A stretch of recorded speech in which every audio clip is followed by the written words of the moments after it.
Good afternoon, everyone. Welcome to the Board of Health for Tuesday, December the 3rd. A reminder to those in attendance that our meetings are televised and web streamed, so please ensure your electronic devices are on silent. Are there any disclosures of pecuniary interest? Seeing none. Any approval or, changes to the agenda? Seeing none, a motion moved by Board Member Geisens and seconded by Board Member Michelli that the agenda be approved as presented. All in favor? And that's carried. So the Special Board of Health meeting minutes, are there any errors or omissions? Seeing none, the Special Board of Health meeting minutes for September 17th have been circulated.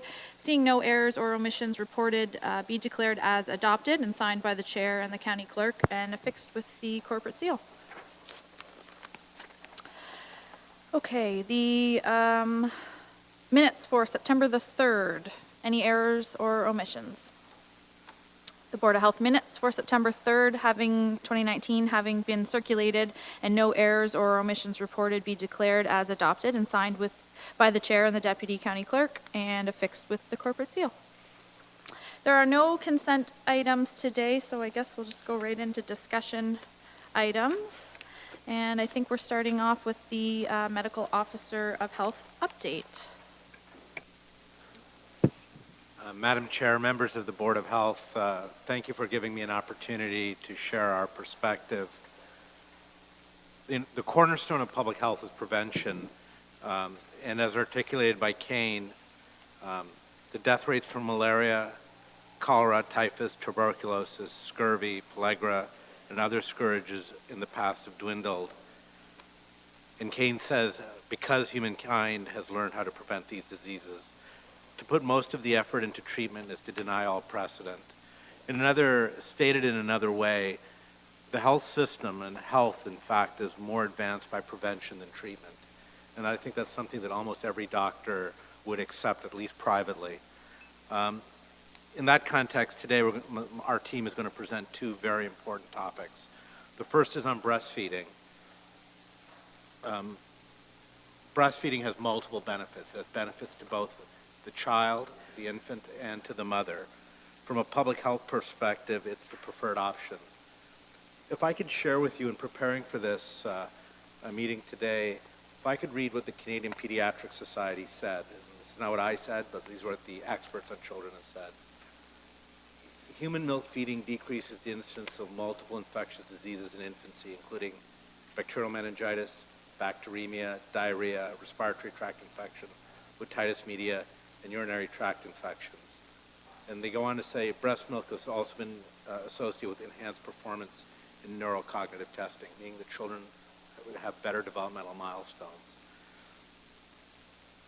In a more granular level, breastfeeding saves lives, and the American Academy of Pediatrics, in one of their articles, they said that if 90% of mothers in the United States exclusively breastfed for 6 months, it is calculated that more than 900 infant lives would be saved every year.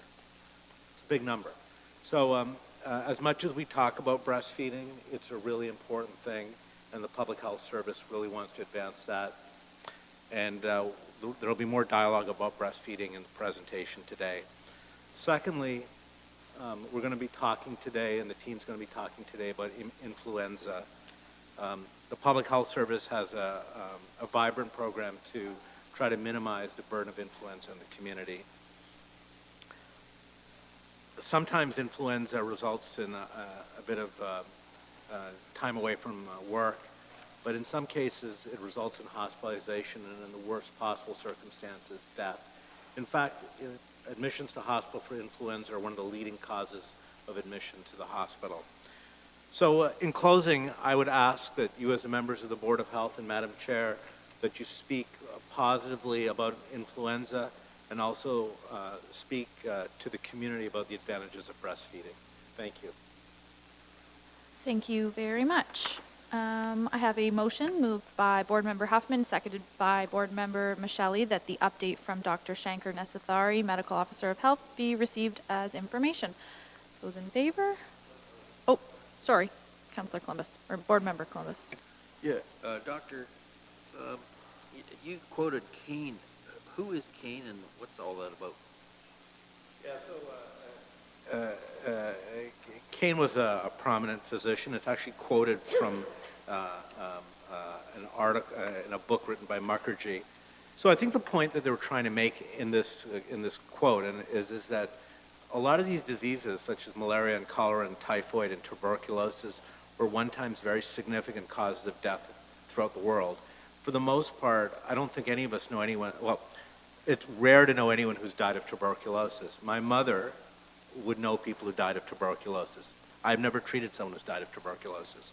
So I think that's what the point that he was trying to make was that prevention, which is what we do in the public health service, is really quite an important thing.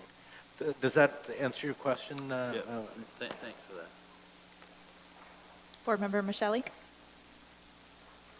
Thank you, Chair Martin. And Dr. Nesathari, just on that topic, I just couldn't help but notice in the news yesterday that 50 children died on the island of Samoa from measles, something that we would never think would be that prevalent today, and still a problem. And again, prevention, obviously, the lack of prevention played such a huge role there. Yeah, if I could comment, Madam Chair, absolutely. You know, measles is a preventable cause of death, and it's really quite unfortunate those children passed away. Board Member Huffman. Thank you, Chair Martin. I just want to add from our Health and Social Services meeting that several of us in attendance that day did receive our flu shot. So I would encourage all of my council members and all staff and residents of Norfolk County to get their flu shots. It was extremely painless. Madam Chair, if I could chime in, that's the kind of support that we really want. Thank you. Okay, so my motion. Board Member Huffman, seconded by Board Member Michelli, that the update from Dr. Shankar Nesathari, Medical Officer of Health, be received as information. All those in favor? And that is carried. And I think we're going to move on here to Staff Report HSS 19-44, and staff are ready to present. Good afternoon. Monitoring infant feeding rates in Haldimand, Norfolk is our best way to ensure that we provide the support that families need in Haldimand, Norfolk. This afternoon we're going to have Saurav Bara, our epidemiologist, present the stats or the data around infant feeding, and we also have Courtney Brooke-Laurie, a public health dietitian, who will share some of our programming related to infant feeding as well. So thanks, Kathy, for the introduction, and good afternoon. Today, Saurav and I are here to share the infant feeding surveillance report and results. The purpose of the presentation is to provide a summary of those 2017 and 2018 surveillance results that represent Haldimand and Norfolk counties. And so just before we get into things, this is a little bit of an overview of what we hope to cover today. So we'll provide a little bit of background information about why we're doing this, why do we care, the methods used to collect the infant feeding surveillance data, a summary of the results, and then a little bit of discussion about the next steps and where we'll go from here.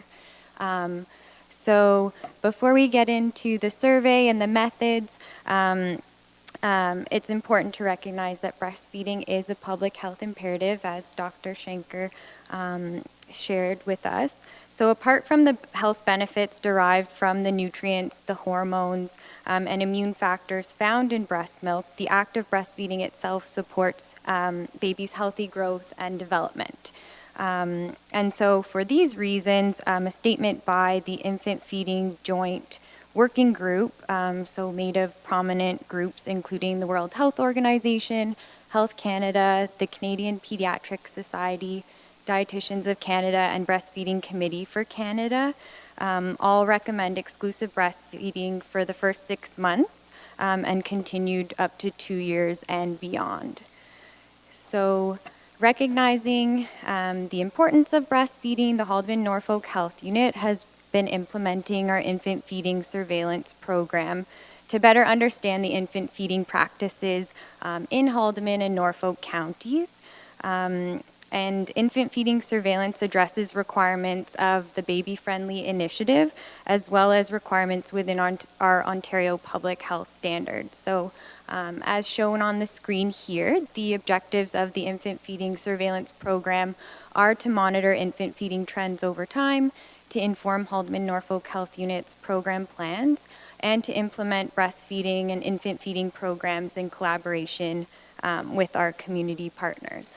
So I'll turn it over to Sarav to speak to the methods.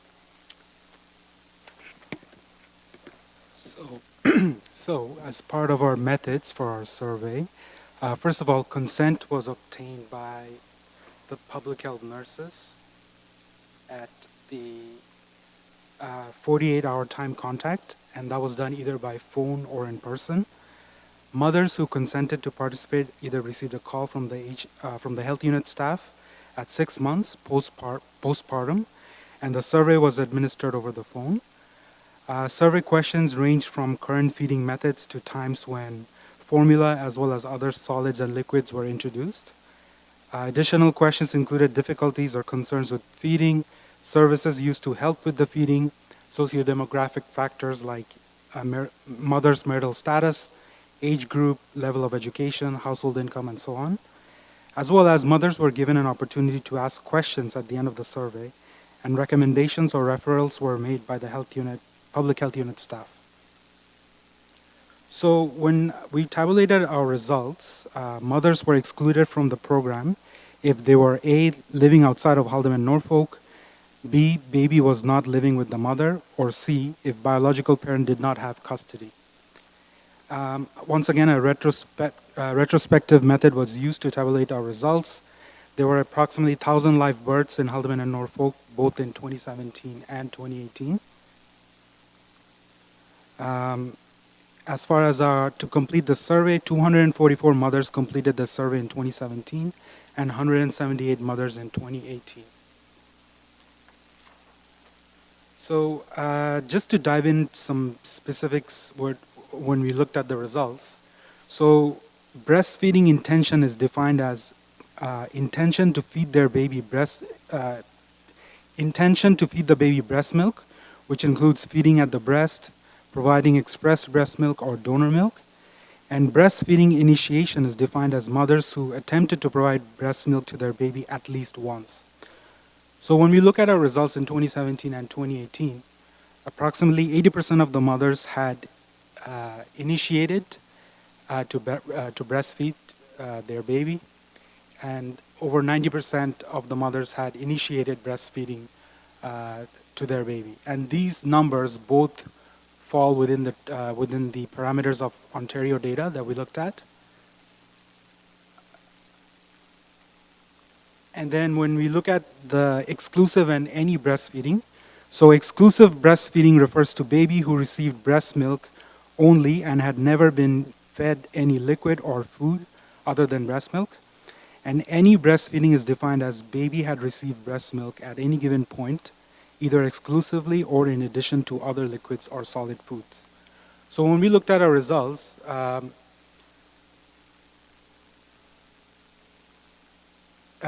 it demonstrates that at 2 months, 40% of the mothers had exclusively breastfed their baby, which further declines to approximately 20% at 6 months. And this was the case in both 2017 and 2018. And these numbers fall again within the provincial range of Ontario. As well as for the any breastfeeding, the numbers show that over 70% of the mothers had at least attempted to feed their baby breast milk. At 2 months, it was 70% approximately, which reduces to 60% at 6 months. Once again, these numbers fall within the provincial range when we looked at the Ontario data in 2018. So what is a strong factor behind the decline in exclusive breastfeeding? One of the reasons is the introduction of formula, and when we looked at the results, it demonstrated that by 2 weeks, mothers were introducing formula to their baby. In our survey, 50% of the mothers in 2017 and 2018 had introduced formula by 2 weeks of age for their baby, and then at 6 months time point, this number increased to 75%. Another factor which contributed to affecting our exclusive breastfeeding results was introduction of solids. And as you can see in the slide here, 1/3 of the mothers had introduced solid to their baby. And some of the common reasons that were reported included baby was ready and baby wanted solids.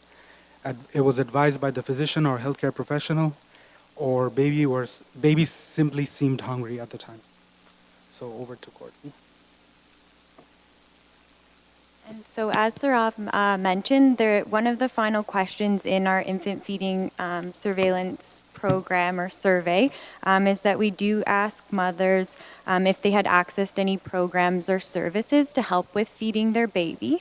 So in 2017, approximately 47% of mothers reported to have used a program or service to help with feeding their baby, and this number increased in 2018 to approximately 60%. And so the most frequently noted health unit programs or services that were used by mothers included the Healthy Babies, Healthy Children program. So this is a program that provides services to pregnant moms, their partners, and families with young children who could use some extra support. And oftentimes there are home visits complete by a public health nurse and or with a family home visitor. So they are experienced parents who receive additional training to help these families. And families can receive assessments, supports, referrals from anything relating to breastfeeding, infant feeding, through this program. So another program or service that was reported to be used was our Well Baby and Breastfeeding Drop-In. So again, this is another opportunity for families to come meet in an informal setting at the early on centers to ask the public health nurse questions or have their concerns addressed, and also an opportunity again for families to socialize as well. But our public health nurse is there to support them and answer any questions. And we do have, we run this program at sites in Caledonia, Simcoe, Hagersville, Dunnville, and Delhi.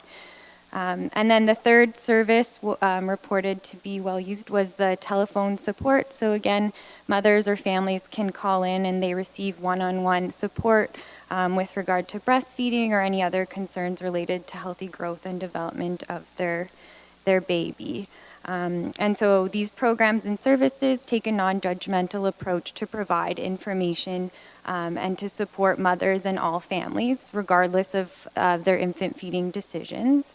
And we know from the evidence, it does suggest that families who lack that social support are less likely to exclusively breastfeed.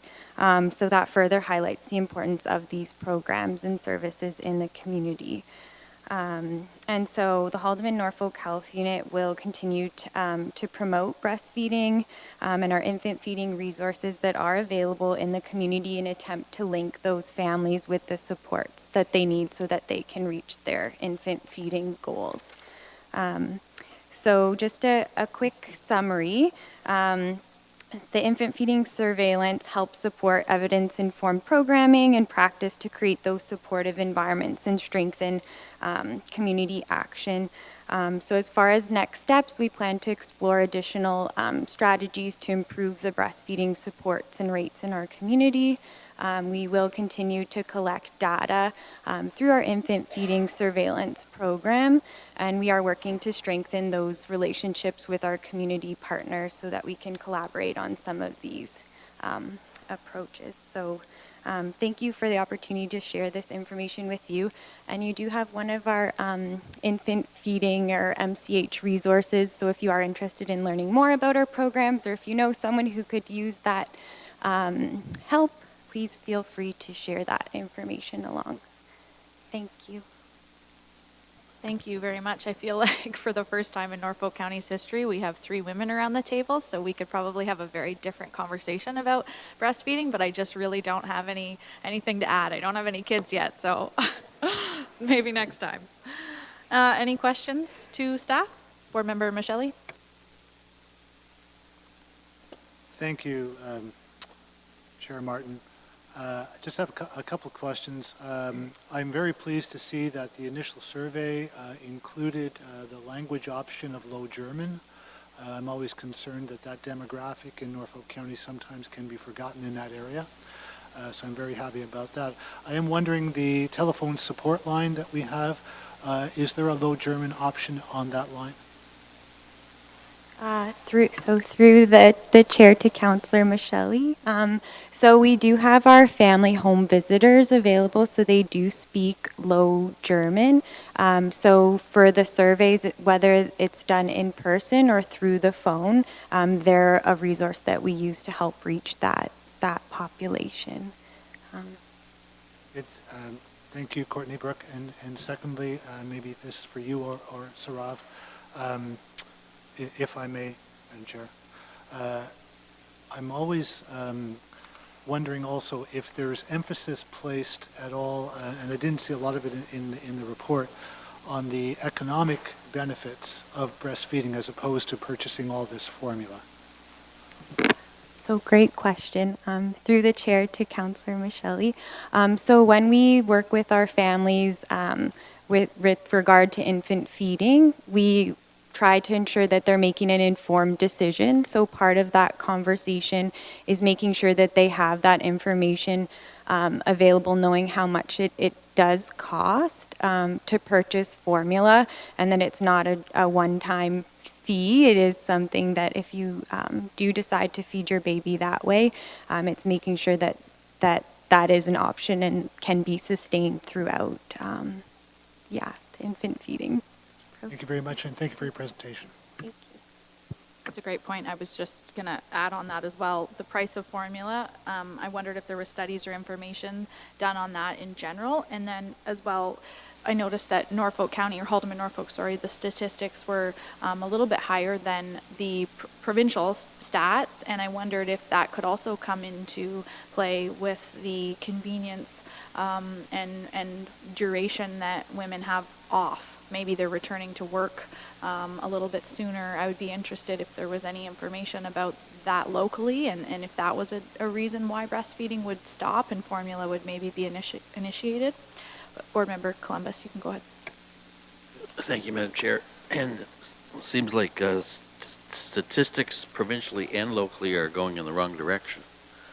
And my question is, with respect to the infant formula, is there any studies or linkage between putting a baby on infant formula sooner linked to obesity down the road? Is there any studies of that nature?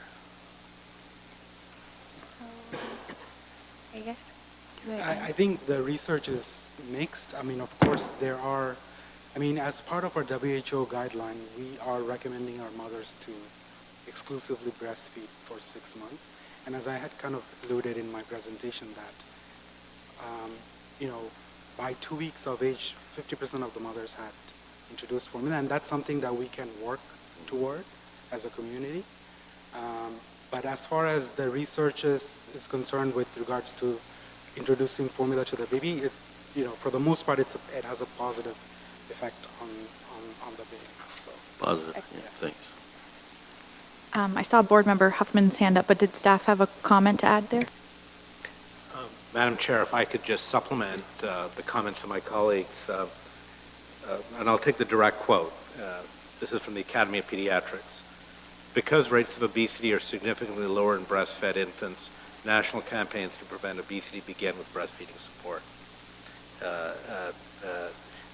So clearly, I think the evidence suggests that breastfed infants are less likely to experience obesity. Obesity among children is actually quite a substantive problem. I hope that answers that question, or at least addresses that. I think we rarely talk about cost benefit in public health, but it actually is an important thing. How much money are we spending and what are we getting from it? For breastfeeding, and this is an estimate from the United States, that if mothers were to exclusively breastfeed, if 90% of mothers were to exclusively breastfeed, and we're at 20% now, the impact directly would be $13 billion a year. So divide that by 1/10, a good estimate for Canada could be 1.3 billion.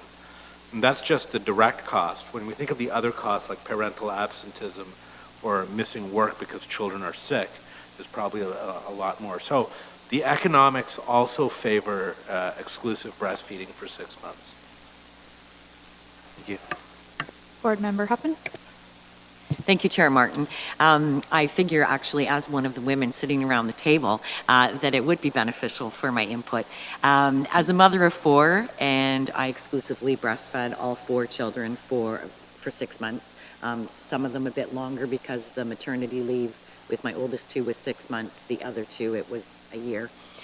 And my concern is that we're getting that individuals are getting mixed messages from family doctors regarding the importance of the exclusive breastfeeding and not introducing solids until after the age of 6 months. And I would like to see some type of campaign put forward in terms of making sure that our family docs are all sending out the same message. Yeah, that's a great point. And we just recently did a little bit of a campaign on our Haldeman Norfolk Health Unit Facebook page. The target audience was mothers and fathers and parents and caregivers to promote some of that consistent evidence-informed messaging around introduction of solids around 6 months. And part of the conversation that we do like to have with families is that it's not just the date on the calendar automatically at 6 months, baby is ready. It's looking for those developmental signs of readiness as well. So baby might be ready a few weeks before or a few weeks after, but it's being in tune with what they are ready for, right? And responsive, yeah. I just want to add, can you please explain to everyone else who isn't part of the committee, the piece about going into it a little bit more about the developmental readiness. I think there's some really important factors there that maybe some parents aren't aware of or individuals just aren't aware of, in particular with the protrusion and not being able to actually take the solids in. Not that they don't like the food. Right, very, very good. So through the chair to Councillor Huffman, so the signs of readiness, developmental readiness that we encourage parents to look for is that baby can sit up without support, so they have good head, neck control as well as control over their trunk. They've lost that tongue thrust reflex, that protrusion reflex, so they're not pushing the food out of their mouth because they don't like it. If you're seeing that, it's that they're not developmentally ready. Sucking or drinking milk is a lot different than manipulating food in their mouth. Other signs of readiness include that baby can open their mouth when food is coming. They're able to close their lip over the spoon, keeps most of that food in their mouth. And that you'll notice they're starting to develop that pincer grasp as well. So being able to hold objects between their thumb and index finger. And the bottom line is that it's important to watch for those signs of readiness, which usually show up around that 6 month mark. And introducing solids, that includes even putting things like cereals in the bottles. If a family were to do that, then that they're no longer able to, it takes away from exclusive breastfeeding. So that's sometimes what we see as well, is that they're putting a little bit of the cereals or pablums in the bottles for whatever reason. But yeah, we tried to discourage that and promote some of the more current literature and evidence around introducing solids. Thank you. Perfect. I don't see any more questions. So thank you very much, staff. We have a motion moved by Board Member Michele and seconded by Board Member Geisens that staff report HSS 19-44 infant feeding surveillance in Haldeman and Norfolk be received as information. Those in favor? And that is carried. We're going to move on to staff report HSS 19-46, the influenza report.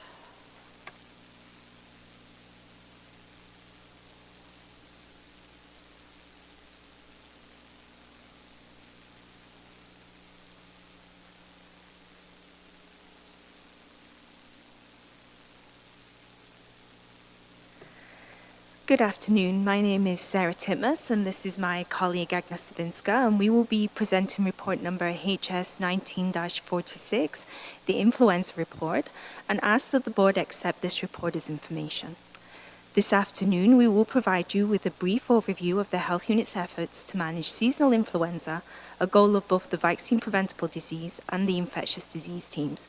And you'll see up on the slide there, we have one slide that is an infographic. I'm sorry, it's not maybe the biggest, but that infographic basically gives you all of the information that we'll be going through this afternoon on the report.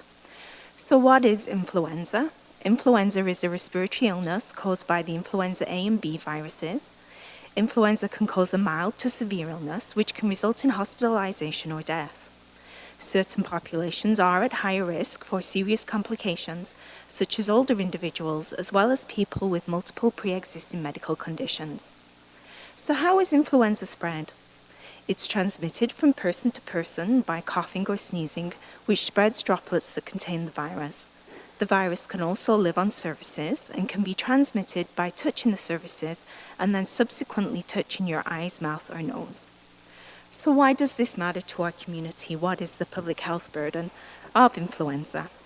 On average, 5 to 10% of Canadians are affected by influenza annually. Influenza accounted for 12,200 influenza hospitalizations and 3,500 deaths in the 2018-2019 flu season. In Haldimand, Norfolk, the 2018-2019 flu season saw 95 lab-confirmed cases of influenza A and B, as well as 24 respiratory outbreaks in long-term care and retirement homes, with influenza A identified as the causative agent in 5 of these. Provincially, for outbreaks, there were 815 non-influenza outbreaks and a total of 415 influenza outbreaks reported. It is important to note that the actual number of influenza cases is vastly underreported, as most individuals do not seek medical attention and are not tested for influenza. So when you consider that 5 to 10% of Canadians are affected, that could be as high as 5 to 10,000 people within Haldimand and Norfolk, keeping in mind that in some communities you're going to see higher rates, and in smaller communities you're often going to see some lower rates than that. So how can we prevent influenza? Well, the most effective way to prevent influenza and its complications is through vaccination. Annual influenza vaccination is recommended to anyone 6 months of age and older who do not have contraindications to the vaccine. The effectiveness of the vaccine depends on how well the strain of the influenza virus included in the vaccine matches the circulating strain, the health of the individual, and the immune response to the vaccine. As a general rule, the vaccine is thought to be 40 to 60% effective. The vaccine has also been shown to reduce the severity of symptoms and complications of influenza, even in the 40 to 60% for whom the vaccine may not be completely effective. During the 2018-2019 flu season, 20,000 doses of vaccine were distributed to healthcare providers, and another 10,500 vaccines were distributed to pharmacies, an estimate of 30,000 vaccines distributed in the Haldimand and Norfolk communities. You can also reduce your risk of influenza by washing your hands with soap and water or using an alcohol-based hand rub, coughing or sneezing into your upper sleeve, avoid touching your face, stay home when you're sick, and cleaning and disinfecting commonly touched surfaces, as viruses can live on surfaces for up to 48 hours. As a health unit, our role, we are engaged in a number of activities that prevent and reduce the burden of influenza illness in our community. We distribute vaccines to our long-term care homes and physicians. We provide influenza vaccination at our public health unit offices. We promote and increase awareness of the influenza vaccine. We assist in the management of outbreaks at selected institutions, and we collect and manage data on influenza cases in our community. This season, from a vaccine perspective, there are two types of vaccine that are available for residents of Haldimand and Norfolk counties. Both vaccines are effective, with the trivalent version of the vaccine being a better choice for older individuals. From an infectious disease perspective, Haldimand, Norfolk had its first reported case of influenza on November the 27th, and to date that has been our one and only case. The Flu Watch data for Canada does show that we remain at interseasonal levels across the country, which is what would be expected for this time of the year. 22 of 39 regions in 9 provinces are reporting sporadic activity. One of those provinces, of course, is Ontario. The predominant circulating strain continues to be Influenza A, which is normal for this time of year. Usually we don't see Influenza B till kind of later in the season.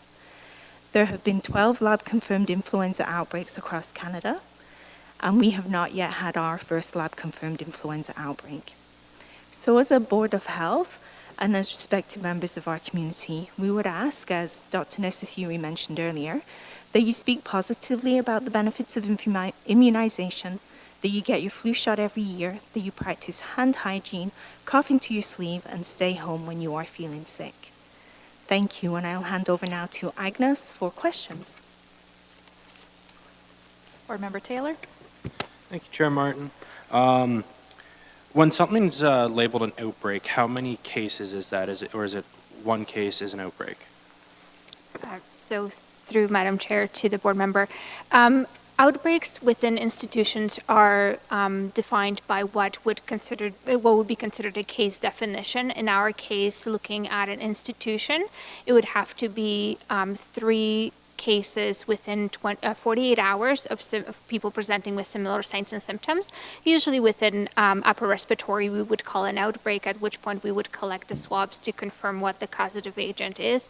Most of the time we don't get the causative agent, as colds are fairly common, but in case of influenza, that's when we would institute further protocols for antiviral. Board Member Columbus? Yes, great presentation, ladies. Are there prescribed medications that a doctor can prescribe for influenza? So through the chair to board member, yes, so in case your physician may suspect that you have influenza and because you're presenting with the standard medication, signs and symptoms, they can opt out to prescribe antiviral medications. Most of the time that would be around Tamiflu. Is the most common one used. It is not a medication that's without its side effects, but generally it's used as a treatment of influenza individuals who either have fairly severe case or in case of an outbreak, we may present that as a protocol to anybody who's not immunized in order to prevent them from getting the influenza. But an antibiotic will not work. No, because influenza is a virus, so not a bacterial infection. Influenza can lead to bacterial meningitis or viral, pneumonia, and at which point that antibiotics may be a best option as well. Thank you. Board Member Taylor? One I forgot to ask here is, does it ever become too late in the season to get the flu shot? No. Yes and no. We do typically tend to consider a flu season going from end of October until probably end of April, early May. So anytime within that span, I would suggest that you go ahead and get your flu shot if you haven't. Generally, we say it's never too late, especially if you're traveling into different parts of the world. Their seasons may be different, so protection is always advised. Thank you.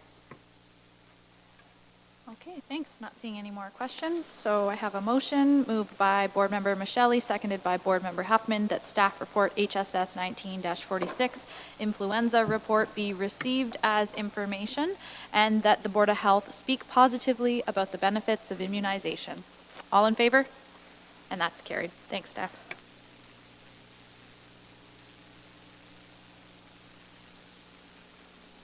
Okay, subcommittee reports. Quality and Risk Management, which is staff report HSS 19-45, and staff are presenting.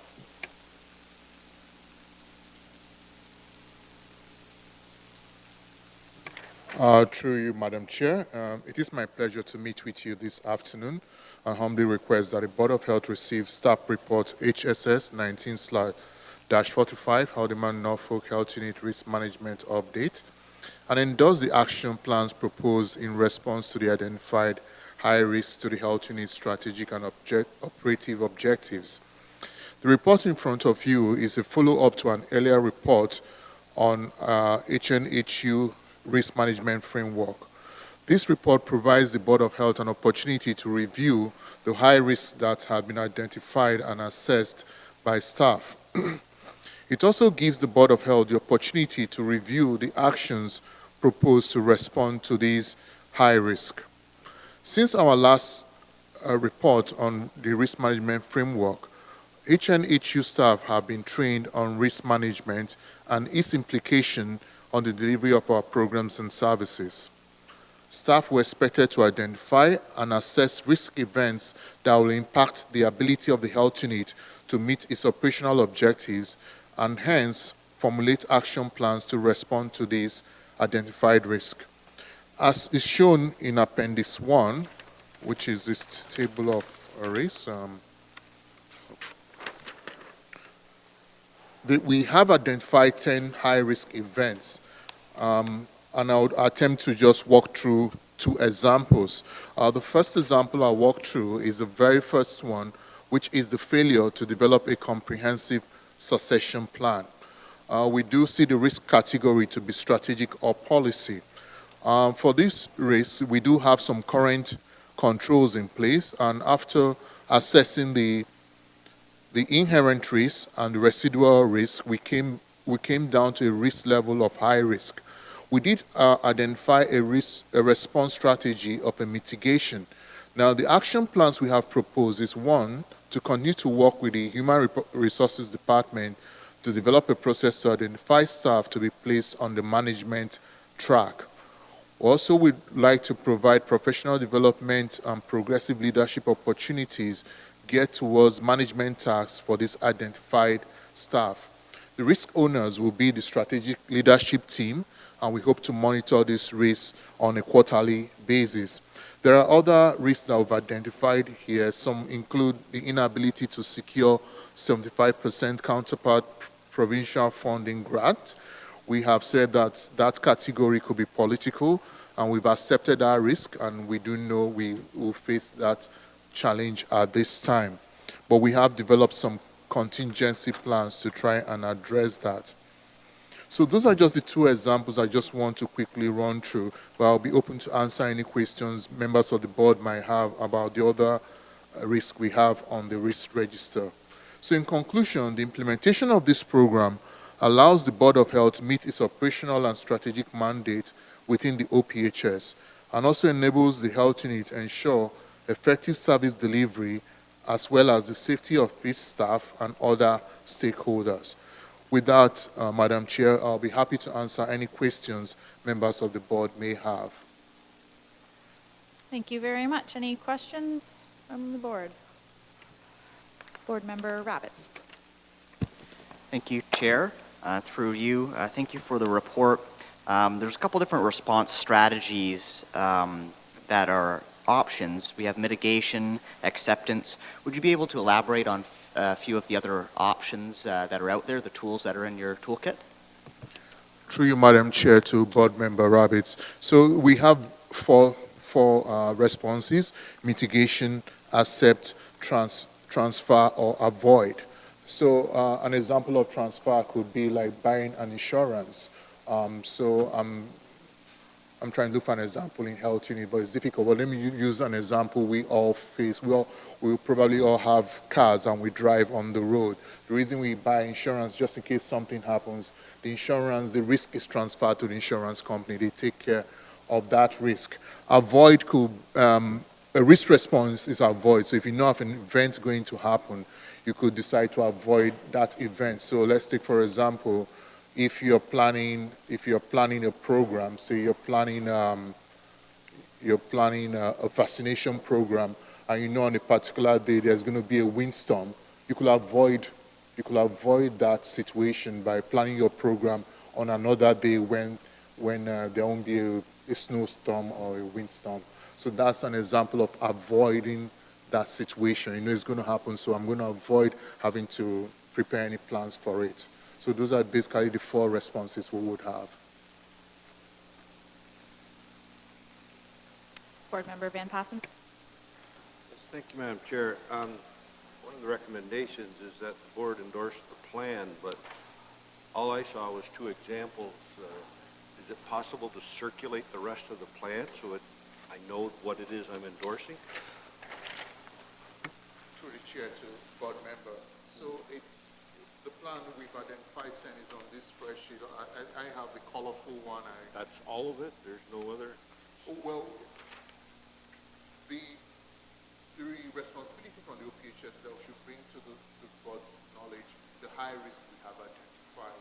So these are the high risk we're supposed to bring attention to the board, and they'll look at the board, the expectation is the board will look at the actions we've outlined and see and endorse those actions, or if they have some thoughts about those actions, they'll be able to share with us.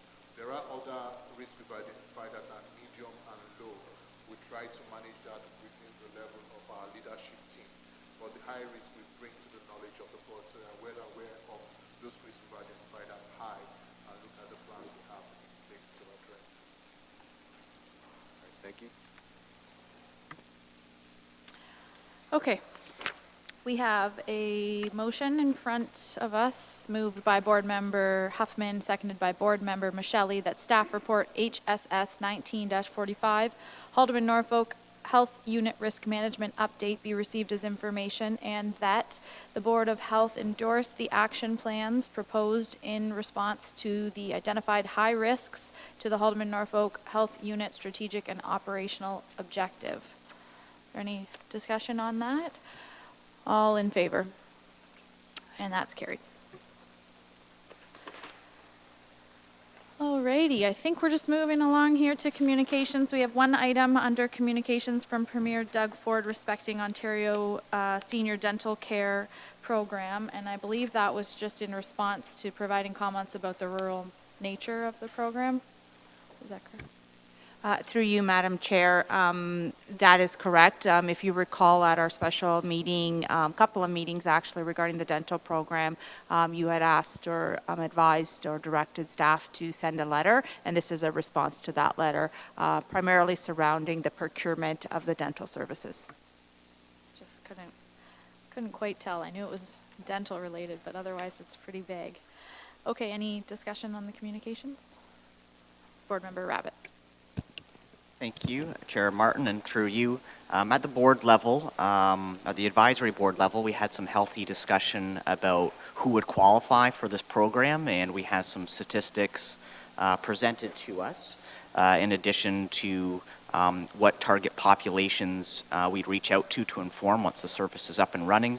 And I was hoping that we could provide our staff an opportunity at the Board of Health level to provide just some of those statistics regarding who is going to be eligible for this program, some of the services that we're talking about that they'll be able to provide to our community.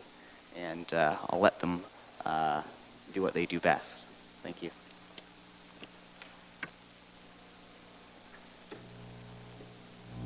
Okay, thank you. Through the chair to the members of Board of Health, I can update you about the program. Like on November 20th, the Ministry of Health, they officially announced this Ontario Seniors Dental Care Program. So it means like now the eligible seniors, they can apply through the online portal or through the help of the public health unit. So the eligibility criteria is, there are 3 different types of eligibility criteria. One is the age, so the seniors must be 65 or above. And then the second criteria is the financial eligibility. That is for a single person, it's 19,300 or less, or it's for a couple, it's 32,300 or less. And the third criteria is they must be residents of Ontario. And there is another additional criteria. They should not be having any kind of funding or anything from other departments or funding, like from Ontario Works. So these are some of the criterias. And at our health unit, we are in a process of having contracts with the local dentists, so at our end, we are ready to provide services. Thanks. Board Member Huffman. Thank you, Chair Martin. Through you to staff. Have there been any individuals that have started this service yet, that have contacted and have an appointment? Yeah, through the chair to the board members, like initially when the Ministry of Health announced it on November 20th, so it may take, according to the ministry, it may take around 10 days to 2 weeks for eligibility determination. That would be done at the centralized level by the Ministry of Health. So once that's done, all the eligible seniors, they are going to get the dental card. So till today, we didn't receive any call from any person who received that dental card. So they are in a process of that. So once they get that dental card, we are going to schedule them for dental services. Thank you. And I run a community page on Facebook, so I've put that out there and have received a lot of shares on that. So just to help get the word out for other individuals who may not already be connected to services. So hopefully we can get some of our residents involved in this program. Yeah. Board Member Columbus. So for persons who or perhaps can't afford to go to regular dentist, does your department actually send a notice out to the dentists in Norfolk County and Haldimand County, indicating that there's a program that could assist them in their dental care if they're a senior, with the criteria? Do you actually send that out to each dentist office so they could forward their customers to you that perhaps can't pay the full price? So through the chair to the board member, we did have a discussion, initial discussion with the Haldimand and Norfolk Dental Society, so they are aware of this. Okay, they're aware of it, and you had a discussion, but would it not be worthwhile to send a notice to every dental office in both counties? For sure, yeah, through the chair, yeah, we can do that. I think that would help if we're not getting any take-up right quickly. Might help to look after some of those people that require that service. No further questions or comments? Okay. Madam Chair, if I could just sorry. just supplement Mr. Shaw's comments. The provincial program provides basic dental services. So it provides the core group of dental services that a person might require, including denture services, the provision of dentures with some co-payment. We definitely want people to utilize the program and service, and so when we've gone through the procurement process, we don't want to do anything to compromise the procurement process. But once we've completed the procurement process, actually secured contractual agreements with participating dentists, I think then we will send out another communication to the dental community, just reminding them. And we'll also reach out to the dental society again to remind people of the eligibility of the program. Okay, I have a motion moved by Board Member Michelli, seconded by Board Member Huffman, that communication item 7A be received as information. If there's no discussion on that, all in favor? And that's carried. And any general announcements to share? Seeing none, I have a confirming bylaw moved by Board Member Michelli, seconded by Board Member Huffman, that bylaw 2019-09 BHB, being a bylaw to confirm the proceeding of Haldimand Norfolk Board of Health at this meeting held on the 3rd day of December 2019, be passed, signed by the Chair and Deputy County Clerk, and affixed with the corporate seal. All in favor? That is carried. And then lastly, one final motion moved by Board Member Michelli and seconded by Board Member Geisens, that the Board of Health meeting be adjourned at 2:53 p.m. All in favor? And that is carried. Thanks. Thank you, staff.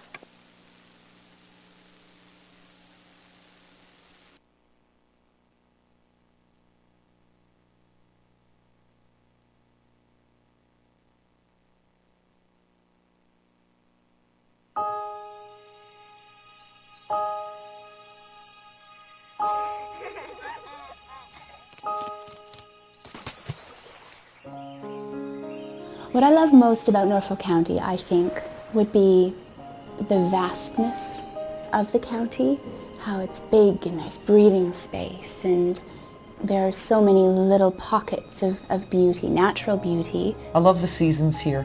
The springtime, the rain falling on the earth. I'm a farmer, so I enjoy those aspects of it, the smell of the rain. The summer times, we have beautiful, warm summers here. You have such pristine water here. You have some of the finest cold water streams in Ontario with Big Creek and Youngs Creek and others that produce great fishing. Norfolk is very heavily forested, beautiful color in the autumn. The sun shines very brightly here in the wintertime, so I love the 4 distinct seasons we have here in Norfolk County.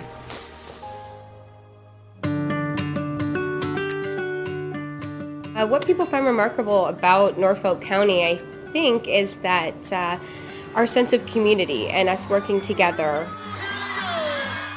I think of us as a little bit of, we have these ecospheres in our store. They're these self-sustaining little balls that, completely take care of themselves. We're a little bit like that, in our area. We have so much here.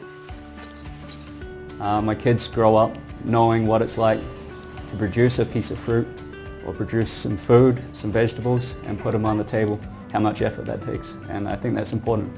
When people come into the shop, we pull out the map and we show them the wineries and the breweries, and we tell them about the local dining in town, and we'll tell them about the lavender farm, and along the way show them produce stands that they could stop to pick up some goodies. Everything that we want to do socially and all of our extracurricular activities are right here. And when you join groups, these people they'll want to get to know you immediately. That's our nature. We're curious and we're supportive and we're interested. Sometimes opportunity just kind of happens when you're talking to someone and having a conversation with someone here in Norfolk. The next thing you know, you're collaborating with them on a project or activity. The amount of people within our community that support our business is outstanding, because it's a give and take relationship. If you support everyone else, they will support you, and it makes our community that much stronger and that much better. I think that working with the local businesses here, everyone's very welcoming. Every time I meet a new business owner, and I love to go to new stores and new restaurants that open up and introduce ourselves and welcome them to the community. It's easy to fall in love with Norfolk County.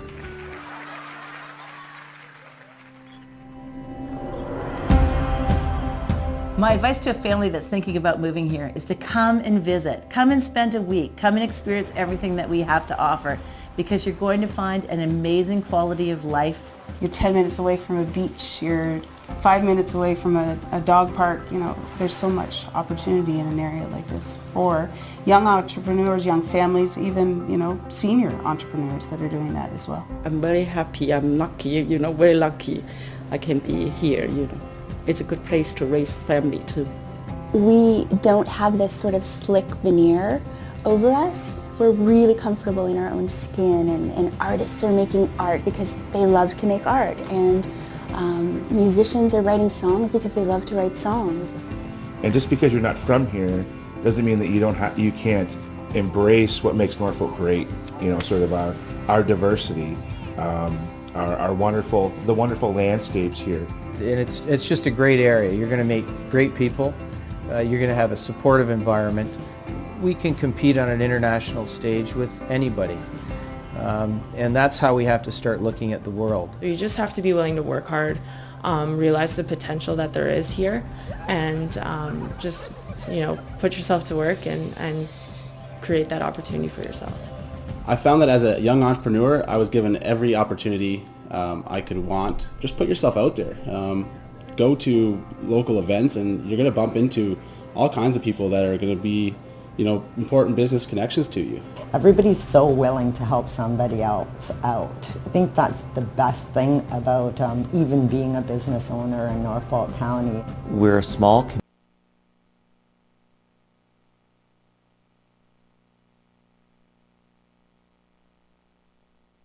community, but there's so much support here, whether it's a restaurant or ecotourism. We just have this appetite, and if you've got a great idea, you've got a willing community that's going to get behind your idea. Some of the advice that I would give entrepreneurs coming to Norfolk County would be to think outside of the Norfolk box, but don't forget what's in the Norfolk box. Because we have a lot to offer, we have a lot of great people, a lot of great opportunities. Norfolk County. Entrepreneurs grow here. Norfolk County. Ideas grow here. Norfolk County. You grow here. You grow here. You grow here.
Okay, I think we'll get started.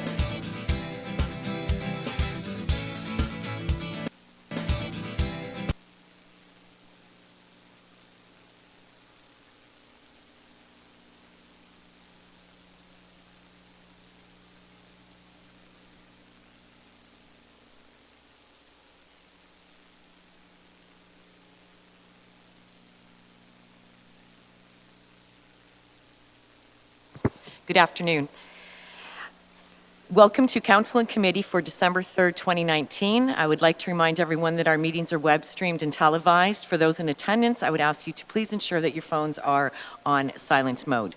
Thank you to our camera volunteer, Bill Jackson, I saw him sneak in a little while ago, for being with us today. To start, are there any declarations of pecuniary interest? Seeing none? Okay. And are there any changes to today's agenda? Seeing none? Oh, Tom, I'm sorry. Yes, oh, I'm sorry. Yes, Councillor Michele? Thank you, Madam Chair. Madam Chair, I would like to pull consent item D for some brief discussion, please. Sorry, that was consent item D. D? David. Okay, you've got that, Stephanie. Okay. All right, could I please have a mover and a seconder to approve the agenda as presented with that additional item? Councillor Taylor, and seconded by Councillor Martin. Any discussion? All in favor? There we go. Bear with me.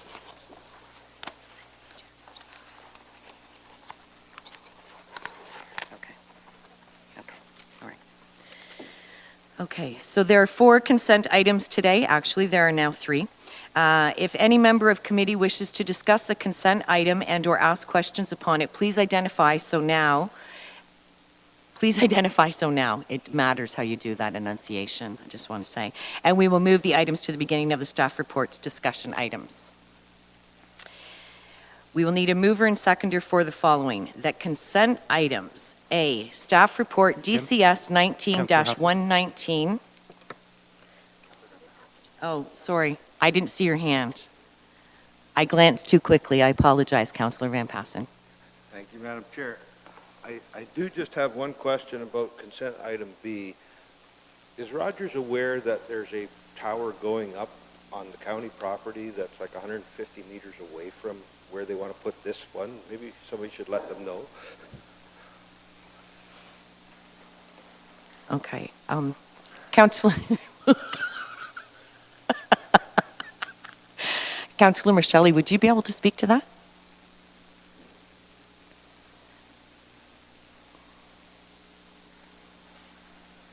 Thank you, Madam Chair. I'm not sure. I would have to defer to our staff person on the exact location of the tower that Councillor Van Passen is referring to. Okay. I do believe it has been approved, but I do not believe it is connected to, if you're referring to my knowledge of, if this is part of the SWIFT board project, I am not aware. I do not believe that it is. Okay, thank you. Okay, and Mr. Godby? Through the chair to council, Public Works owns a tower that is currently located at 591 Norfolk Street South. So that is probably the one you are referring to. There is communication equipment on that we do lease space. And through planning staff, Public Works has made them aware to deal with Rogers to make sure they clearly understand that as well. The issue being that we cannot prevent them from doing such a thing. It ultimately becomes an Industry Canada thing. There's no issue with the 2 towers being close as long as they're not interfering with one another's equipment. So, thank you, Councillor Geisens. Councillor Van Passen. Madam Chair, I know that we have a tower there, but we recently signed a lease with another company that's going to put another tower on the old MTO property there, and that be the one. Why build 2 towers? Because I think in the lease, that company is allowed to sublease the tower, right? So, and we don't want it popping up all over the place, right?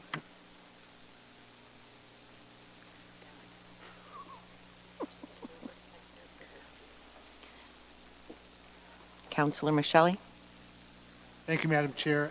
I just, if I can ask through you to staff, to Mr. Godby. So, Jason, does that mean then we would conceivably have 3 towers in that close proximity? Through the chair to Councilor Michelli, yes, that is what it sounds like may be happening in this site. Thank you.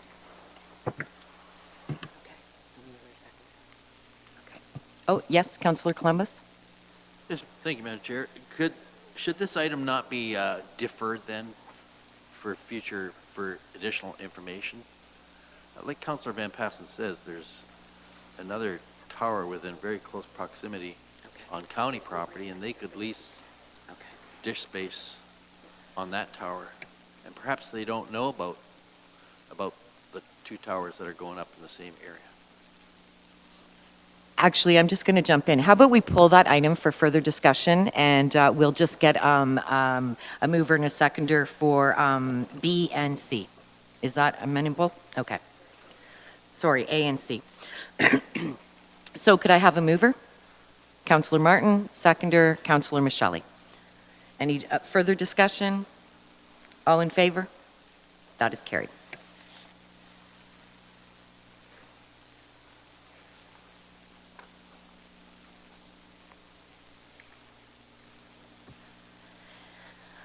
I apologize that our presentation is running a few minutes late, but I would like to now invite Jane Shield from the Haldeman and Norfolk Women's Services to the podium to speak to her presentation respecting the National Day of Remembrance and the Action on Violence Against Women. A reminder to Ms. Shield and to Ms. Douglas, who is assisting her with this presentation, our procedural bylaws allow each presenter to speak for 10 minutes. I will advise when there is 1 minute remaining. Thank you, ladies. Good afternoon, Chair Huffman and Norfolk County Councillors. My name is Jane Shield, and I am the Executive Director at Haldeman and Norfolk Women's Services. Good afternoon.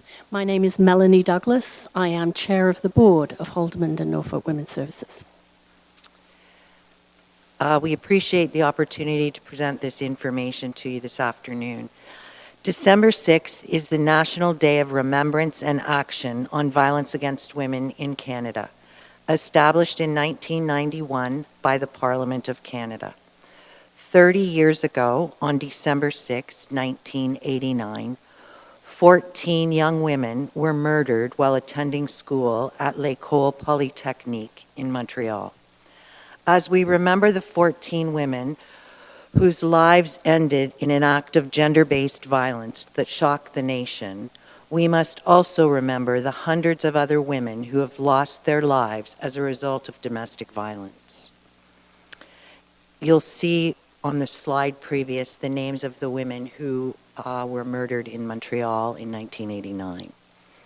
In 1995, the Ontario Association of Interval and Transition Houses began publishing the Ontario Femicide List in response to the devastating number of women who were being killed by their current or former husbands or boyfriends.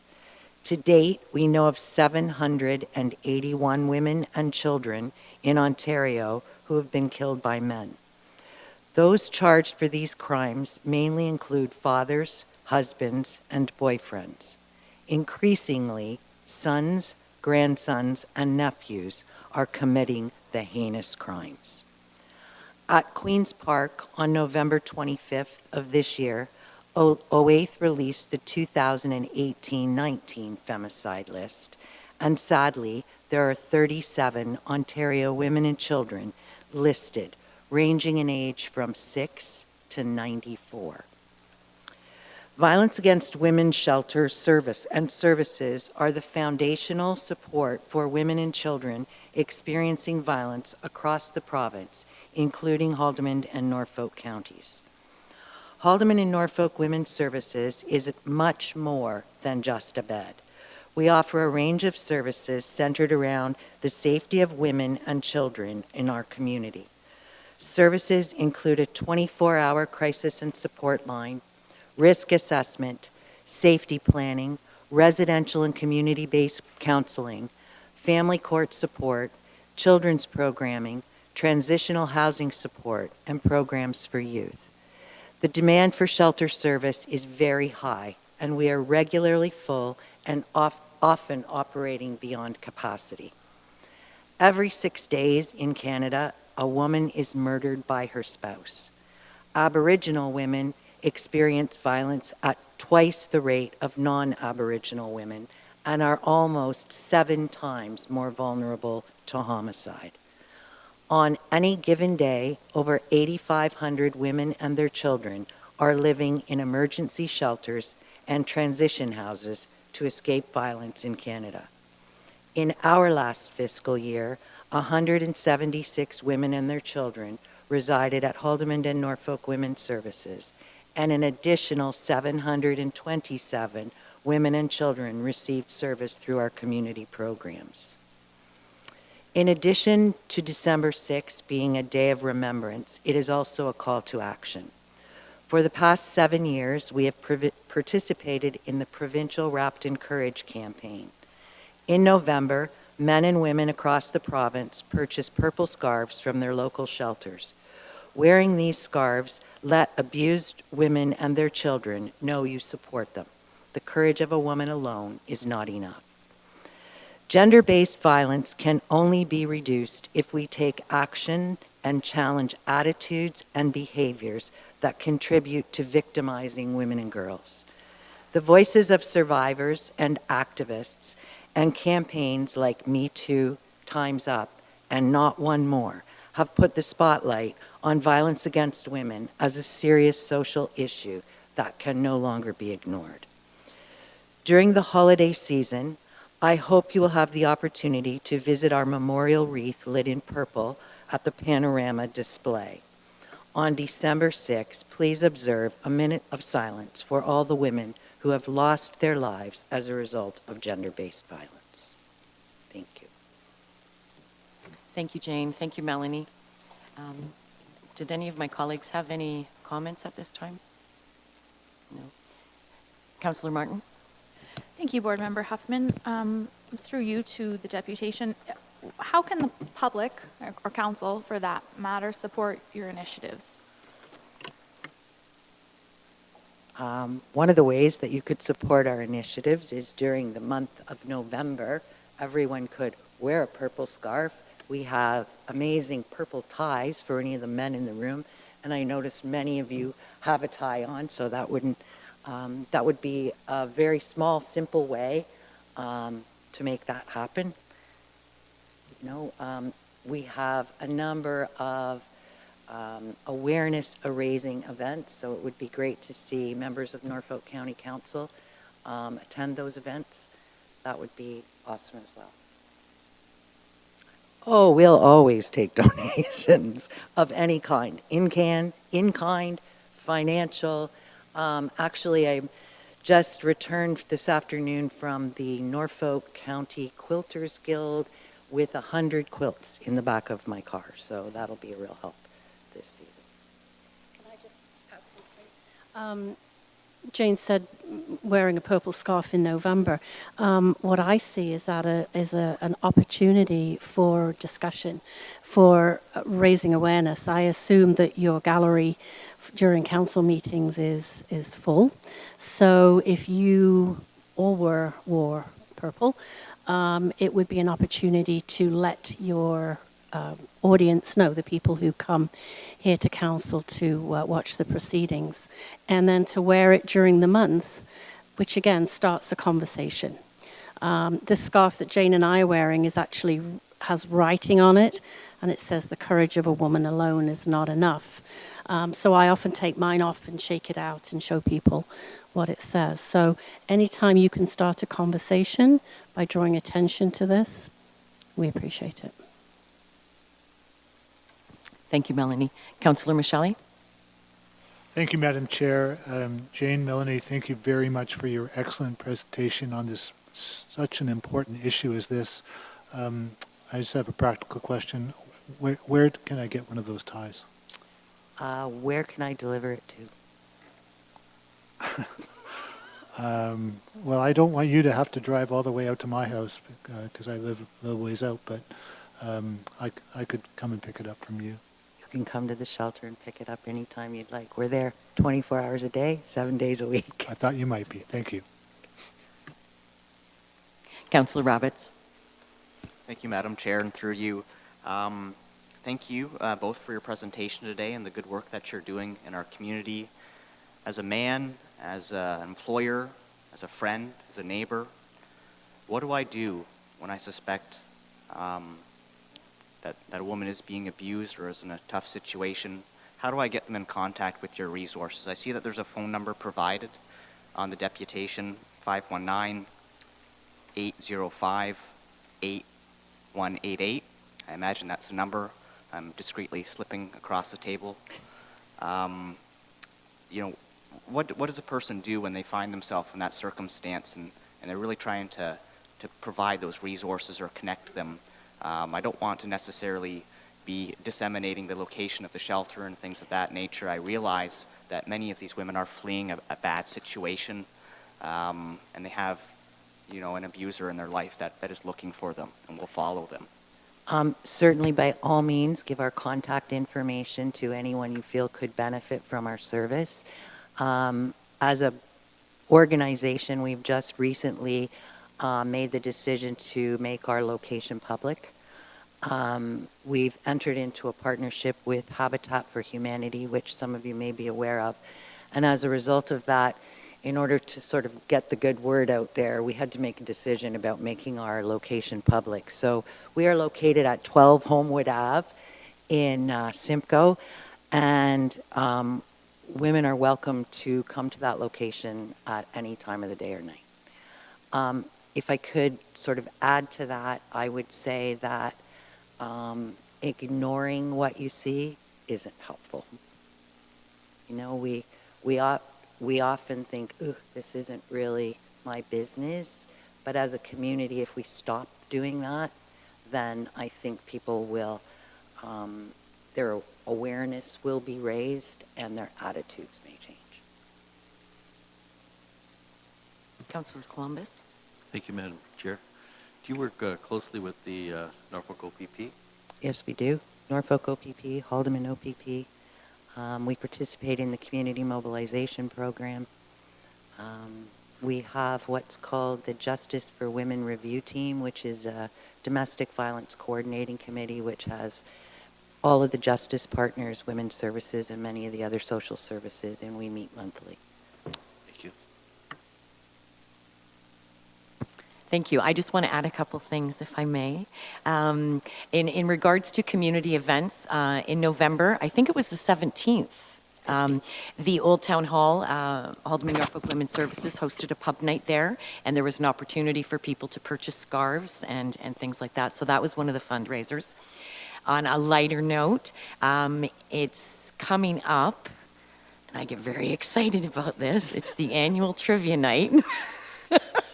Only because my team, the Trivia Queens, 4 years in a row, we have been a runner-up. So we're aiming for a win this year. Now, would you like to speak about that event, ladies? I could.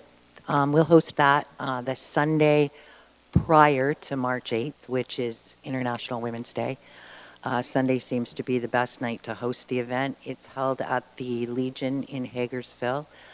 We had a sold-out crowd last year. It's fun. It's an opportunity for people to support us financially. It's an opportunity for conversation. So, and you're going for the win this year? Is that what I'm understanding? Going for the win. The Trivia Queens are going for the win. No? It is a great event, and they'll have it back and forth between, I have attended at the Waterford Legion and the Hagersville Legion because it is the Haldeman Norfolk Women's Services, and it is a great event, and it's attended by so many people. So if teams of 4, and I know you have to get your teams in fairly early because it does fill up. And on a personal note, I do want to say that unfortunately I do recall experiencing that day, December 6th, 1989, and it's very vivid for me. My first child was a daughter, and she was about 6 months old at that time, and it was traumatic. Also, on another note, personally, I previously supervised a child care center, a preschool called Brighter Days through Ketzel Family Homes, and that was a preschool for children who had witnessed abuse.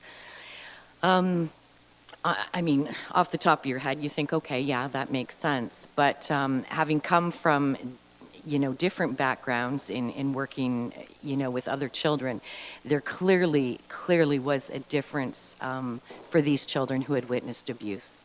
It affects them greatly. The formative years are 0 to 6, as anyone with, in terms of their early years understands, and children experiencing any kind of traumatic event such as that. So it is, going back to Councillor Rabbits, if you ever are in a position to be able to safely to help somebody, I strongly encourage it. And I would like to thank you two ladies and all of your staff and volunteers for everything that you do. And we'll see you in March. Thank you very much.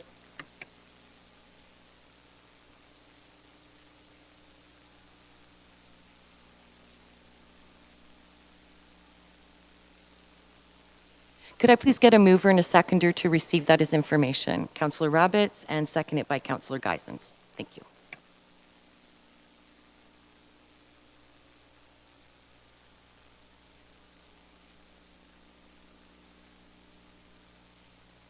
All right. Could I please have a mover? It's a new word. I'm combining it all. It's just a mover. A mover and a seconder for the following. That committee move into closed session at 3:25 p.m. to discuss 1, staff report ECS 19-51, the proposed property sale, part of lot 14, concession 1 Woodhouse, and 2, staff report ECS 19-55, Pattison Outdoor Advertising LP, proposed lease amendment, as pursuant to section 2392C of the Municipal Act 2001 SO 2001, I have to say all this, C25, as the subject matter pertains to proposed or pending acquisition or disposition of land by the municipality or local board. Any discussion? Mover? Councillor Taylor, seconder. Councillor Columbus. All in favor? Carried.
On a strip of sandy soil lies a county called Norfolk.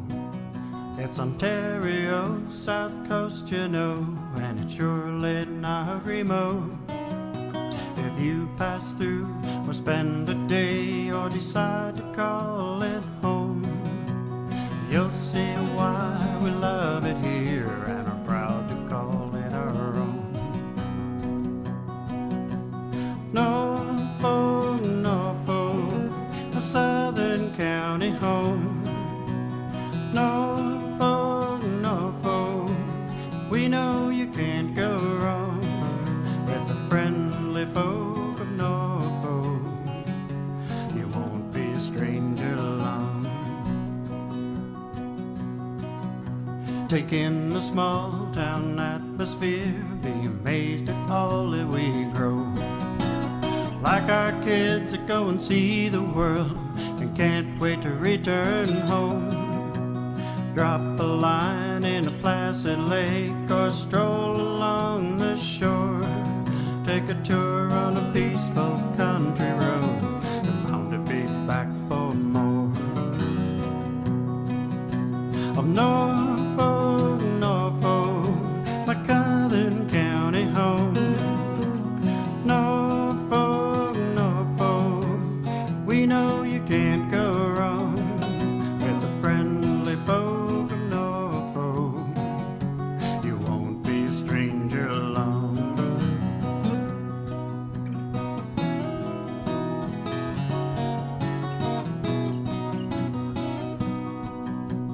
With hard work we built a dream that only willing hands could do. It's on display at our fall fairs and at all the festivals too. Erie beaches, Carolinian forests, where the flower and dogwoods bloom. Patchwork fields and rolling hills, it's just the place for you. Norfolk, Norfolk, a southern county home. Norfolk, Norfolk, we know you can't go wrong with the friendly folk of Norfolk.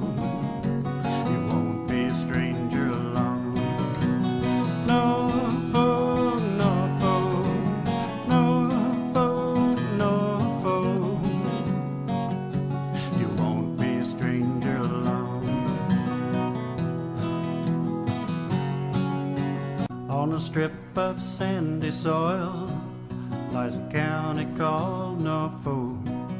It's Ontario, south coast, you know, and it's surely not remote. If you pass through or spend a day or decide to call it home, you'll see why we love it here and are proud to call it our own. Norfolk, Norfolk, a southern county home. Norfolk, Norfolk, we know you can't go wrong with the friendly folk of Norfolk. You won't be a stranger long. Take in the small town atmosphere, be amazed at all that we grow. Like our kids that go and see the world and can't wait to return home. Drop a line in a placid lake or stroll along the shore. Take a tour on a peaceful country road and bound to be back for more. Of Norfolk, Norfolk, my southern county home.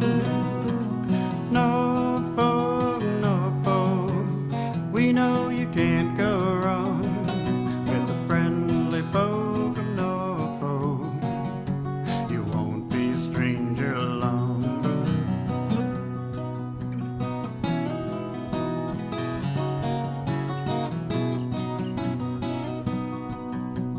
With hard work we built a dream that only willing hands could do. It's on display at our fall fairs and at all the festivals too. Erie beaches, Carolinian forests, where the flower and dogwoods bloom. Patchwork fields and rolling hills, it's just a place for you. Norfolk, Norfolk, a southern county home. Norfolk, Norfolk, we know you can't go wrong with the friendly folk of Norfolk. You won't be a stranger along. Norfolk, Norfolk, Norfolk, Norfolk, you won't be a stranger along. On a strip of sandy soil lies a county called Norfolk. It's Ontario's south coast, you know, and it's surely not remote. If you pass through or spend a day or decide to call it home, you'll see why we love it here and are proud to call it our own. Norfolk, Norfolk, a southern county home. Norfolk, Norfolk, we know you can't go wrong with the friendly folk of Norfolk. You won't be a stranger along. Take in the small town atmosphere, be amazed at all that we grow. Like our kids that go and see the world and can't wait to return home. Drop a line in a placid lake or stroll along the shore. Take a tour on a peaceful country road and bound to be back for more. Of North.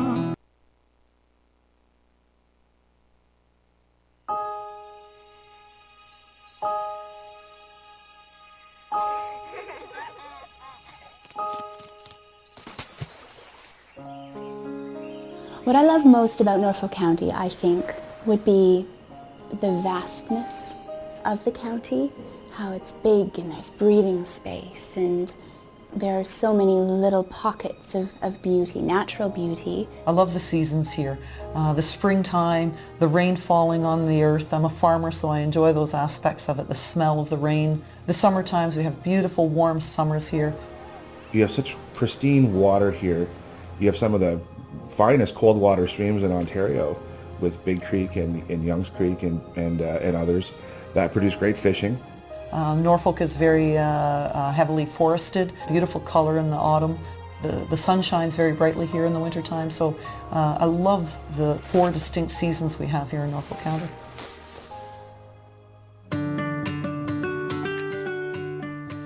What people find remarkable about Norfolk County, I think, is that our sense of community and us working together. I think of us as a little bit of, we have these ecospheres in our store. They're these self-sustaining little balls that, you know, completely take care of themselves. We're a little bit like that, you know, in our area. We have so much here. My kids grow up knowing what it's like to produce a piece of fruit or produce some food, some vegetables, and put them on the table, how much effort that takes, and I think that's important. When people come into the shop, we pull out the map and we show them the wineries and the breweries, and we tell them about the local dining in town, and we'll tell them about the lavender farm, and along the way show them produce stands that they could stop to pick up some goodies. Everything that we want to do socially and all of our extracurricular activities are right here. And when you join groups, these people they'll want to get to know you immediately. That's our nature. We're curious and we're supportive and we're interested. Sometimes opportunity just kind of happens when you're talking to someone and having a conversation with someone here in Norfolk. The next thing you know, you're collaborating with them on a project or activity. The amount of people within our community that support our business is outstanding, because it's a give and take relationship. If you support everyone else, they will support you, and it makes our community that much stronger and that much better. I think that working with the local businesses here, everyone's very welcoming. Every time I meet a new business owner, and I love to go to new stores and new restaurants that open up and introduce ourselves and welcome them to the community. It's easy to fall in love with Norfolk County.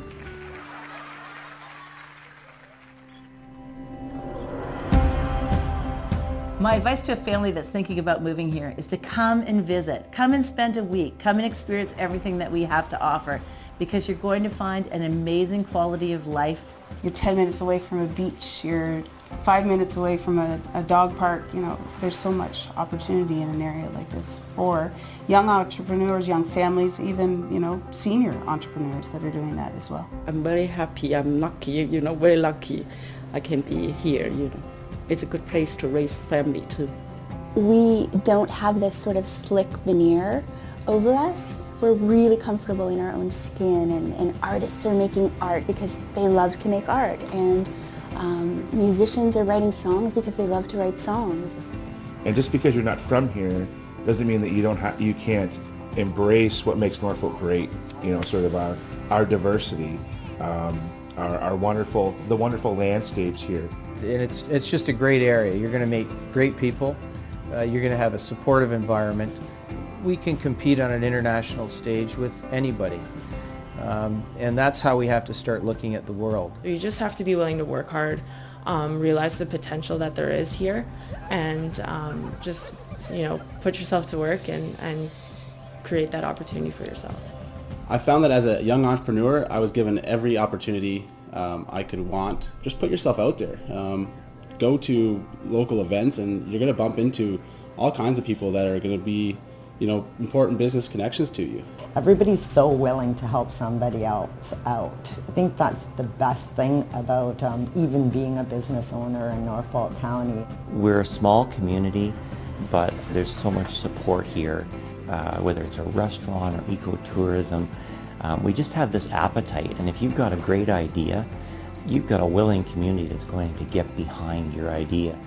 Some of the advice that I would give entrepreneurs coming to Norfolk County would be to think outside of the Norfolk box, but don't forget what's in the Norfolk box, because we have a lot to offer. We have a lot of great people, a lot of great opportunities. Norfolk County. Entrepreneurs grow here. Norfolk County. Ideas grow here. Norfolk County. You grow here. You grow here. You grow here.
On a strip of sandy soil lies a county called Norfolk.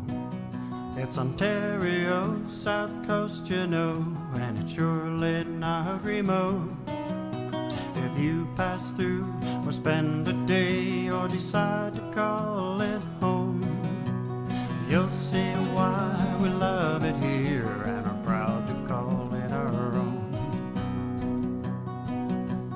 Norfolk, Norfolk, a southern county home. Norfolk, Norfolk, we know you can't go wrong with the friendly folk of Norfolk. You won't be a stranger long. Take in the small town atmosphere, be amazed at all that we grow. Like our kids that go and see the world and can't wait to return home. Drop a line in a placid lake or stroll along the shore. Take a tour on a peaceful country road and bound to be back for more. Of Norfolk, Norfolk, my southern county home. Norfolk, Norfolk, we know you can't go wrong with the friendly folk of Norfolk. You won't be a stranger long.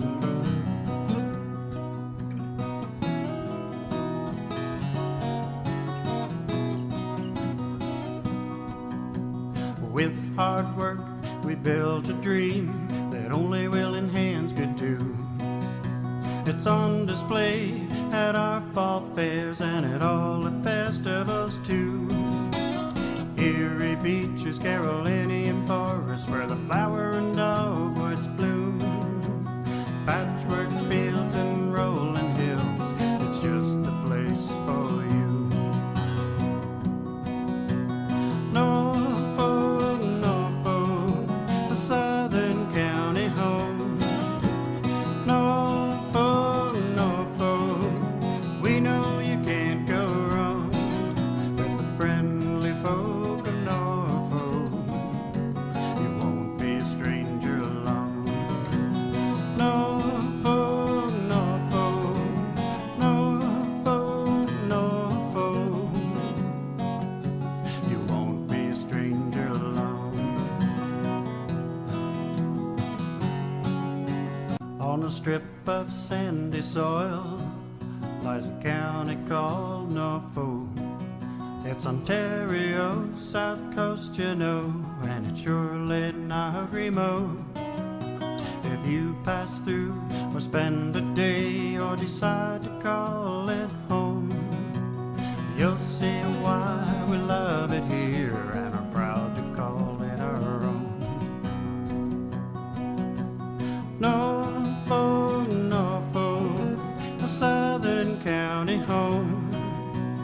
Norfolk, Norfolk, we know you can't go wrong with the friendly folk of Norfolk.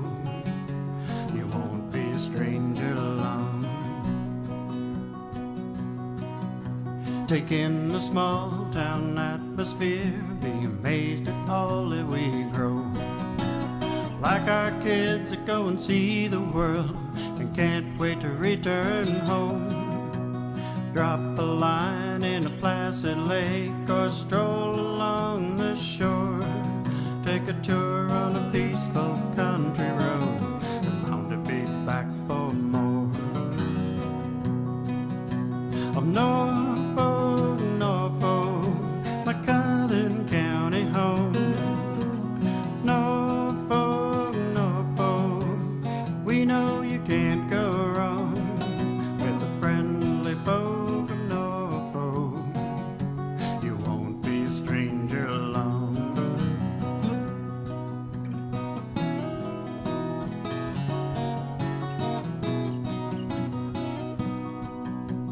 With hard work we built a dream that only willing hands could do. It's on display at our fall fairs and at all the festivals too. beaches, Carolinian forests, where the flower and dogwoods bloom. Patchwork fields and rolling hills, it's just a place for you. Norfolk, Norfolk, a southern county home. Norfolk, Norfolk, we know you can't go wrong with the friendly folk of Norfolk.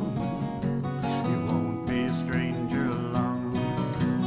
Norfolk, Norfolk, Norfolk, Norfolk, you won't be a stranger along. On a strip of sandy soil lies a county called Norfolk. It's Ontario's south coast, you know, and it's surely not remote. If you pass through or spend a day or decide to call it home, you'll see why we love it here and are proud to call it our own. Norfolk, Norfolk, a southern county home. Norfolk, Norfolk, we know you can't go wrong with the friendly folk of Norfolk. You won't be a stranger along. Take in the small town atmosphere, be amazed at all that we grow.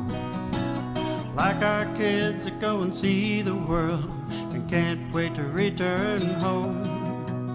Drop a line in a placid lake or stroll along the shore. Take a tour on a peaceful country road and bound to be back for more. Of North.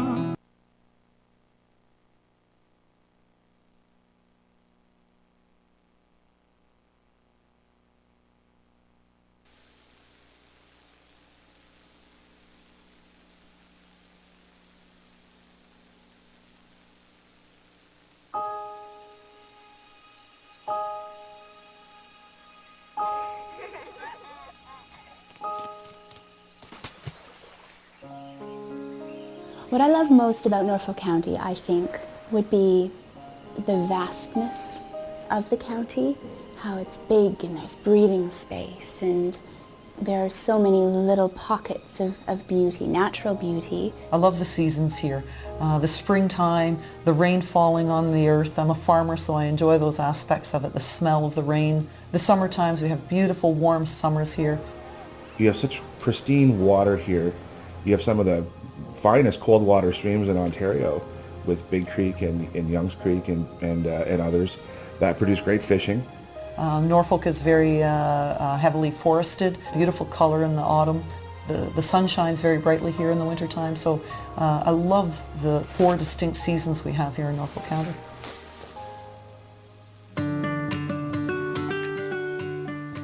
What people find remarkable about Norfolk County, I think, is that our sense of community and us working together. I think of us as a little bit of, we have these ecospheres in our store. They're these self-sustaining little balls that, you know, completely take care of themselves. We're a little bit like that, you know, in our area. We have so much here. My kids grow up knowing what it's like to produce a piece of fruit or produce some food, some vegetables, and put them on the table, how much effort that takes. And I think that's important.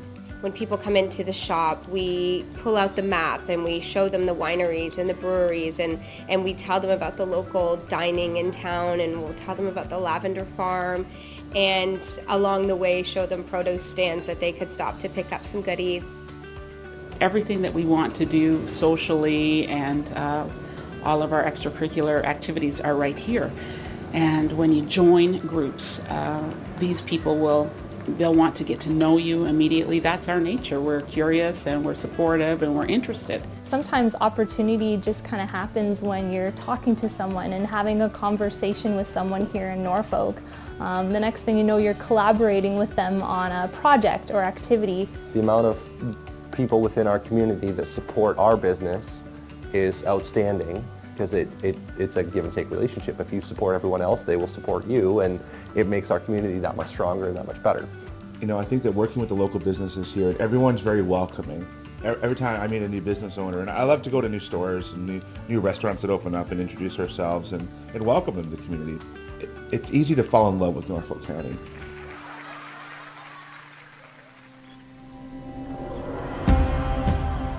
My advice to a family that's thinking about moving here is to come and visit. Come and spend a week. Come and experience everything that we have to offer, because you're going to find an amazing quality of life. You're 10 minutes away from a beach. You're 5 minutes away from a dog park. You know, there's so much opportunity in an area like this for young entrepreneurs, young families, even, you know, senior entrepreneurs that are doing that as well. I'm very happy. I'm lucky, very lucky I can be here, It's a good place to raise family too. We don't have this sort of slick veneer over us. We're really comfortable in our own skin, and artists are making art because they love to make art, and musicians are writing songs because they love to write songs. And just because you're not from here doesn't mean that you can't embrace what makes Norfolk great. You know, sort of our diversity, the wonderful landscapes here. And it's just a great area. You're going to meet great people.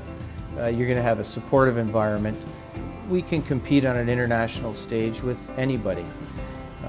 And that's how we have to start looking at the world. You just have to be willing to work hard, realize the potential that there is here, and just put yourself to work and create that opportunity for yourself. I found that as a young entrepreneur, I was given every opportunity I could want. Just put yourself out there. Go to local events, and you're going to bump into all kinds of people that are going to be, important business connections to you. Everybody's so willing to help somebody else out. I think that's the best thing about even being a business owner in Norfolk County. We're a small community, but there's so much support here, whether it's a restaurant or ecotourism. We just have this appetite, and if you've got a great idea, you've got a willing community that's going to get behind your idea. You know, some of the advice that I would give entrepreneurs coming to Norfolk County would be to think outside of the Norfolk box, but don't forget what's in the Norfolk box, because we have a lot to offer. We have a lot of great people, a lot of great opportunities. Norfolk County. Entrepreneurs grow here. Norfolk County. Ideas grow here. Norfolk County. You grow here. You grow here. You grow here.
On a strip of sandy soil lies a county called Norfolk.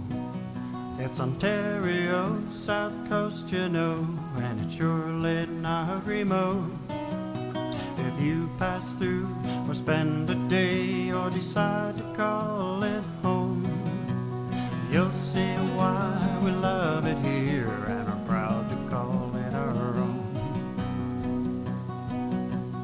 Norfolk, Norfolk, a southern county home.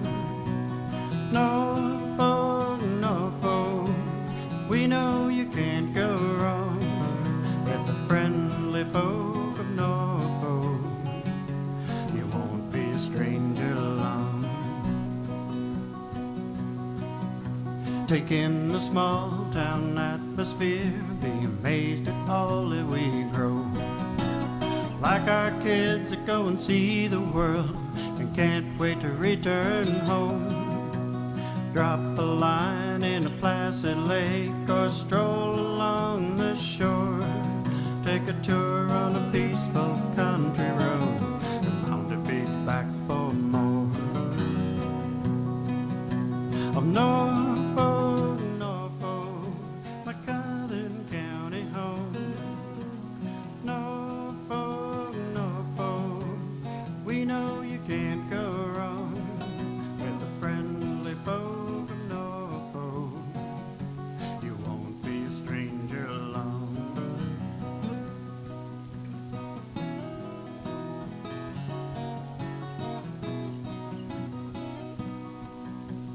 With hard work we built a dream that only willing hands could do.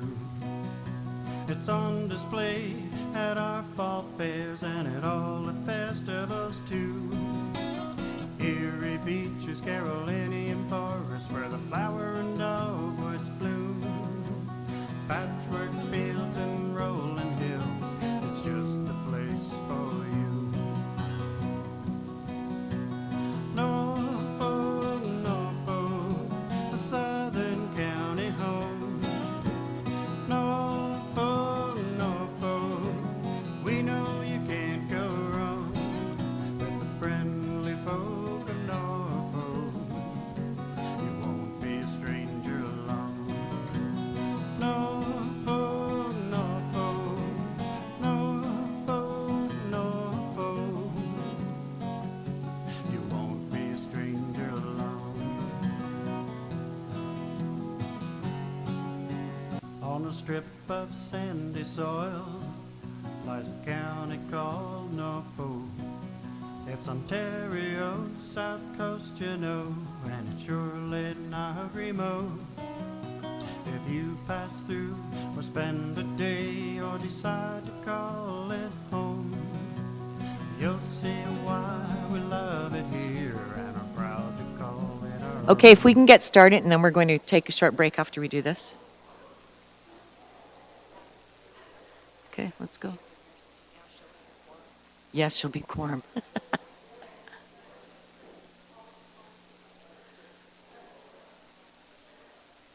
Okay, so I need to move her in a second. Okay.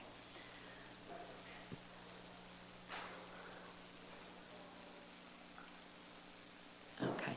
Can I have a mover and a seconder that the committee adjourn this closed session at 4:17 p.m. and reconvene in open session? Councillor Martin, and seconded by Councillor Taylor. What'd you just give me that you wrote? Okay. Okay.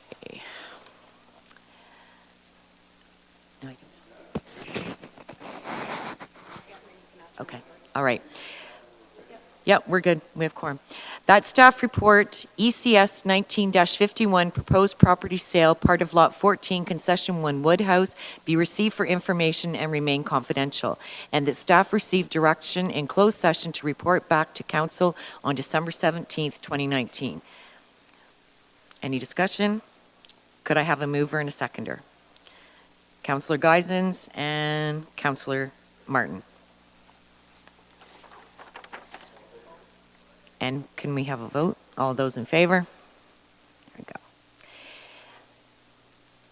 Now, that report ECS 19-55 Pattison Outdoor Advertising LP proposed lease amendment be received as information and remain confidential, and that staff be directed to execute a lease amendment agreement with Pattison Outdoor Advertising LLP. Could I have a mover? Councillor Taylor, and a seconder, Councillor Michelli. Any discussion? All those in favor? Okay. And at that, we will take a short break. And with that, we will take a short break and we will reconvene. Well, there's no food, but our deputations are scheduled at 5. We could probably get some staff items in 15 minutes. Okay, we'll reconvene in 15 minutes at approximately 4:35.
On a strip of sandy soil lies a county called Norfolk.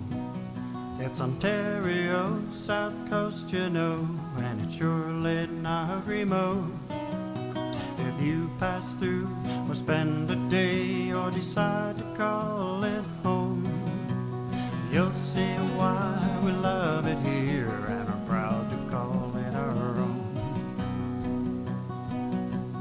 Norfolk, Norfolk, a southern county home. Norfolk, Norfolk, we know you can't go wrong with the friendly folk of Norfolk. You won't be a stranger long. Take in the small town atmosphere, be amazed at all that we grow. Like our kids that go and see the world and can't wait to return home. Drop a line in a placid lake or stroll along the shore. Take a tour on a peaceful country road. You're bound to be back for more. Of Norfolk, Norfolk, my southern county home. Norfolk, Norfolk, we know you can't go wrong with the friendly folk of Norfolk. You won't be a stranger long.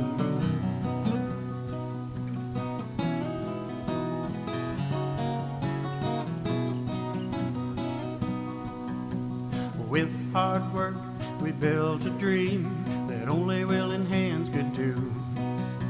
It's on display at our fall fairs and at all the festivals too. Erie beaches, Carolinian forests, where the flower and dogwoods bloom. Patchwork fields and rolling hills, it's just the place for you. Norfolk, Norfolk, a southern county home.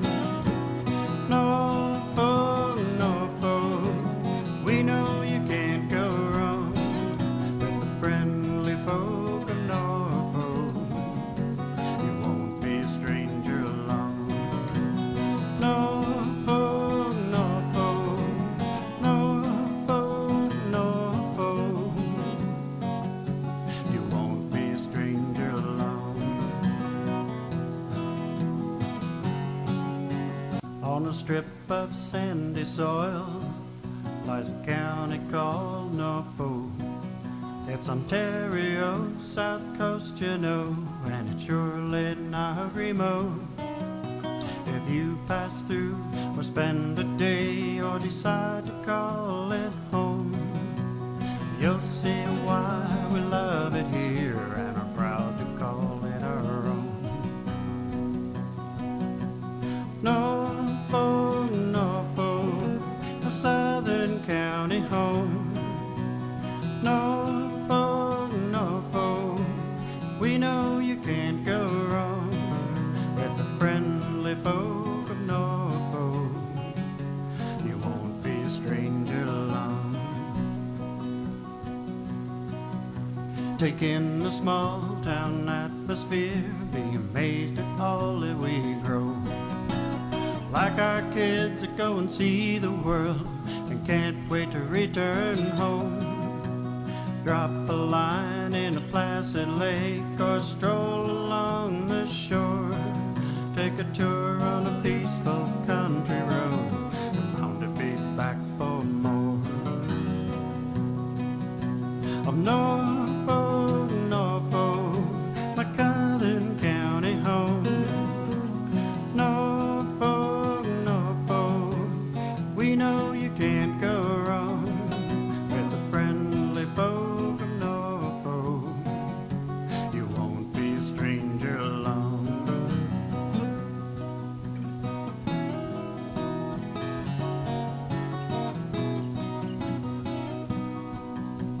With hard work we built a dream that only willing hands could do. It's on display at our fall fairs and at all the festivals too. beaches, Carolinian forests, where the flower and dogwoods bloom. Patchwork fields and rolling hills, it's just a place for you. Norfolk, Norfolk, a southern county home. Norfolk, Norfolk, we know you can't go wrong with the friendly folk of Norfolk. You won't be a stranger along. Norfolk, Norfolk, Norfolk, Norfolk, you won't be a stranger along. On a strip of sandy soil lies a county called Norfolk. It's Ontario, south coast, you know, and it's surely not remote. If you pass through or spend a day or decide to call it home, you'll see why we love it here and are proud to call it our own. Norfolk, Norfolk, a southern county home. Norfolk, Norfolk, we know you can't go wrong with the friendly folk of Norfolk. You won't be a stranger along. Take in the small town atmosphere, be amazed at all that we grow. Like our kids that go and see the world and can't wait to return home. Drop a line in a placid lake or stroll along the shore. Take a tour on a peaceful country road and bound to be back for more. Of North.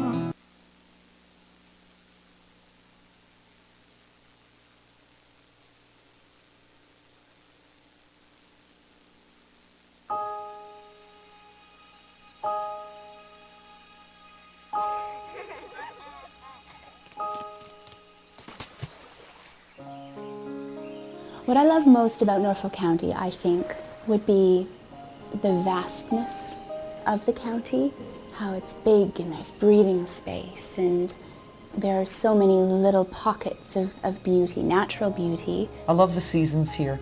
The springtime, the rain falling on the earth. I'm a farmer, so I enjoy those aspects of it, the smell of the rain. The summer times, we have beautiful warm summers here. You have such pristine water here. You have some of the finest cold water streams in Ontario with Big Creek and Youngs Creek and others that produce great fishing. Norfolk is very heavily forested, beautiful color in the autumn. The sun shines very brightly here in the wintertime, so I love the 4 distinct seasons we have here in Norfolk County.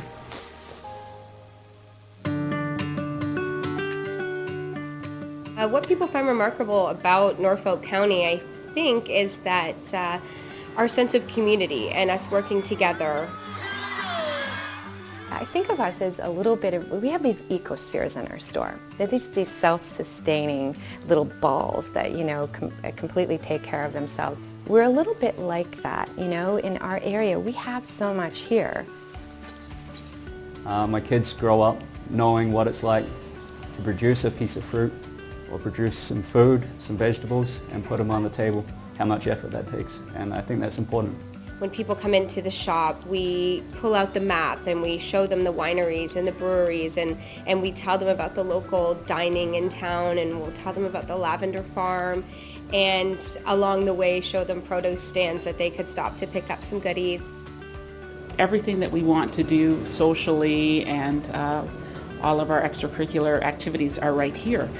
And when you join groups, these people they'll want to get to know you immediately. That's our nature. We're curious and we're supportive and we're interested. Sometimes opportunity just kind of happens when you're talking to someone and having a conversation with someone here in Norfolk. The next thing you know, you're collaborating with them on a project or activity. The amount of people within our community that support our business is outstanding, because it's a give and take relationship. If you support everyone else, they will support you, and it makes our community that much stronger and that much better. You know, I think that working with the local businesses here, everyone's very welcoming. Every time I meet a new business owner, and I love to go to new stores and new restaurants that open up and introduce ourselves and welcome them to the community. It's easy to fall in love with Norfolk County.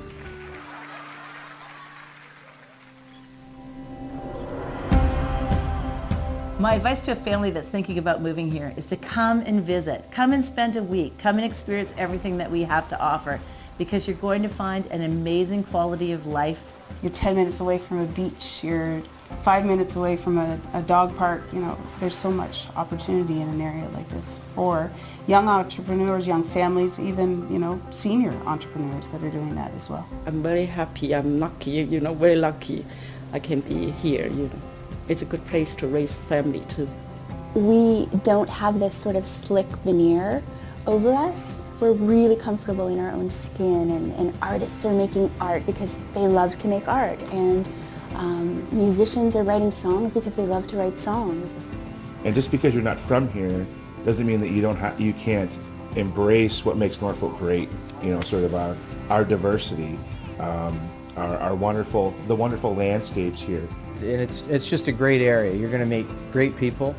You're going to have a supportive environment. We can compete on an international stage with anybody. And that's how we have to start looking at the world. You just have to be willing to work hard, realize the potential that there is here, and just put yourself to work and create that opportunity for yourself. I found that as a young entrepreneur, I was given every opportunity I could want. Just put yourself out there.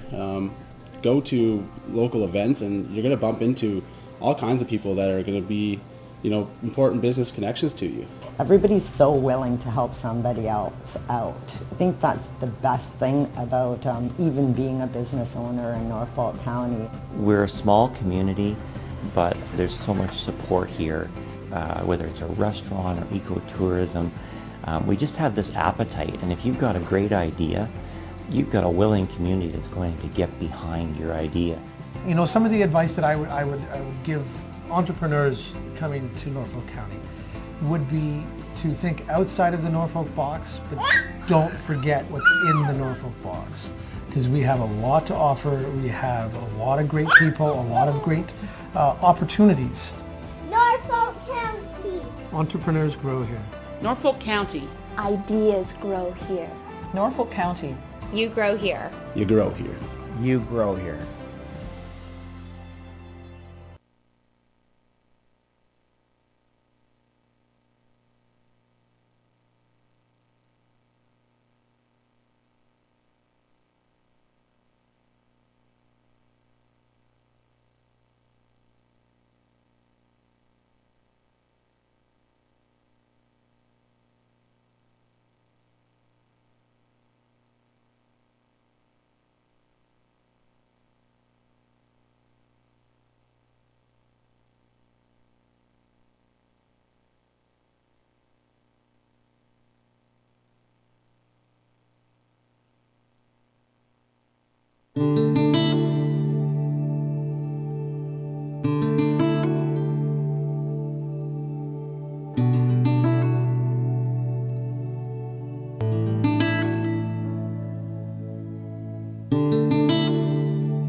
On a strip of sandy soil lies a county called Norfolk. It's Ontario's south coast, you know, and it's surely not remote. If you pass through or spend a day or decide to call it home, you'll see why we love it here and are proud to call it our own. Norfolk, Norfolk, a southern county home. Norfolk, Norfolk, we know you can't go wrong with the friendly folk of Norfolk. You won't be a stranger long. Take in the small town atmosphere, be amazed at all that we grow. Like our kids that go and see the world and can't wait to return home. Drop a line in a placid lake or stroll along the shore. Take a tour on a peaceful country road and bound to be back for more. Of Norfolk, Norfolk, my southern county home. Norfolk, Norfolk, we know you can't go wrong with the friendly folk of Norfolk. You won't be a stranger long.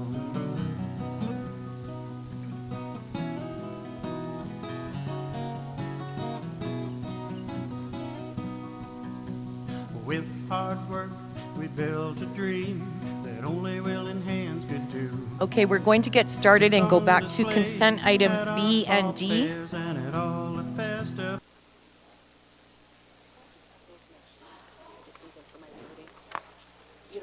Nope.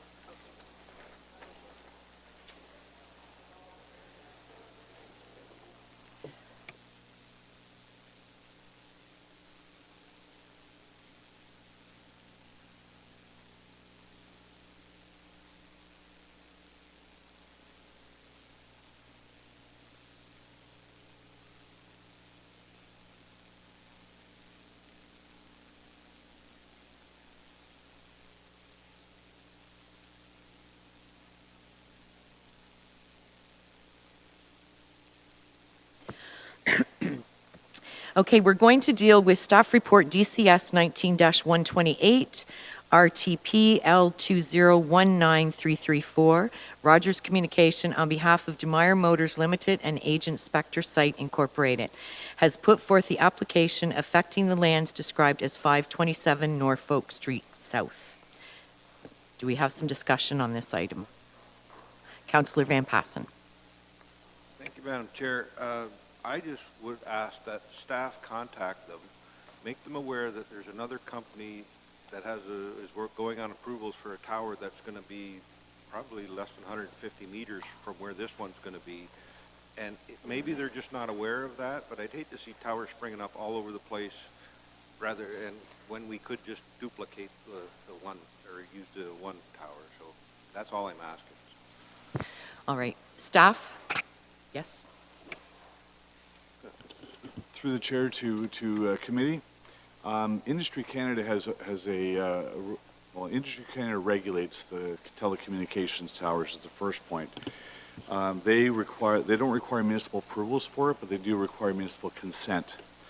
Rogers has identified in their study or in their rules that they have to notify every property owner within 120 meters of the subject property. And we could, if council wished to, in a resolution on this to support, recommend that they contact everyone within 150 meters. That would include the neighboring property. Any further discussion? Councillor Columbus? Well, I think Councillor Van Passen's raised a good point. Rogers may not be familiar or have the knowledge that there's another tower going up within, say, 150 meters of this particular tower.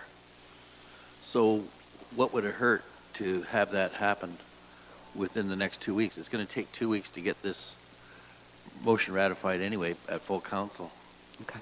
All right. So I'm just thinking like Councillor Van Passen, maybe they're not aware. Perhaps Mr. Godby knows whether in fact Rogers is aware of the other tower going in on Public Works property. Through the chair to Councillor Columbus, I am unaware if Rogers has been informed, but through discussions here with Mr. Sullivan, we are aware that the planner on this file has kind of been suggested to get in contact with them to make sure that Rogers is aware. Okay, so just a summary then would be is that it looks like there have been arrangements made to let Rogers know that there is another tower. Correct? Yes, Madam Chair, I can certainly reinforce that direction with Mr. Vaughn, who's the planner on the file. I can certainly ensure that he does notify Rogers of that. Okay, thank you. Councillor Martin? Thank you, Madam Chair. I would just like staff to be aware that in the Rogers report, which is page 5 of their report, it's 26 in our agenda, it does discuss co-location assessment. So at the time, I guess there may not have been other towers at the time, but however, it says here that they've thoroughly looked at the area and did an initial site evaluation, and there were no other locations. So I don't know if this is just an issue of timing, but they have done that.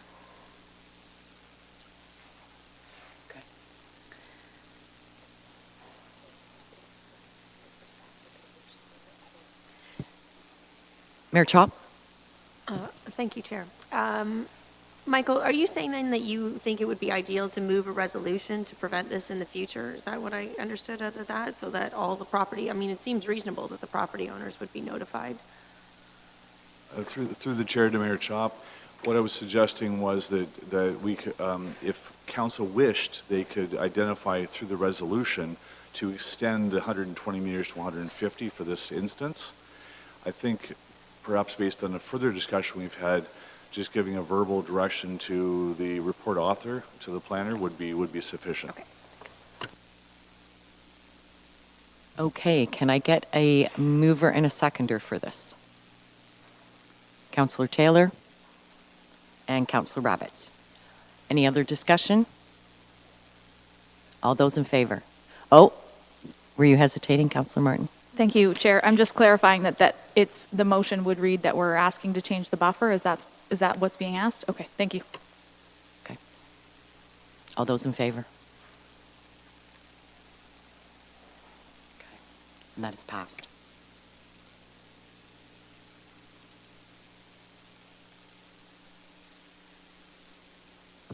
All right, the next consent item that we're going to deal with is the staff report FS 19-41-2019 credit rating.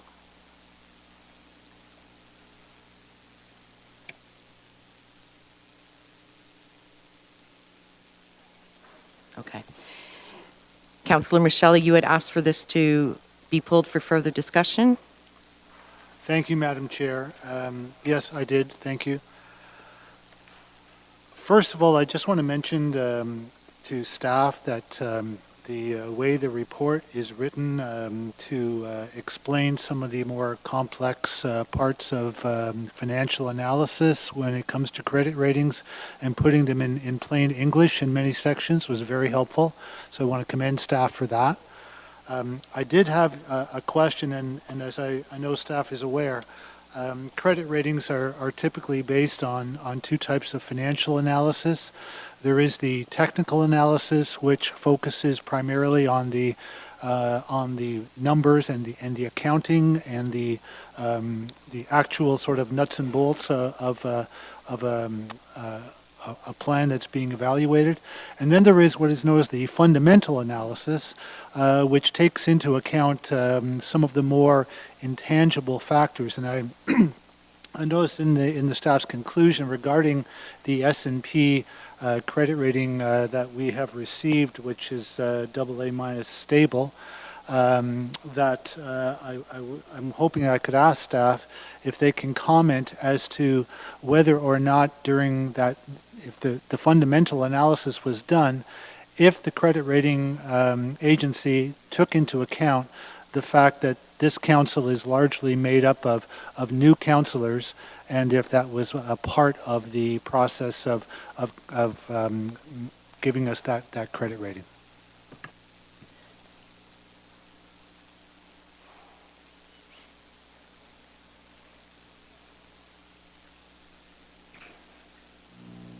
Thank you. Through the chair, we just want to make sure we were consistent with the answer.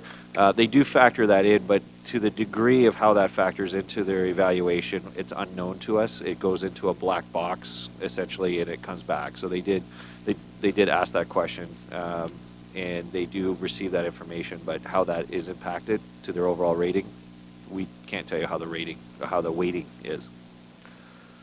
Jason. Councillor Rabbits. Thank you, Madam Chair, and through you, I want to thank my colleague, Councillor Michelli, for pulling this report. I was somewhat surprised that it was under a consent item, and I was hoping that we would have had a full presentation of the report. The credit rating of Norfolk County is of concern not only for this council, but all of our residents whom we represent would likely want to know what our credit rating is and how we arrived at this point. Just to give those watching at home some cliff notes, in 2013, we had an A positive rating. In 2014, with the proposed sale of Norfolk Power, that had improved to an A plus stable rating. After the sale of Norfolk Power, it improved yet again in 2015 to double A minus and stable, and that has maintained through to our tenure here on council. Within the report that S&P had given us, sorry, that's my second point, but the point I want to make there is we're AA minus stable, and really contributing to that improvement was the sale of Norfolk Power and the improvement to our liquidity in Norfolk County. You'll see that on a table that appears on page 5 of 7 of the reports, page 47 in our agenda, and you have the key rating factors there, and you'll see the best score that we have is in our liquidity, and it's because we have that legacy fund that was derived from the sale of Norfolk Power. And so for the layperson that wants to know about our credit rating and how S&P derived their conclusions, FS 19-41 is an excellent report. We're reviewing it this evening. I want to delve a little deeper into what was provided by S&P, and there's a very interesting paragraph that I'd like to read.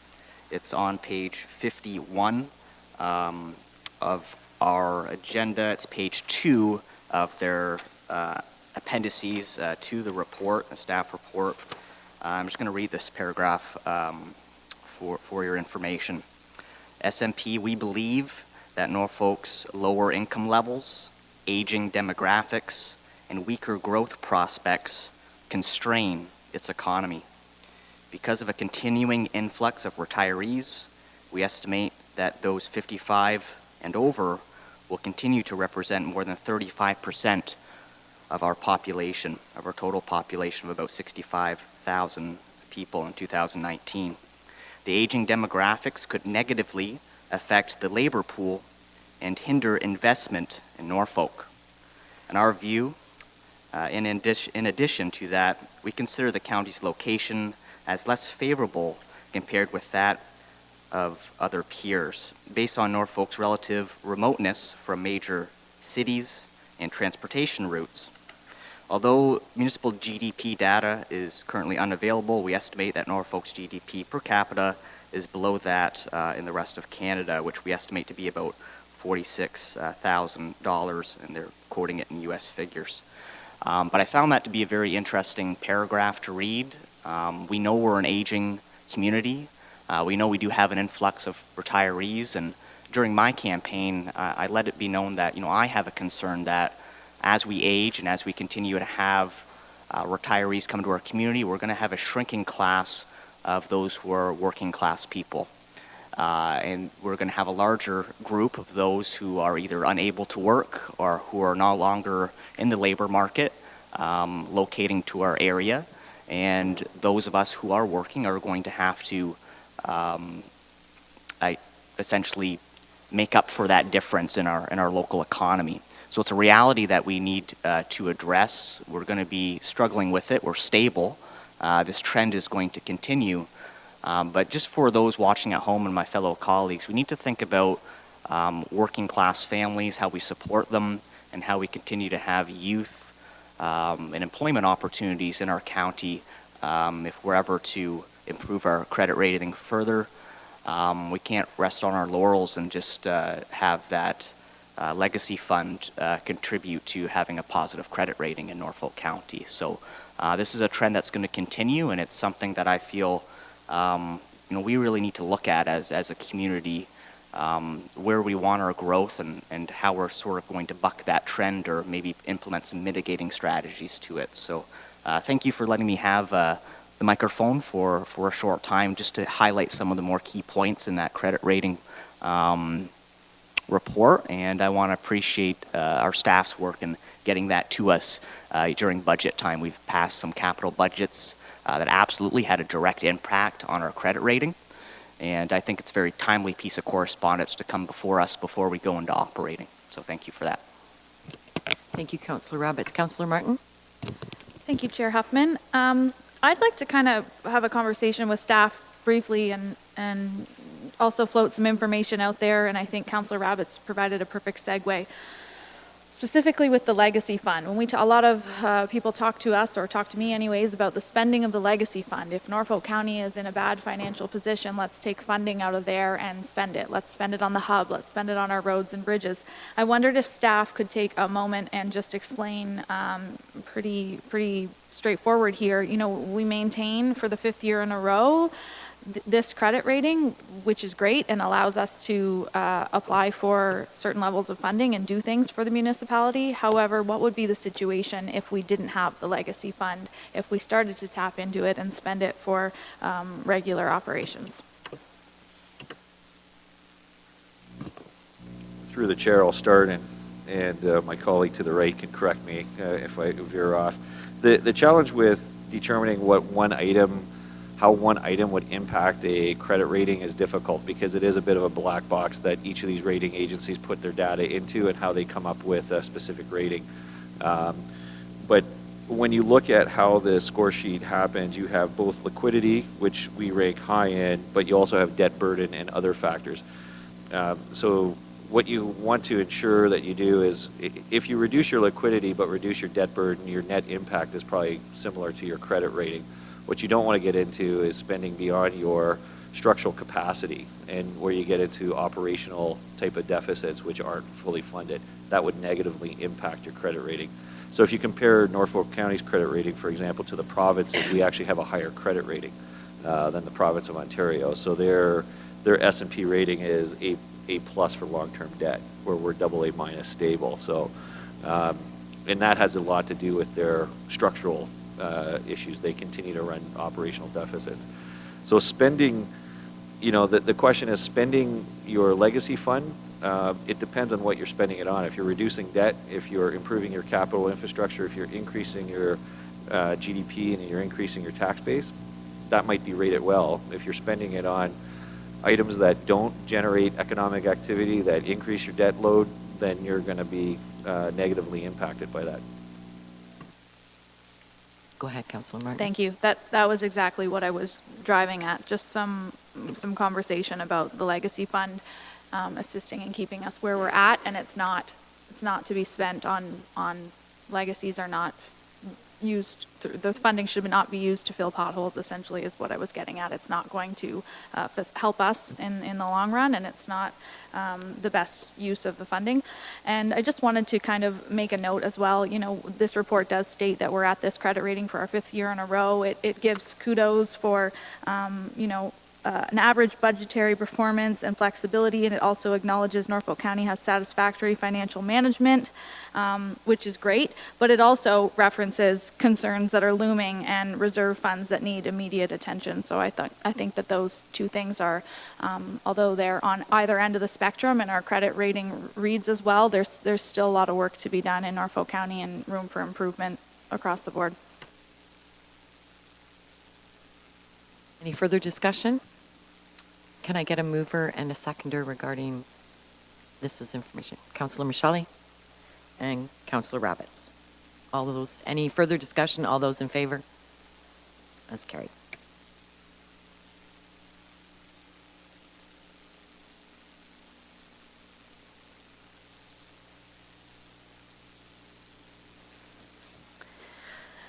Okay, we're a few minutes late, 3 minutes, but anyways. We have 2 deputations to be heard today. A reminder to the deputations, our procedural bylaw allows each deputation to speak for 5 minutes. I will advise when there is 1 minute remaining. Our first deputation this evening is I would like to invite Kimberly Earls to the podium to speak to her deputation respecting SCORE Economic Development Partner Update.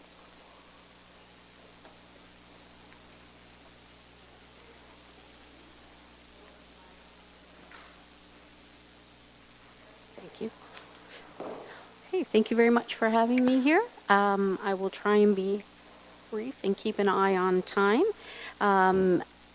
As you had mentioned, this is our annual partner update. SCORE EDC is a not-for-profit municipally owned corporation, and we're owned by the counties of Brent, Elgin, Middlesex, Norfolk, and Oxford. We came together as a regional partnership with a vision for prosperity across the 5-county region.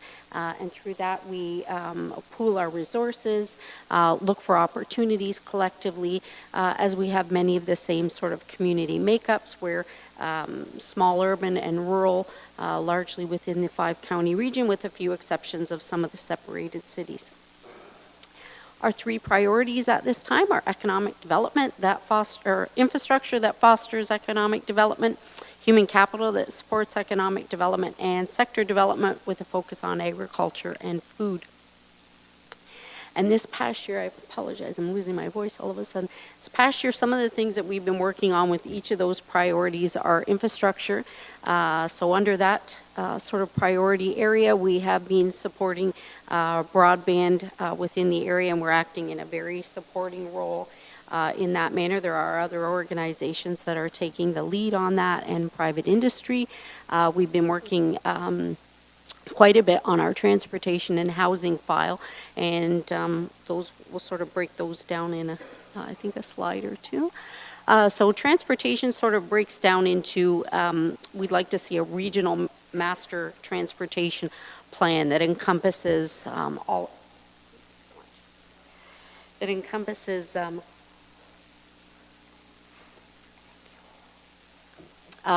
community transportation, rail, including passenger and freight, and highways and ports and air. And as was mentioned in the last comments about us being a little bit south here in Norfolk and in general across the region, our highways and our transportation are very important for economic growth, stability, and activity. And so those are really large files that we share as a county across the 5-county region. Community transportation, so we recently held a series of meetings, and I believe that is the correct map, although I cannot see. I have left my glasses at home. But we got together operations folks from the 5-county region and some provincial and other interested stakeholders to really map out what we have across the regions, where commuter patterns lie, and how we can sort of connect and leverage those resources and assets across the region and make the experience for community transportation seamless. So for instance, we have Blair Sylvester, Nikki Sloat, and Bill Cridlin were at that meeting from Norfolk County, and some of the things that we looked at were, for instance, if a passenger in Delhi wanted to travel to Woodstock for education, and so we're working on those things as a larger collective region.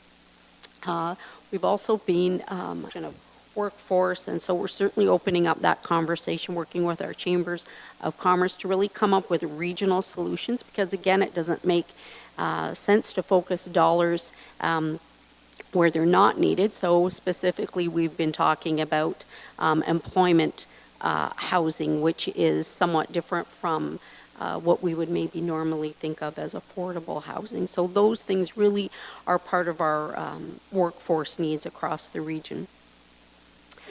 And human capital, so we partner with a number of organizations across the region to sort of look at solutions and find actionable ways that we can move these forward. And this slide shows some of those. We work with certainly the federal government. I belong to a committee that is an interministerial, intergovernmental committee. So we have representatives from Service Canada, from the province, from various universities and colleges, and some employers and other service providers and boards of education across the region. So that just sort of shows who those folks are. And again, human capital, we've been focusing specifically on trying to work with our workforce planning boards, federal government and the province especially, to sort of find where that mismatch is happening between the continuum of education in elementary school, into high school, into colleges and universities, and how we seem to be at a point right now where there's a bit of a mismatch for skills that people are training for or have currently, and those that employers need.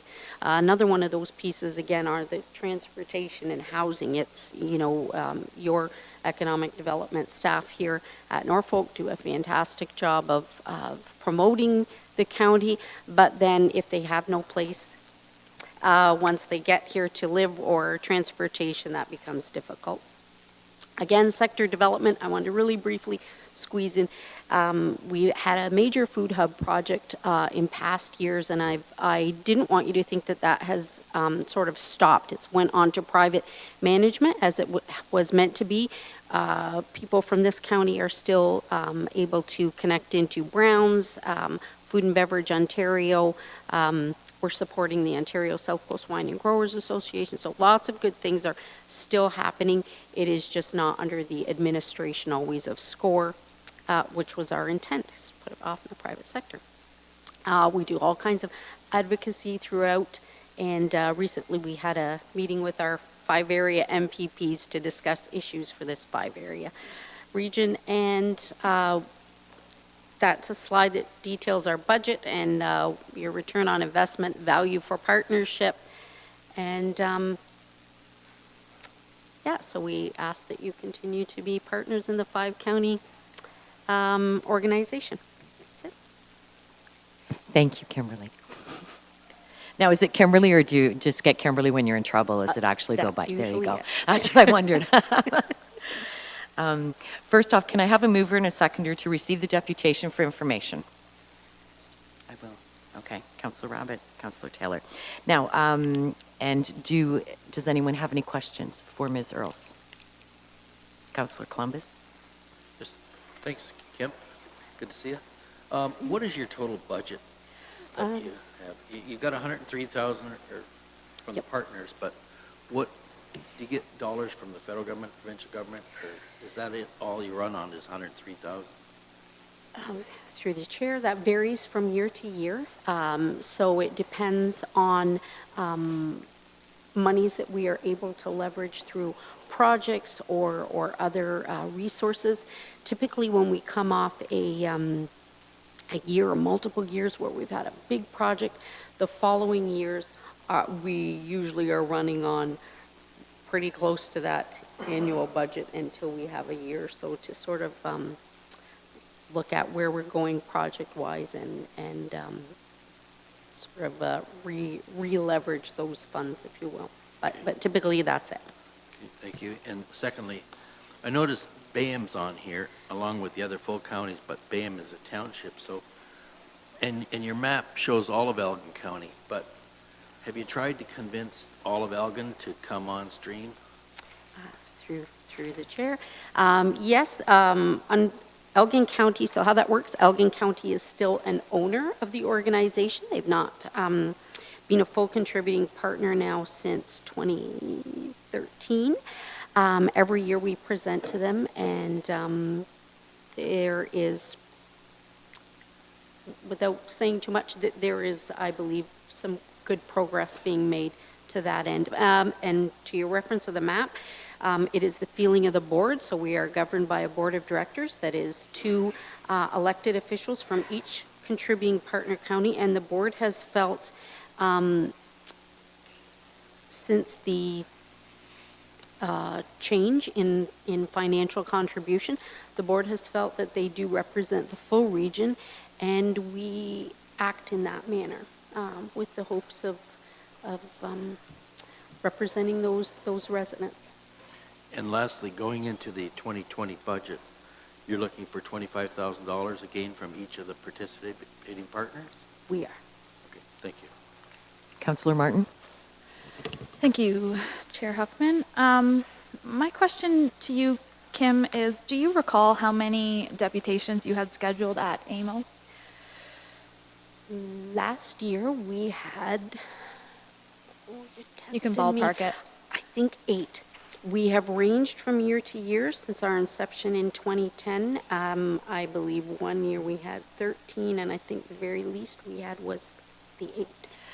I bring that up to share with my colleagues because if you go to AMO, Kim has so many deputations booked that you cannot divide and conquer enough to get to them all. It's a great opportunity to sit down with the other participating members at SCORE, get a seat at the table, and sit down with the ministers and discuss the direct issues. And she does a very good job at getting everyone booked in and having their voices heard. So from that alone, from that perspective alone, it is very helpful to get in the door with a group of people and share common ground. And I think that it gains leverage when more than one municipality can get a seat at the table and say, hey, we also have this problem.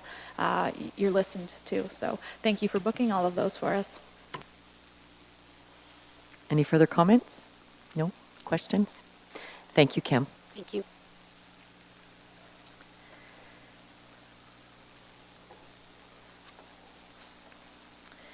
Now, I'd like to invite, I don't know if is Olive Dog's Nest here?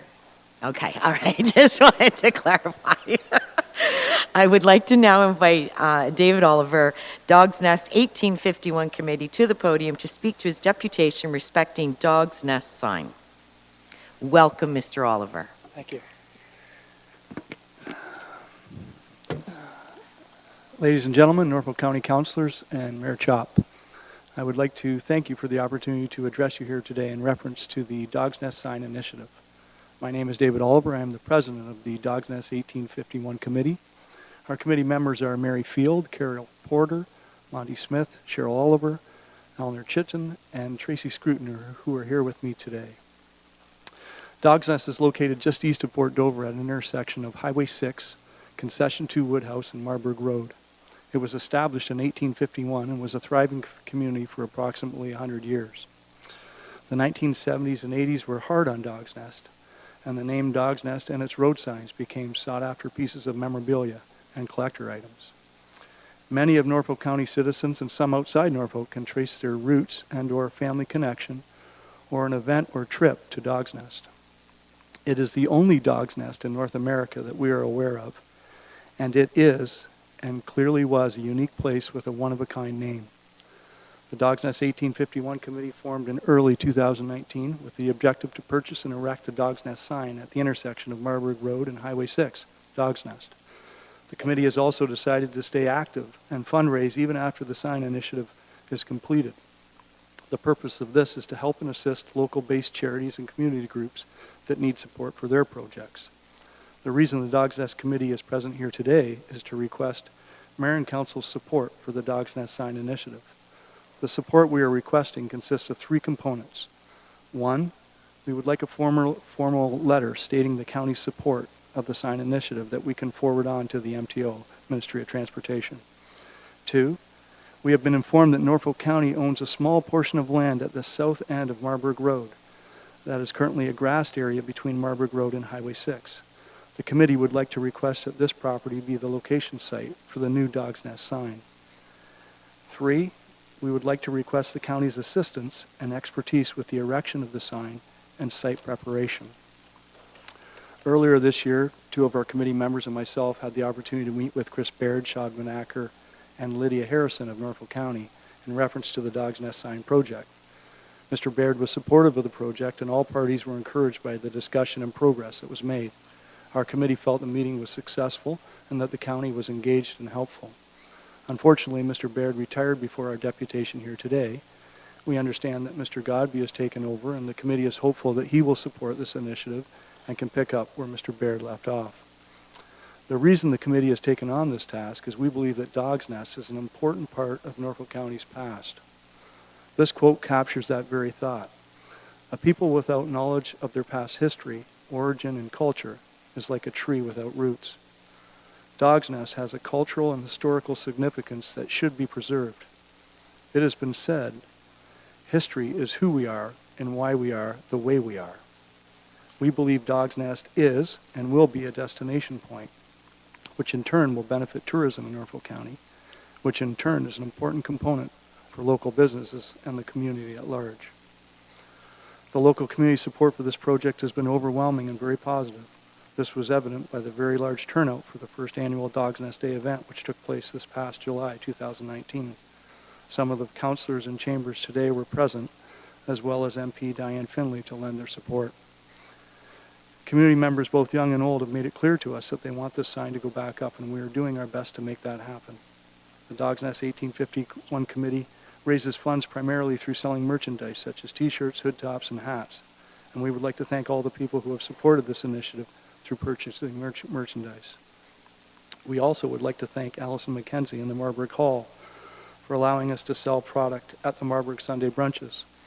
We would also like to thank Jane Overland and the Port Dover Board of Trade, as well as the Port Dover Foundation, for allowing us to take part in their functions, such as Friday the 13th, beer stock, etc. And we would also like to thank the Port Dover Lions for allowing us to take part in the Port Dover Farmers Market and Car Show.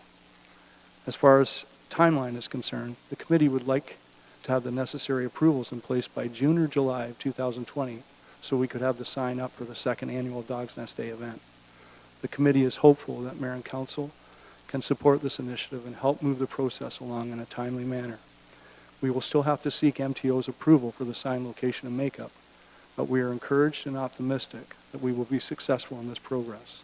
In closing, we would like to again thank Norfolk County staff, Norfolk County councilors, the community service groups, and the general public for all their support and assistance with this project thus far. Thank you. Thank you, Mr. Oliver. You were so calm up there. Does anyone have any questions? Councillor Martin. Thank you, Chair Huffman. I have to agree. You were not that you were calm. You were just quiet. I know. That's what I mean. It threw me off. Great job to you and the entire committee. I see you out at every community event and fundraiser possible, sharing, selling your shirts and your hats and your apparel. And I should have worn my shirt today.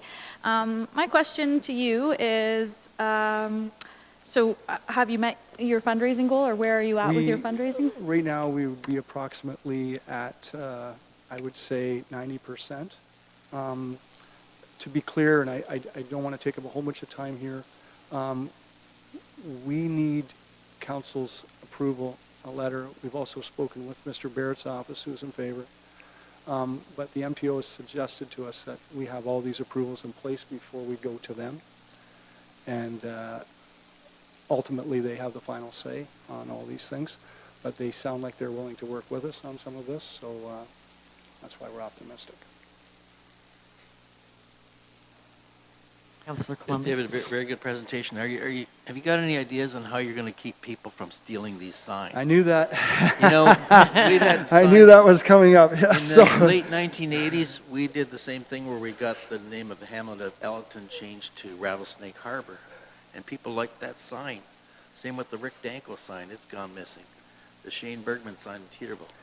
They're collector items, right? So have you got any ideas of how to prevent this from happening? Yes, certainly. They will be gone. Yes, certainly. So a lot of thought has gone on into this. And I know as the committee, we've met with the committee a number of times concerning this matter.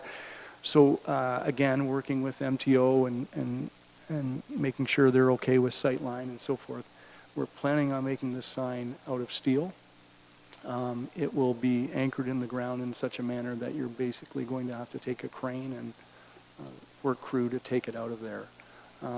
The other thing, the reason we're making it out of steel is that we're looking at it trying to be maintenance free. We don't want to burden the county with any extra costs or things like that. So hopefully the sign will be able to put up and stay there for 100 years. Steel sounds like the right plan because they do use chainsaws to cut the post Exactly. off. Yeah, we've seen that.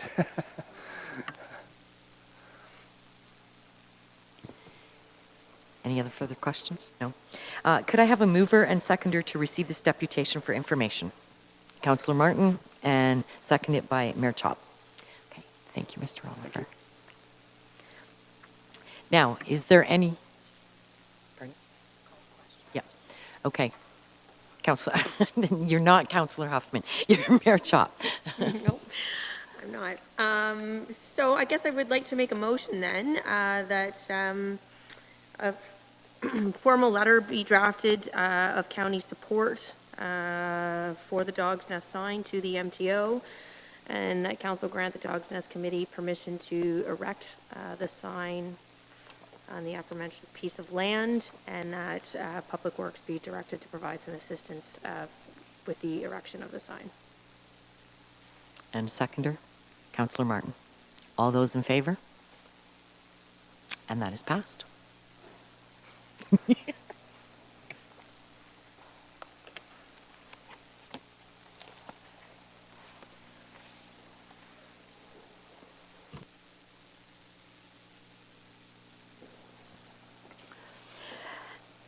Staff reports, discussion items. Staff report ECS 19-09, read the annual report, Provincial Offences Administration. And who is presenting that? Okay.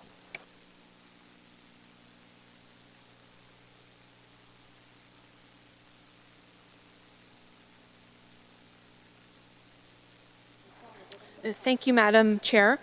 I'd like to introduce Danette Lecomte, who's joining me here tonight. She's the manager of court administration and will be assisting with presenting the report and providing any assistance with specific technical questions that council may have tonight. The purpose of this report is to provide an annual information report as recommended by the Ministry of Attorney General as part of an operational audit that was conducted in 2007. As background information, the province transferred the responsibility of the administration and operation of Provincial Offences Court to Norfolk County in March 2001 through a Memorandum of Understanding.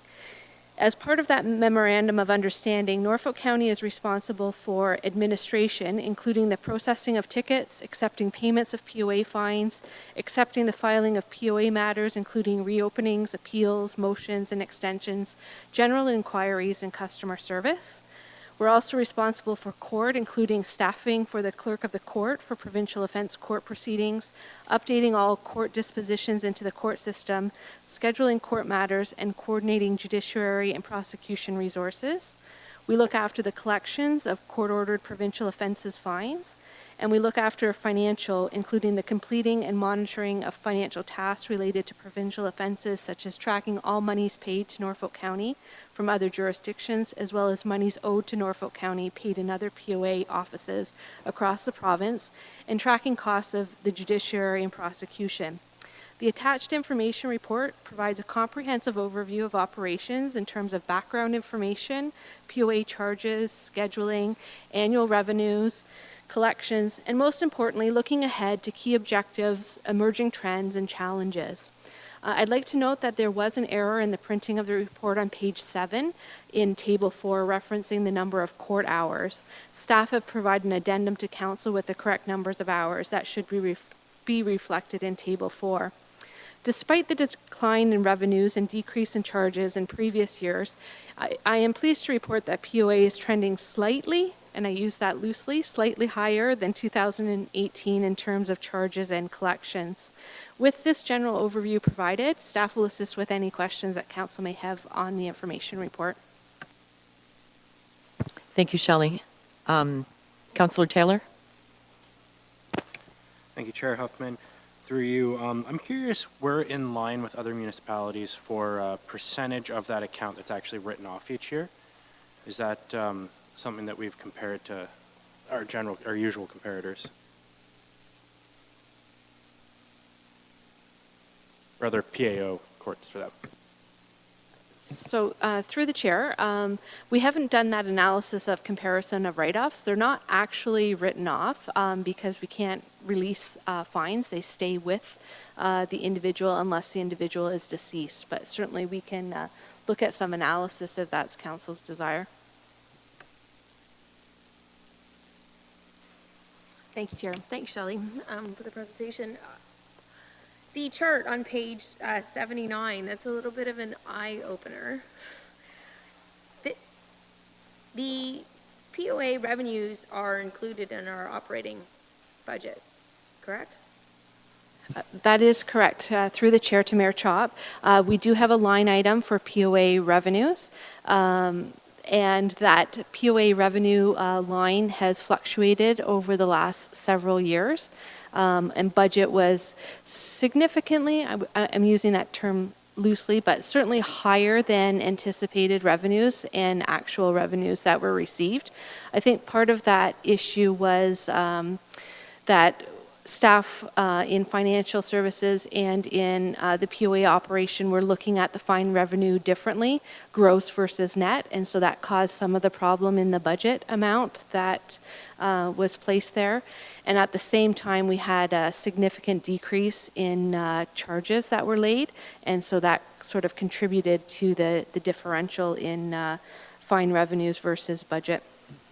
Well, we haven't, I mean, if you look at 2018 and 2019, we haven't had, because that's year to date as of November 19th. It's not that significant. So that correction was just discovered this year then? Is that correct? Because since 2014, we've been 15, well, the lowest was 7, but 7, anywhere from 7 to what, 43% off?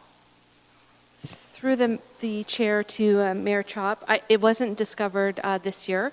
With every budget proposal, staff proposes what the revenue should be. It goes through a series of reviews with SLT. Sometimes there is an opportunity for revenues to be perhaps overstated to not reduce to a certain level, and I think that's what contributed to certain factors. Staff proposed some reductions to revenues last year, and not that full proposal was included in the budget. You will see, though, in the 2020 budget that in collaboration with the interim treasurer and the interim general manager of corporate services, I believe that is being corrected and the revenue line will be stated more accurately. Okay, so I'm sorry, so staff actually made some, obviously it didn't come to council, but staff made suggestions last year to reduce that revenue number then? Is that what you're telling me?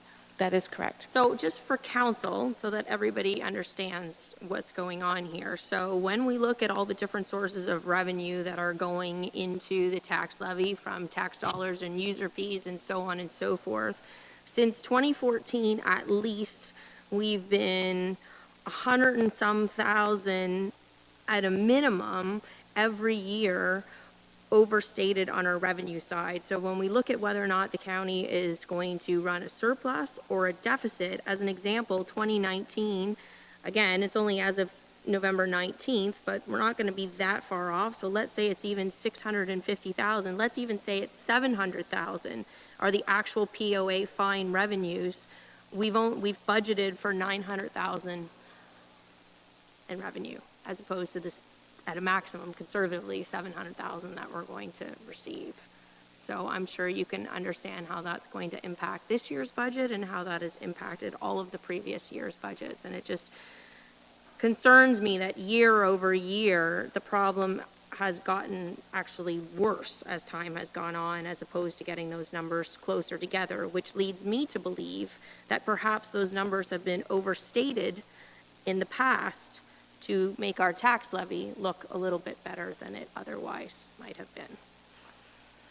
Councillor Van Passen. Yes, thank you, Madam Mayor, or Madam Chair. I also looked at that page, and you know, we collect 650,000, but 300,000 of it we don't collect anyway, so we don't have that money. We write off another 50,000, so we don't have that money. And then the building we're in is one floor of a 3-story building that we're paying $1 million lease on. So we're break even before we've actually even paid for any staff. So it's not a real good money maker. But I would draw your attention to page 87 of our agenda.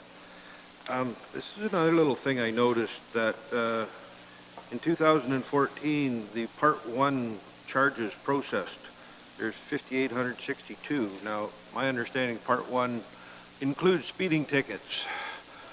And we're dropped now to in 4,125, so we're dropped more than 1,500 speeding tickets that the police wrote out. At the same time, we're shelling out $64,000 for speed signs because everybody's complaining about all the speeders on the road. A deputation just showed up at the Police Services Board I saw about St. John's. I've had calls from Bloomsburg, their complaints, Highway 24's complaints. So we're spending money on speed signs for people to watch flashing lights, tell them how fast they're going, but the police are writing 1,500 less speeding tickets, and 21 kilometers over is over $100 fine. If we wrote 1,500 more tickets at $100, I don't know how my math works, but we might not be in such a deficit if we ask the Police Services Board to maybe look into that at some point. Any further questions? Councillor Columbus? Yes, I'm on page 89 of the agenda package. This is the POA annual report. And I'm looking at table 4. I guess that's the one that was handed out today. And in 2018, we only had 133.6 hours of court time. Is that the courtroom at the RAD building? Through the chair to Councillor Columbus, that is correct. Like, that's very disappointing. I thought when that courtroom went into that building that it was really, really required because it was overbooked at the other courthouse, and that we would be able to rent that out and it would be a revenue generator. And it looks like it's costing us a lot of money to have that courthouse in the Robinson building. Through the chair to Councillor Columbus, I think when you look at the number of court hours, they correlate with the decline in charges that happen in the period of time as well. So it's a direct relationship. Part of the strategies moving forward, as you'll see at the end of the annual report, is really aggressively marketing the court facility that's available for tribunals, hearings, to be able to use the court space that is there at Robinson Administration Building when it's not being used by POA. So that's one of our strategies moving into 2020 to aggressively market what's available. Sounds like the right thing to do. Thanks.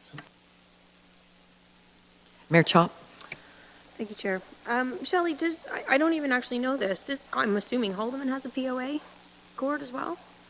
Through the chair, that is correct. Haldeman County does have a POA. We're in what we call the Tri-County area. So Haldeman County has its POA operation, Brant has its POA operation, and Norfolk has theirs. And has there ever been any consideration to blending the two, given the low usage that's going on with this? Through the chair, not to my knowledge, certainly the memorandum of understanding that council entered into with the Ministry of Attorney General was for the geographical area of Norfolk County, and other municipalities entered into a similar memorandum of understanding. So Brant would have done their geographical area and Haldeman for theirs as well. We can certainly do some research to see if there has been any further discussion or movement or what that might look like, but happy to work with you or council on that initiative. Well, I think as we head into a pretty tough budget year, I mean, we have to start looking at things. And if we're losing money on the POA courts, we have to come up with a different solution. We can't be paying money to operate something that's supposed to be a revenue generator. So I guess the only other thing I wanted to mention, but Paul is not here, is just when we have talked about, changing kind of our bylaw strategy and putting, actual fines to some of these bylaw infractions, whether it's noise or cannabis related or so on and so forth, as opposed to just issuing warnings that do little to deter people.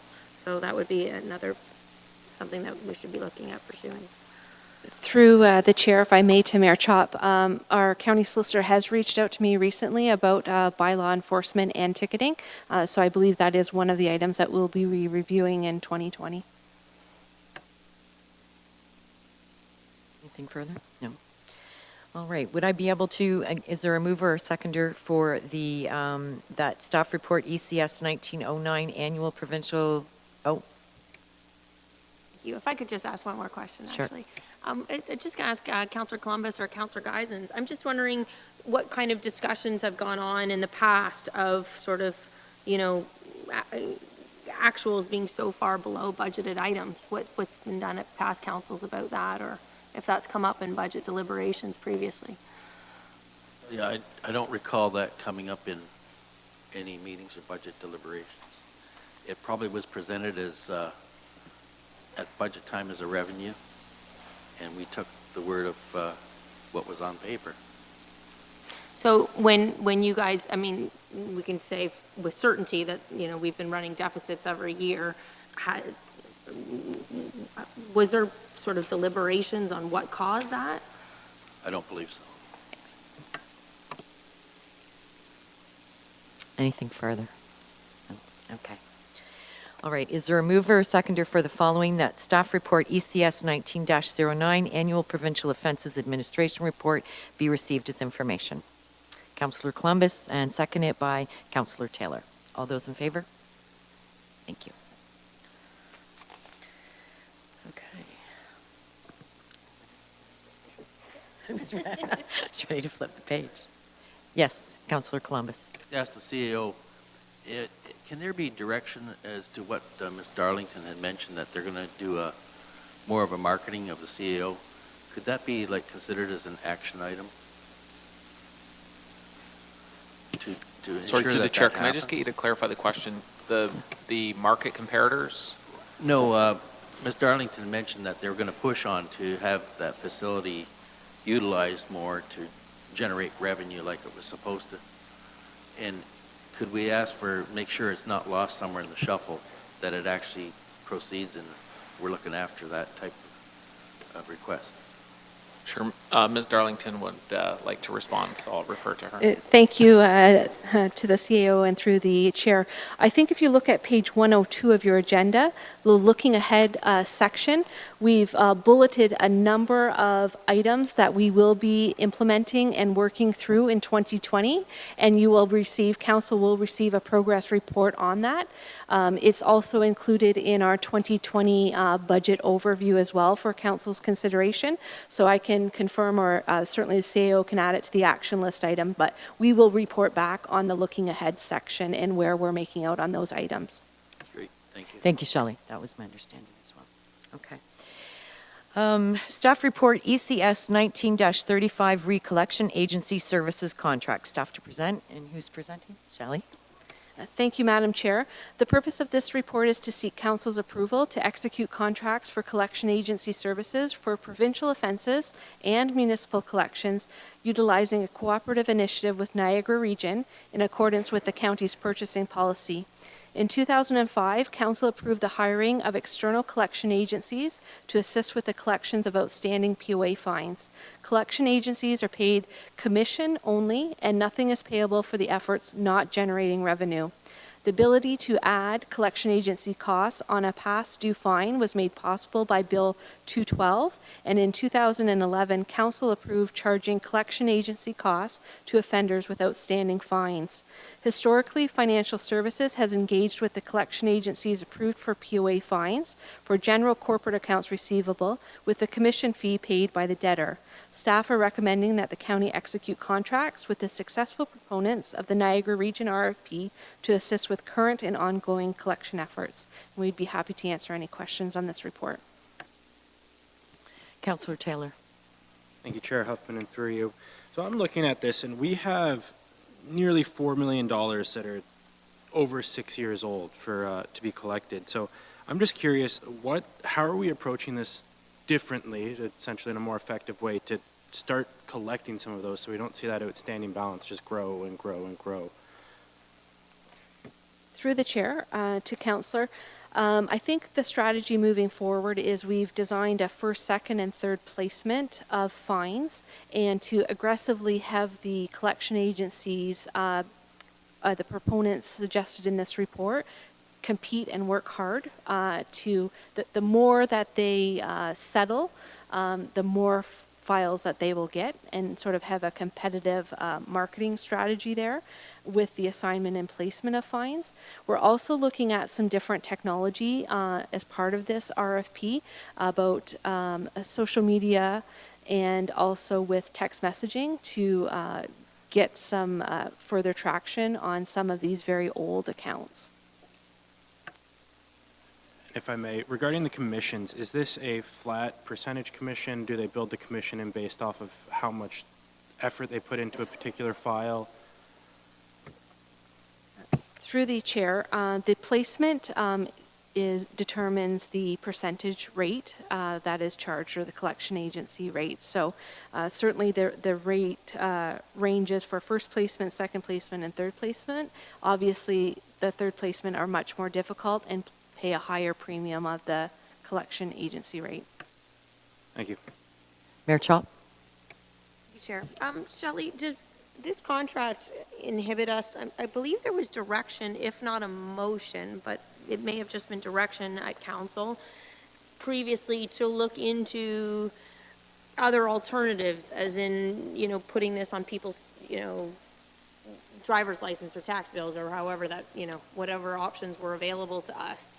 So does that prevent us from doing something like that in the future? Through the chair to Mayor Chop, absolutely not. And in the annual report, we talk about the different collection strategies that the county uses. So we use license suspension and plate denials, court-ordered payment plans, collection agencies is one component. We add to defaulted fines to the tax roll. We issue demand notices and place cold callings. We have personal payment plans. We do advertising and some special projects. And certainly we can move to different innovative strategies as well. I believe that one of the items, and I'm just trying to find it in the report, we have a new collection staff person that's really aggressively looking at the portfolio and trying to make some improvements. But I just want to talk about sort of writs, I believe. Is that correct, Danette? Through the chair to council, that is correct. Norfolk County has never looked into garnishments or writs in the past, so that's certainly an initiative we want to undertake with approval and decision in 2020. Thank you, Chair. Just one more, if you don't mind. So in terms of that then, so those are all tools that are available to us, and you say we're using them. How often are they getting used? And I mean, how many then, if they're traffic fines, generally people aren't going, there can't be too many that are driving with a suspended license. So how often are we actually using that method, or are we just generally sending it off to a collection agency and waiting? Through the chair to Mayor Chop, I'll ask Danette to chime in, but that is a number one strategy that we use. So, for example, in 2019, we've completed 295 license suspensions to date. In 2018, 508. So it is always a first step before they go to the collection agency. So there's, and of those then, how many are uncollected that go to the collection agency? Through the chair, we don't have that analysis with us tonight. We've done a refresh in our collection software, but we'll be able to try to pull that report for you and be able to provide some analysis on sort of where that is and what that looks like. Perfect, thank you. Councillor Columbus. Yes, I wonder, Shelley, would it prove beneficial to have our communications department put a press release out with respect to collections? Through the chair, throughout this year and last year, we have engaged the communications department on a social media advertising campaign. So we have been providing a number of announcements about collections and the opportunity for payment plans, etc., and how to pay. You can pay online. Certainly we'll continue the use of the communications department and any advertising available to us at low cost, no cost. Great, thank you.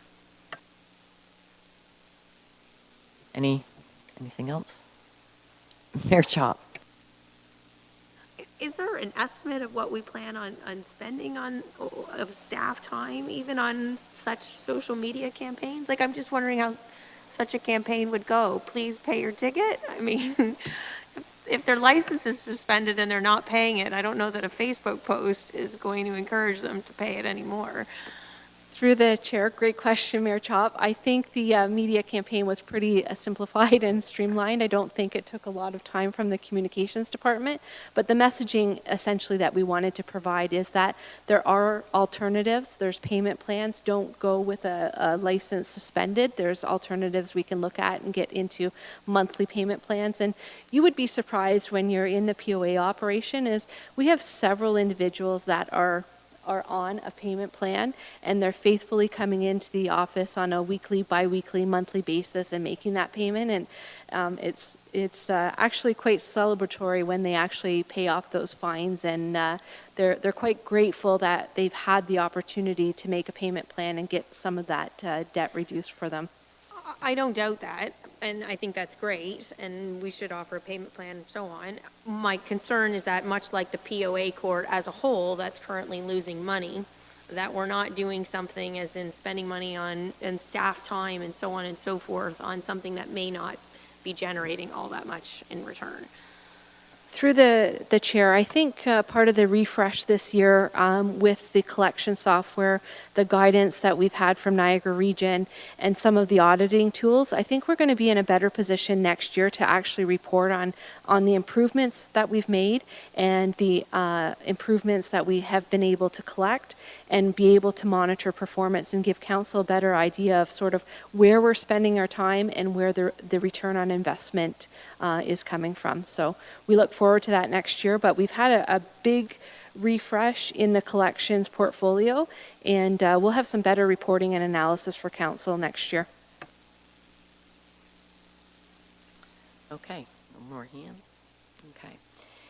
Is there a mover and a seconder for the following? That staff report ECS 19-35 collection agency services contract be received as information, and that the director of corporate support services be authorized to execute contracts with Credit Bureau Services Canada, CBV Collection Services Limited, EOS Canada Incorporated, Partners in Credit Incorporated, Credit Bureau of Canada Collections, and Commercial Credit Adjusters Limited for a period of 3 years from January 1st, 2020 to December 31st, 2022, with an option in favor of Norfolk County to extend the contracts of the same terms and conditions for 2 additional years of up to 1 year each for collection agency services for provincial offenses and municipal collections.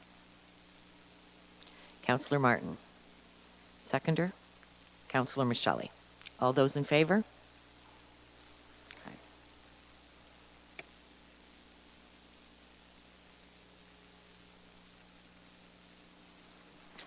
Next one we have is staff report ECS 19-50 and a request for easement over county land. Staff will present. Thank you, Madam Chairman, or Chairperson. I believe Lydia is jumping in for this report.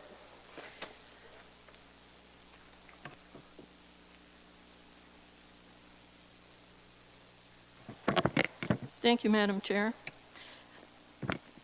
A request for an easement over county land has been received from Ms. Maria Kinkle, a solicitor with the firm of MHN Lawyers. Ms. Kinkle acts for property owners who are in the midst of selling their property, and the title search has revealed the need to formalize an easement agreement with Norfolk County for the laneway crossing a portion of the Delhi Rail Trail that provides access to the property owner's lands lying north of the rail trail. A farm crossing was reserved in the transfer to the Great Western Railway Company in 1870 to the property owners at that time, but due to the conversion of properties in Norfolk County by the province of Ontario from land registry to land titles, the current pins for both the trail parcel and the property owner's parcels do not reflect the easement or right-of-way. This has left the property owner's northerly parcel technically landlocked. Ms. Kinkle is requesting an easement to be entered into between her clients and the county to legally recognize the right-of-way across the trail to provide access to her clients' parcels. Ms. Kinkle has advised that her clients will be responsible for all costs associated with establishing the right-of-way. Staff will work with Ms. Kinkle on the preparation of the easement agreement and its subsequent registration on title.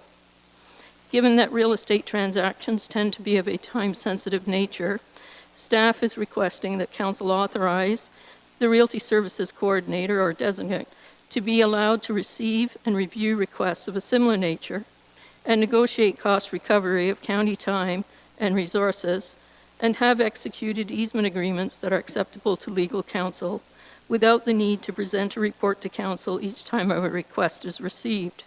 This will contribute to a faster and more efficient process for property owners, as well as streamlining the process for the county. And with that, staff will take any questions council may have. Councillor Columbus. Madam Chair, I will remove the recommendation as printed. Okay. Councillor Van Passen. It's a little technical problem. I'd be happy to second the recommendation. Sorry, pardon, I didn't hear you. I would be happy to second the recommendation. Okay. I just heard technical. Okay, all those in favor? All right, and that is passed.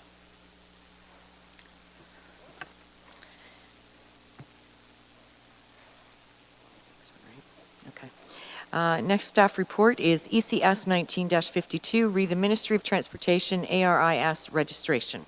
Staff to present. Thank you, Madam Chairperson. I'm sorry, I'll get that right eventually. Call me whatever.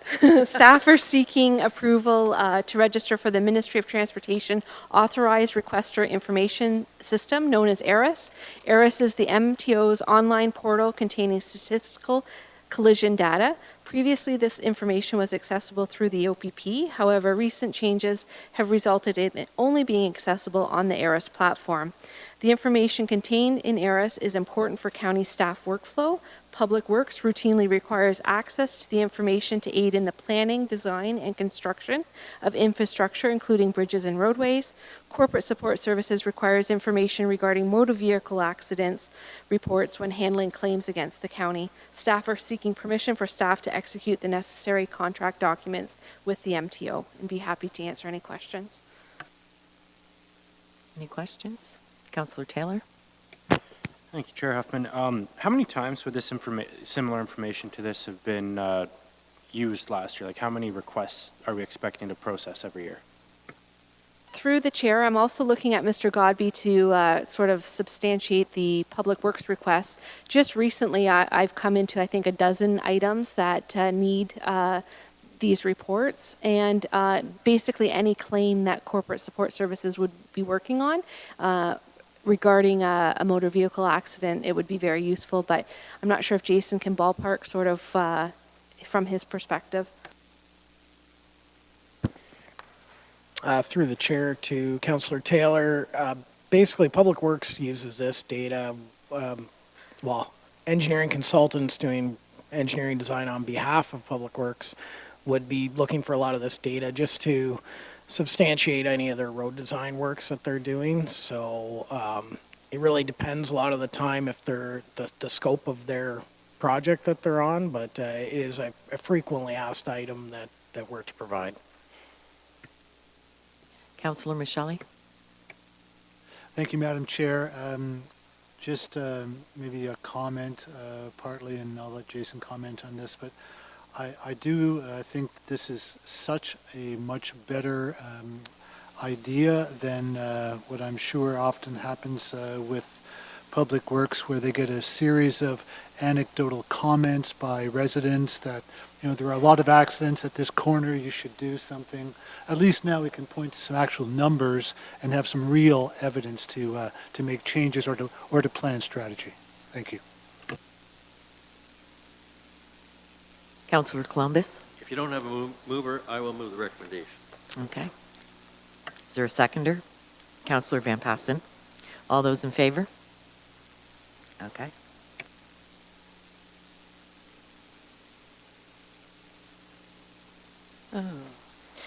Okay.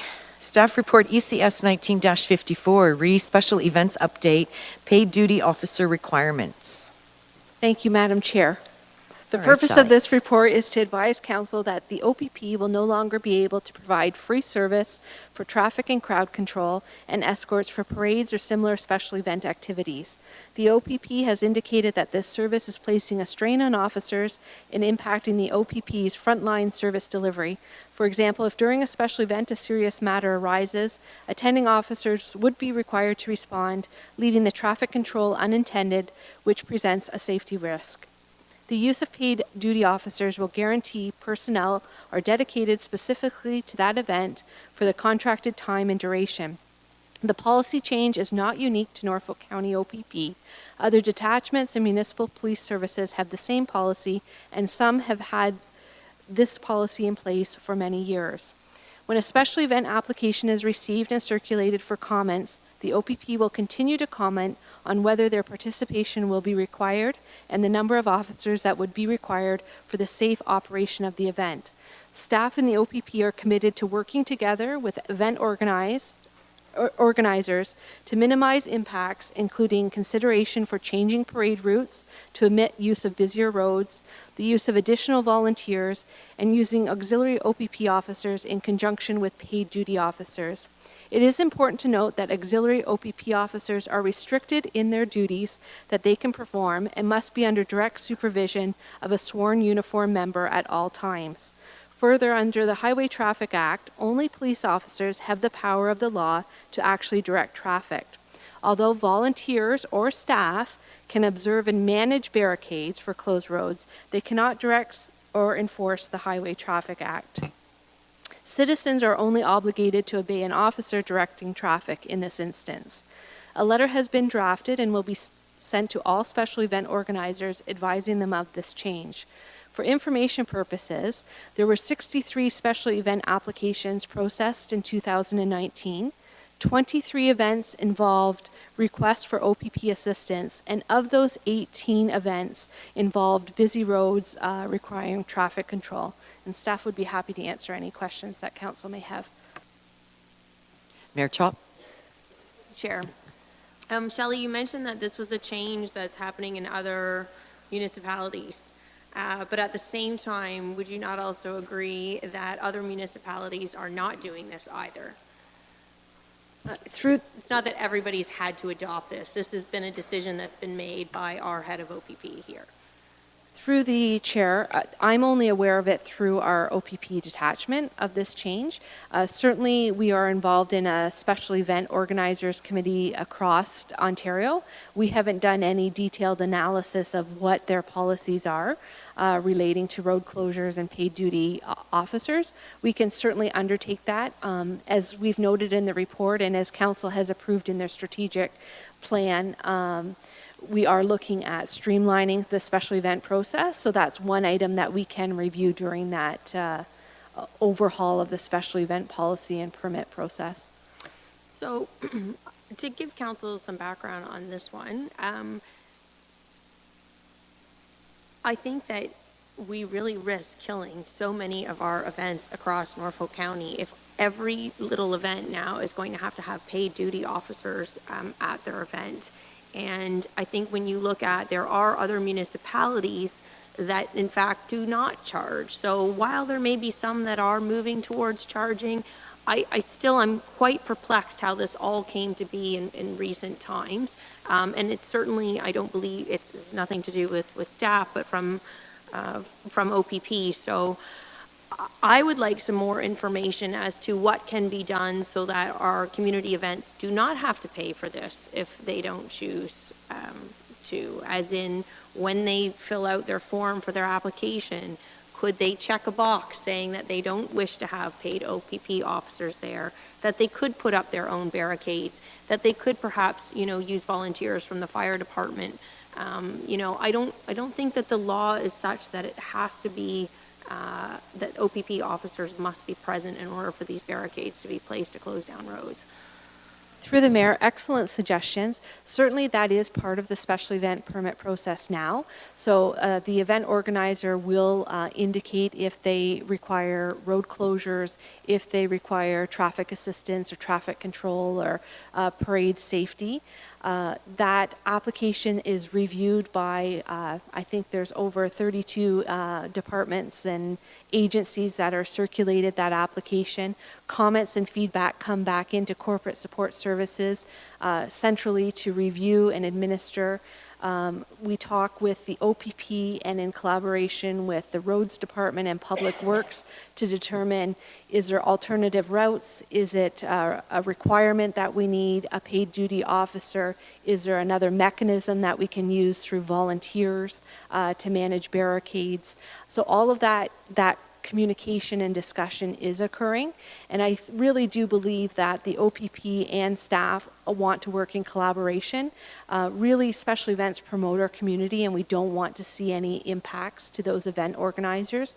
We appreciate the costs that paid duty officers come with, and we're trying to streamline as much as possible to find alternative solutions so that they aren't impacted. And if that's using volunteers, then let's try to find that mechanism that they can use volunteers to manage those barricades for certain routes. Okay, I'm going to step, I do believe wholeheartedly that staff wants to work to see a resolution to this and see our community events continue and so on and so forth. I do have to say, though, to OPP, I don't know where this is coming from all of a sudden. Why this year? Why this change when it wasn't happening before? And so that's where I don't know that working with OPP on this, I would be curious from our own lawyer's perspective, not in conjunction with OPP, what we are entitled to do. And so people have that opportunity right now. If they check they need road assistance or traffic closures, it's kind of automatically going to OPP and they're being told that they need an officer. And we need to find another solution for them, because I don't believe that this is the only way. I do believe that the volunteer firefighters and so on should be an option if they so choose to proceed with that route. Otherwise, we're at risk of losing half of our events in Norfolk County because people can't afford $600 every event to have paid duty officers on site. Through the chair to Mayor Chop, again, excellent comments. We did meet as a staff group on Monday preparing for this report for council, understanding that it has significant community impacts. So the Roads Department, Community Services, represented by the GM, Mr. Cridlin, Mr. Vinacker from Roads, and the County Solicitor, Paula Budis, was there as well. And we talked about the use of volunteers and the ability for volunteers to manage barricades. The only difference is they can't direct traffic. So we will work in collaboration with our team and special event organizers to try to make full use of volunteers and try to limit as much as possible any paid duty requirements. And that may mean working with event organizers to tweak parade routes so that they're not on those high risk, high volume, high classification road sections. And I think that will be part of our strategy moving forward. And we've had some great success. I look at some of the Delhi parades that have occurred, and they have managed to change their parade routes a little bit to take them off of the Highway 3 intersections to be a little bit more easier for volunteers to manage barricades rather than having an OPP officer there directing traffic. I guess for me, I believe council members would support this, but I would like to hear the perspective from Paula as to not just OPP's viewpoint on who can and can't do particular things. I would like to know from a legal perspective what sort of options we have available to us, so that maybe it's a matter of changing our form as well for the special event permits, so that people are well aware from the beginning that they don't actually have to do this if they don't want to, and that it's at their discretion. Through the chair, absolutely. The county solicitor was involved in the drafting and writing of the report, so some of the language included on page 2 came directly from the county solicitor. And absolutely, you have our commitment to work with the county solicitor as we go through the special event review process on the application to make sure the proper language is included in the application and what event organizers can use for volunteers versus OPP paid duty officers. And would it be possible, Shelley, to get a list for council members to be distributed through email of sort of the special events that we have in Norfolk County? Through the chair, absolutely. We just ran a detailed list today, so it'll be really quick to send out to council members. It has sort of the event number and the event name and location of those events, so we can get that sent out by email. Perfect, thank you. Councillor Martin. Thank you, Chair Huffman. I think, Shelley, it sounds like you are understanding kind of the direction here that Mayor Chop has articulated, and she's pretty well covered it all, but a couple extra points I wanted to make, that it is my understanding that council with staff can decide on road closures and make that decision. So when these barricades or whatever they are dropped off in our communities, that volunteers can work them, that I think is really probably the secret to success here. We have a community that thrives on engaging and participating in our local events, and a perfect example of that is Remembrance Day with the Port Dover. I'm not sure about any other communities, but the Port Dover firefighters were out and assisting with the event in the community. And oddly enough, I read about another municipality dealing with this same issue with the police, and it was the Remembrance Day parade where they said paid duty officers would need to be paid in full, and that police services actually retracted that statement, and they donated the paid duty for that occasion.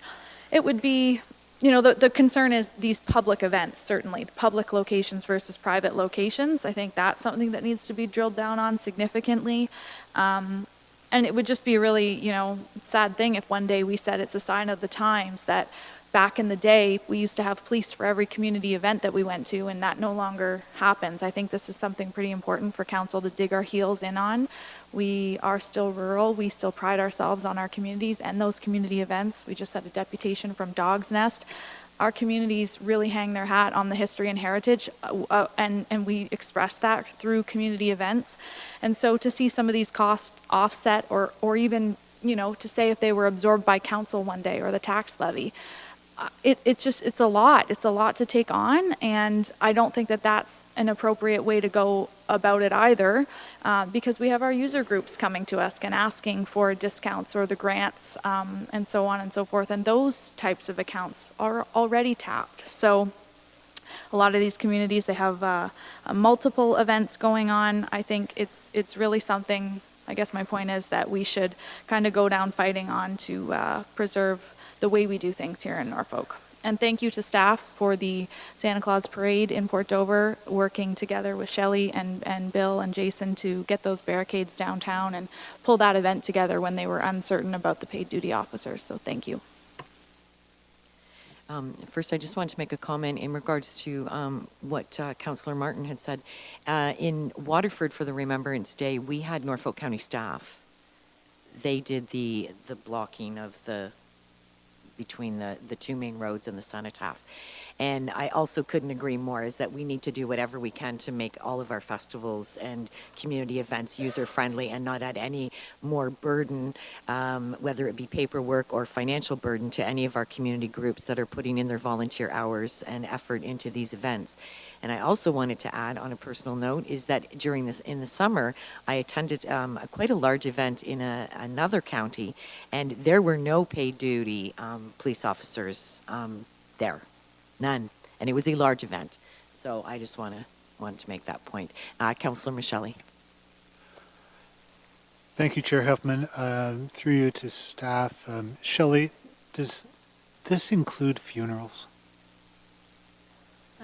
Through the chair, no, the special event permit process does not include funerals. I'm not sure of the OPP policy or mandate or direction with respect to funeral. That would be something we'd have to clarify with the OPP detachment. Thank you. Councillor Van Passen. Yes, thank you, Madam Chair. I think a lot of the points I was going to mention have come up already, but the one on page 120, right at the top of the page, in the report, that I'll quote the line here: the final number of paid duty officers required to assist will be determined by the OPP. At least we should change the report to say recommended by the OPP, not determined. Otherwise, they can just decide that you need 10 of them. But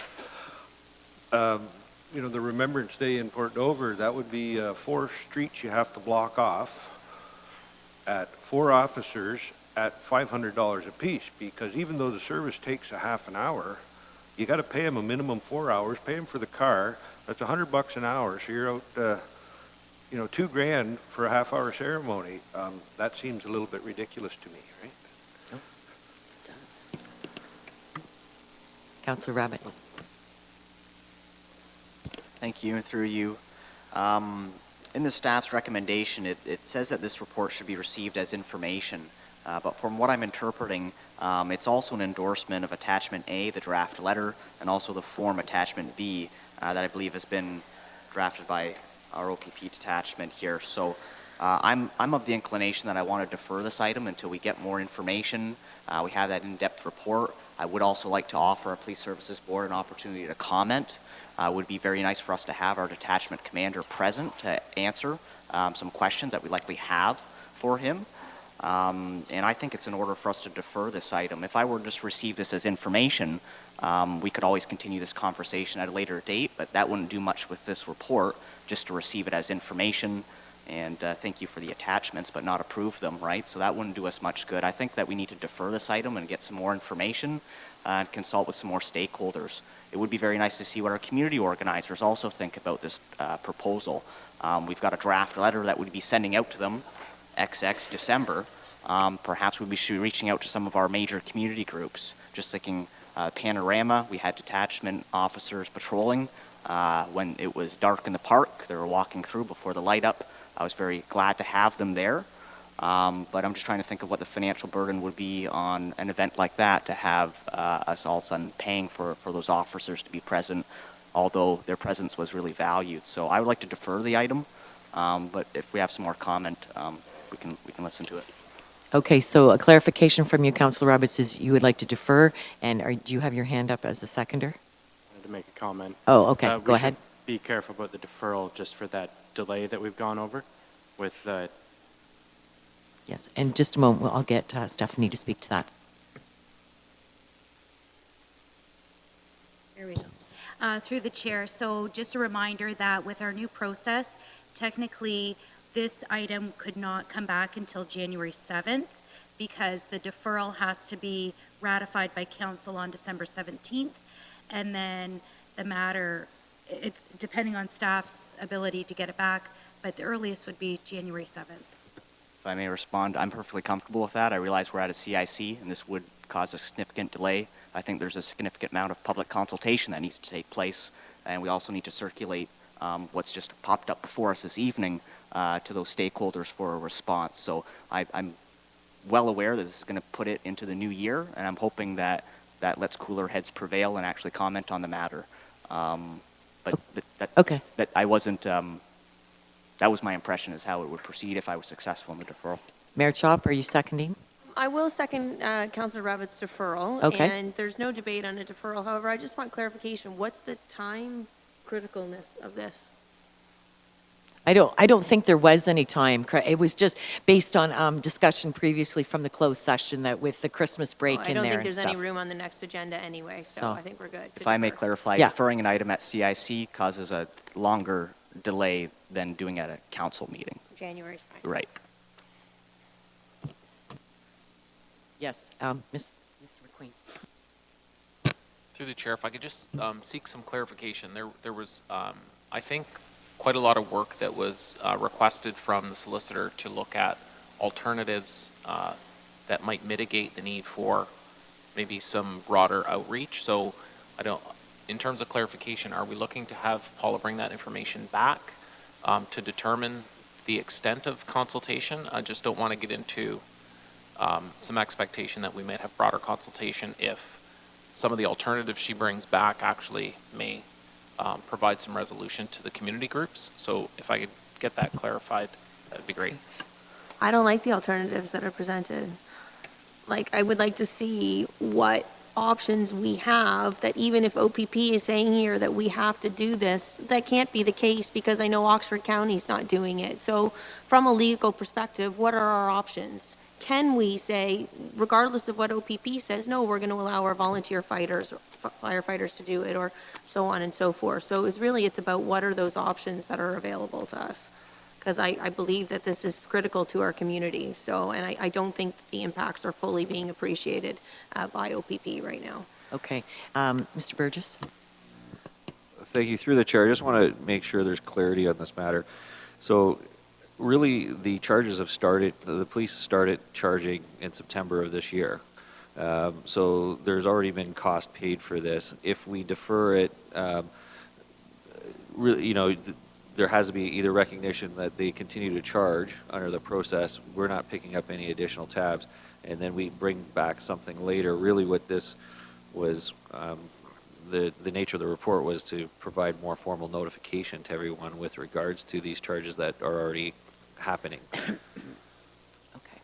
All right, just to clarify then, I think what we're saying is that we're not happy with the changes, and if I'm understanding Mayor Chop correctly, is what she's asking is that our solicitor provide us with legal consultation as to what we would be liable for and not liable for if people chose to have events without paid duty officers, etc. All right, Mayor Chop? Thank you, Chair. So Jason, just to clarify what you're saying, so we're currently paying this on behalf, I don't understand what you're driving at. The events are paying, like the events are paying for it. So just want to be clear that any deferral here does not mean that the events are not going to still be charged this amount. So I just want to be very clear that these amounts from the OPP are being charged today. And you can. But even if we approve the report today to receive it as information, they're still going to be charged. They're still going to be charged. It's a lose-lose situation today, so hopefully we can make it win-win in a month or two's time. That's correct. Okay. Just a minute, Councillor Van Pasten. So again, following up on that, so this started September 1st, 2019. These charges were being levied to community groups by our OPP, but we weren't made aware of that? Is that correct? Through the chair, the OPP advised of the change to Norfolk County, and Norfolk County advised special event organizers of the change, and they could determine what they needed for OPP, traffic control, parade assistance, escort service, and then we worked with special event organizers to determine if they could use more volunteers to man barricades, or if they could change their parade route so they were off high classification, high volume, high risk areas so that they didn't need paid duty officers. So some events from the fall up until now have paid for paid duty officers, and other events we tweaked what they required to reduce the impact and use volunteers to man barricades. So this has been going on since the fall. The purpose of the report tonight was to provide the background to council, was to advise council that there is a special event permit process under review, to advise council that there is a survey already drafted and ready to go out to special event organizers, as we do every year, to get feedback and solicit information from our event organizers to make improvements to processes, and then finally to provide a draft letter to event organizers saying this is the situation and the county is going to work with you to minimize any impacts as we move forward in the 2020 special event season. As you can appreciate, come January, we will start to get an influx of applications for the 2020 event season. So we did want to be proactive and provide a formal written letter to event organizers advising of the change and that we would be working with them. Okay, thank you. Councillor Van Passen? Thank you, Madam Chair. Who gave the OPP the right to arbitrarily change a contract in the middle of the year and just decide that they're going to do things differently, and they can just send bills to private individuals at their leisure, at their discretion? They can pick as many people as they want. I don't think any of that should have been allowed. I think it should have been brought to our attention the first time that it was brought to staff's attention, and the Police Services Board should have a little chat with our detachment commander, say that he can't just change a contract at a whim. And further to that, I don't know what makes them think that they're the only ones so important that they can direct traffic when we can hire people at minimum wage to be school crossing guards and protect our little children, the most precious thing we got, that's acceptable, but only OPP can stop a car from driving up onto a parade that's going to go by for 5 minutes. I think they think more of themselves than I do some days, I think. Not sure there was a question in there, but I appreciate the passion. Okay. Councillor Roberts? Just to clarify the deferral, I'm in full support of what the mayor's presented in terms of a solicitor response. I did want to offer an opportunity for the Police Services Board to provide a written response. Nowhere is it in our agenda, the staff report. I think this letter needs to turn into an invitation for January 7th for members of our public to comment. That's the expectation. I don't want to put too much more in terms of work in it. We're asking for some comment and another report be brought forward in January. I hope that's clear enough. Okay, so that's clear. We had a mover, we had a seconder. We're done. Okay.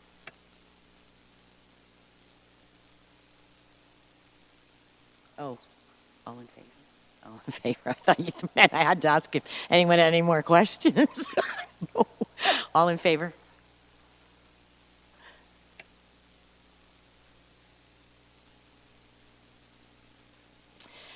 Okay, next item, staff report FS 19-37, re-capital status report as at September 30th, 2019. Staff to present.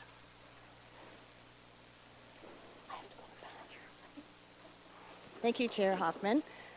The report before you today is a mid-year report as of September 30th, 2019, outlining the status of open and active capital projects. The total open projects at this time is 240 compared to 332 open projects identified during the June 30th, 2019 update. Based on the updated report comments provided from project managers, you'll notice that a number of additional projects have been identified to also be closed and finalized as of December 31st of this year. In addition, since the last project status report, 3 additional budget amendments have been processed as of September 30th. They include the purchase of speed watch signs for $64,000, the Simcoe transfer station scale replacement was increased from $50,000 to $109,000, and the Simcoe reservoir roof membrane replacement, there was an amendment from $325,000 to $355,000. This report also provides recommendations to cancel or close certain projects, along with recommended funding sources for projects that have been completed with expenditures over the approved budget. Projects closed under budget represent just over $800,000, and projects canceled equal $295,000. This is offset by approximately $111,000 for projects that resulted in expenditures over the approved budgets. Once these projects are closed, the number of open projects will decrease to 193. One item note, similar to the last report presented to Council in last June, though substantially less, the report includes a number of projects that are anticipated to have insufficient approved budgets. We recognize the issues surrounding insufficient project budgets, but in order to move forward with this report, these projects have been recommended to be left open until further information and more concrete cost estimates can be provided. Subsequent reports may be required to be provided to Council. In addition, during Council's review at this time, if there are projects that have not been identified to close, however, Council no longer would like staff to pursue or complete these projects, we can most definitely do so with Council's direction. So with that, we will finish up and welcome any questions, comments, or further direction that Council may have at this time. Councillor Columbus. Thank you, Madam Chair. Kathy, looking at the chart on Table 2, Agenda Package, page 131, there's 193 active projects. This is to September 30th of this year. Is it common for 80% of our projects to remain active 3/4 of the way through the year? Or is that a blip in an upward direction? For the 193, that actually is quite low compared to previous reports, I believe. I haven't actually did a comparison or analysis, but I think annually, or typically our number of capital projects that are left open are being reduced. So there are a number of projects, infrastructure projects, where they will be completed by the end of the year. Do you foresee a lot of those, or will they just automatically, if it's not completed, will they automatically flow into 2020? Through the chair to Councillor Columbus, it depends on the status of the project. If the project is substantially complete, we will be closing the project. That's a PSAB accounting requirement for accounting purposes and year-end purposes. If the project has not went any further since this report, that'll have to be determined at that time. If there's still, for example, they had to stall the project because of weather and had to cease working on the project, then yes, it may be carried forward into 2020.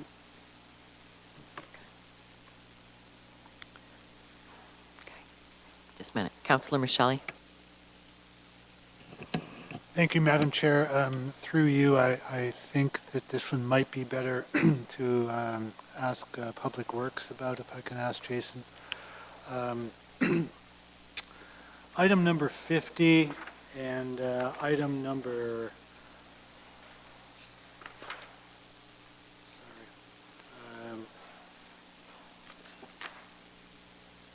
yes, item number 50 and also item number, I'm looking for the,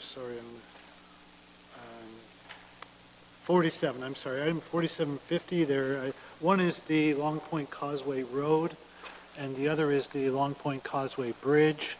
And I guess my question is, considering that our meeting tonight is on December the 3rd, both of them say construction will be completed during 2020. Is that still a realistic goal for both of those projects?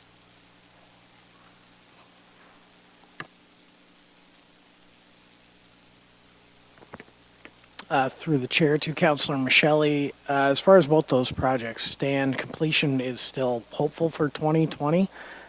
We are on track with our original project timelines.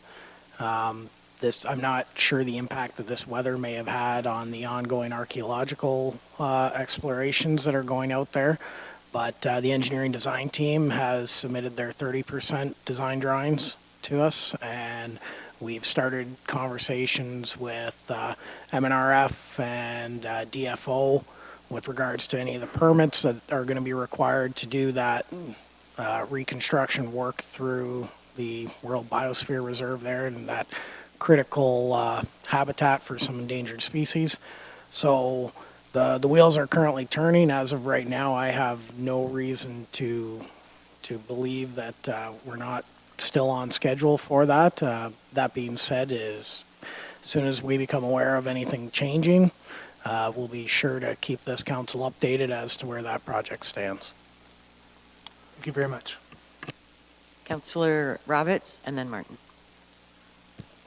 Thank you, Madam Chair. Through you, I was going to save one of my comments for general announcements later, but I think it's prudent to discuss it now since we're in a capital status report, and it's regarding library materials. So we did defer all capital expenditures for the libraries for our January deliberations, and in having a board meeting recently through the libraries, I discovered that this did inadvertently affect our materials or procuring new books. I was under the impression that capital was falling to more bricks and mortar, renovations, things of that nature that could wait, and I did find out by speaking with those on the board that it does affect library materials. And if we're looking at item 2, those I believe are the books that are penciled in for this year to be bought.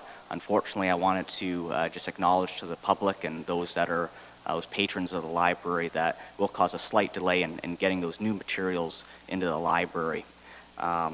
But that looks like that's the line item that would be impacted by that capital deferral decision. And I said that at the library board that I would address this subject at council. So I just wanted to acknowledge that we deferred not only some more of the brick and mortar buys, but we did defer the entire capital, and that was the impact of that decision to January. Moving further in, I wanted to ask, because we will be discussing a report on Meisner's Dam later this evening, and item 41 has some figures for, I believe it's engineering work, and I just wanted to ask our staff, this is my question, how does the figures that we're looking at in this capital status report, how does that relate to the report we're going to be receiving later? I believe that's for a tender, and am I looking at a different type of expenditure that's more engineering and more exploratory in nature? Through the chair, the expenditures that you're seeing currently listed in this table for that project are basically what are the costs that have been incurred to date with all the previous studies and the engineering work that has been completed on Meisner's Dam up to this point. The report which you're going to see later is for the award of the tender for the reconstruction activities that need to happen now as a result of the engineering work that's already been completed. Good. Thank you. Councillor Van Passen? Oh, did I miss you? Sorry. Just first to Councillor Rabbits, the capital that we deferred would be 2020's projected capital budget for the library. It has nothing, this is what they had available to spend during 2019. So I don't know why there's a mix-up on that. But I did have a question on page 138.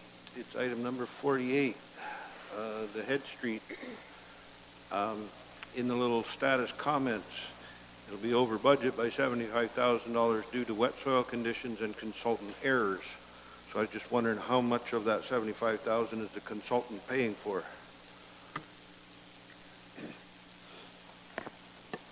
Through the chair to Councillor Van Passen, I unfortunately don't have an answer on that at this moment. I'll have to get a more detailed update with our project manager on that one.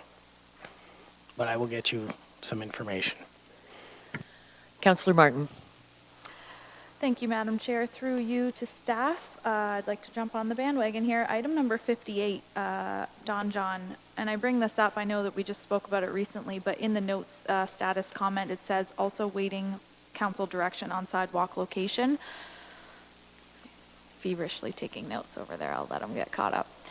When you're ready, Mr. Godby, what are you waiting for council to do to facilitate this project moving forward? Through the chair to Councillor Martin, that comment may well have been put in prior to our debate about Don John. I'd have to look at the dates. I know this is status as of September 30th. Okay. So where we are, we know we have council direction for the removal of the sidewalk on Don John Boulevard. What I will be bringing back at some point very soon here is the second part of that being the request to look at what other options we had for perhaps a bike lane or a widened driving area and those impacts on the design. So I've got some info that will be coming back to council hopefully in the next couple weeks on that. Thank you.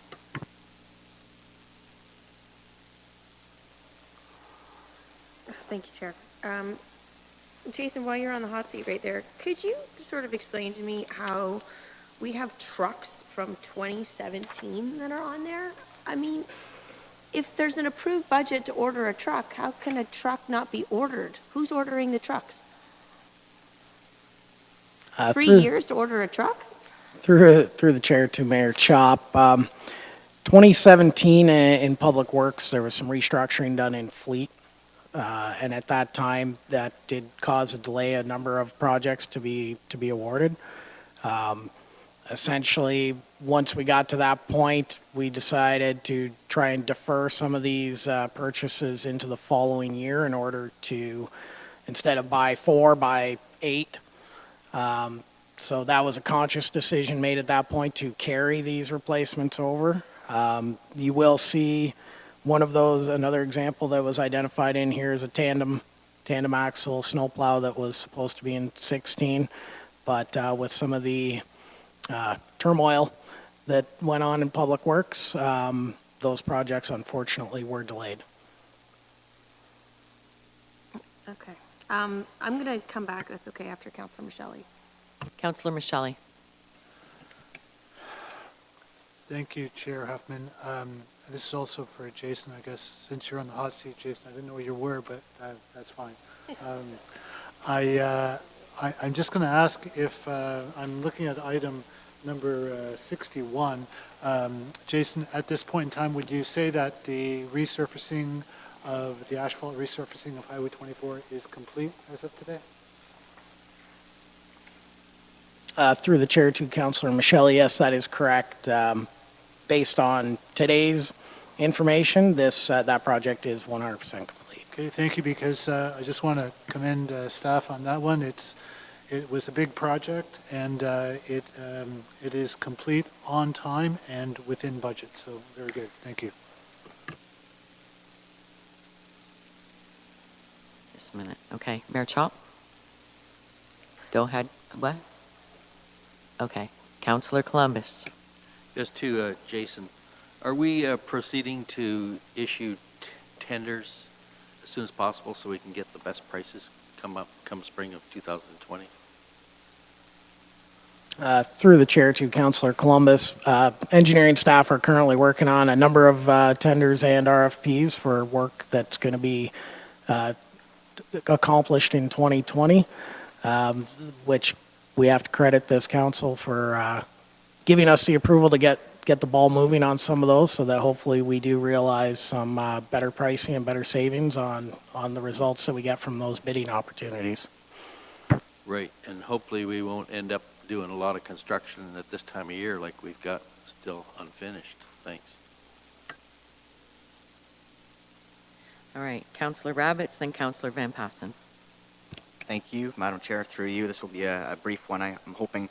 Police services, the mobile trailer speed sign 5, 6 speed watch signs. I know that we had approved those procurements. I've been asked frequently about when they're actually going to be on order, and that usually is the answer that I'm getting. They're on order. It is already December now, and it says by year end. Any update on when we can expect those to be ordered or to be actually out in service? Through the chair to Councillor Rabbits, sorry. Those units have all been ordered and have arrived already. The police services took possession of the Speedwatch trailer, I believe it was yesterday, and they have got it there. I'm not sure where they're intending on mobilizing that. We have notified Police Services Board that as for the pole mount installations, if they can provide us with their recommendations as to where they would like to see these things put up. That was kind of our agreement, that we would take kind of those recommendations or direction from the Police Services Board as to where to best utilize those. So that's where things stand right now. I'm not sure if Councillor Columbus has any additional information from the Police Services Board or not. Right. We were made aware just recently that they did come in, the initial ones, and exactly where they're going to go, I think that's still undecided, but there are a number of hot spots that the Norfolk OPP are aware of. For example, the St. John's Road that was discussed last meeting, I believe it was. So there's a number of hot spots where they should go. Thanks. Councillor Van Passen. Thank you, Madam Chair. Just a bit of a follow-up to Councillor Columbus's question. The tenders, I think, our public works staff are getting some ready to go, and now we've identified a little bit of a bottleneck in the purchasing rules that we have, and I think the other Jason is, I'm sorry that Shelley's left already, but I think they're looking into some other little roadblocks that are at the other end, and we're trying to get them resolved and get those tenders out as soon as possible and try to get some better pricing and better weather next year. So I don't know if Mr. Burgess wants to comment on that. Thank you. Through the chair, I don't want to classify it as a little bottleneck because it relates to a bylaw of Norfolk County that we need to make some changes to the bylaw to be more efficient. Once council approves a budget and approves for us to go out, we should be able to go out versus come back to council to essentially reaffirm what council had already previously approved. So it's something we'll bring some options back to council so that when tenders are issued and results are there, the team isn't waiting 3 weeks or 6 weeks to get something approved that has already been previously approved by council. All right. Mayor Chop? Thank you, Chair. First question I have to Jason. In terms of this stacking of projects from years prior, is that a normal practice? It's kind of like squirrels like hiding away nuts over the years or something. Is that normal for that to happen? I was hoping when you said Jason, you were directing the question at the other Jason. Nice try. Sorry, to my right.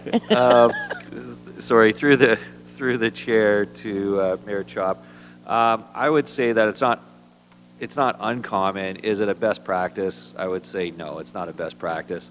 But I think it's one of the challenges I know I put forward to Public Works is when we're looking at capital projects.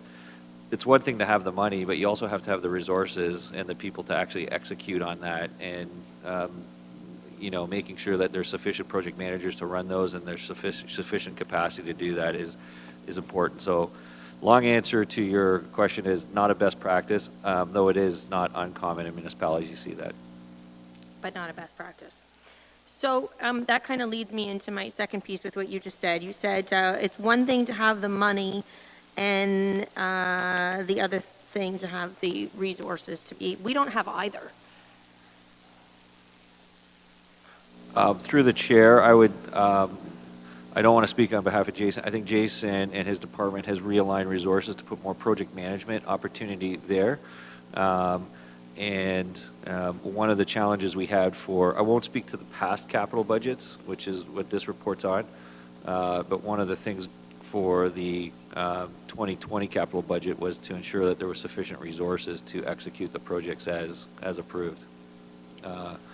But I think from a capacity point of view, it's mostly Public Works, and I'd rather have Jason comment on capacity.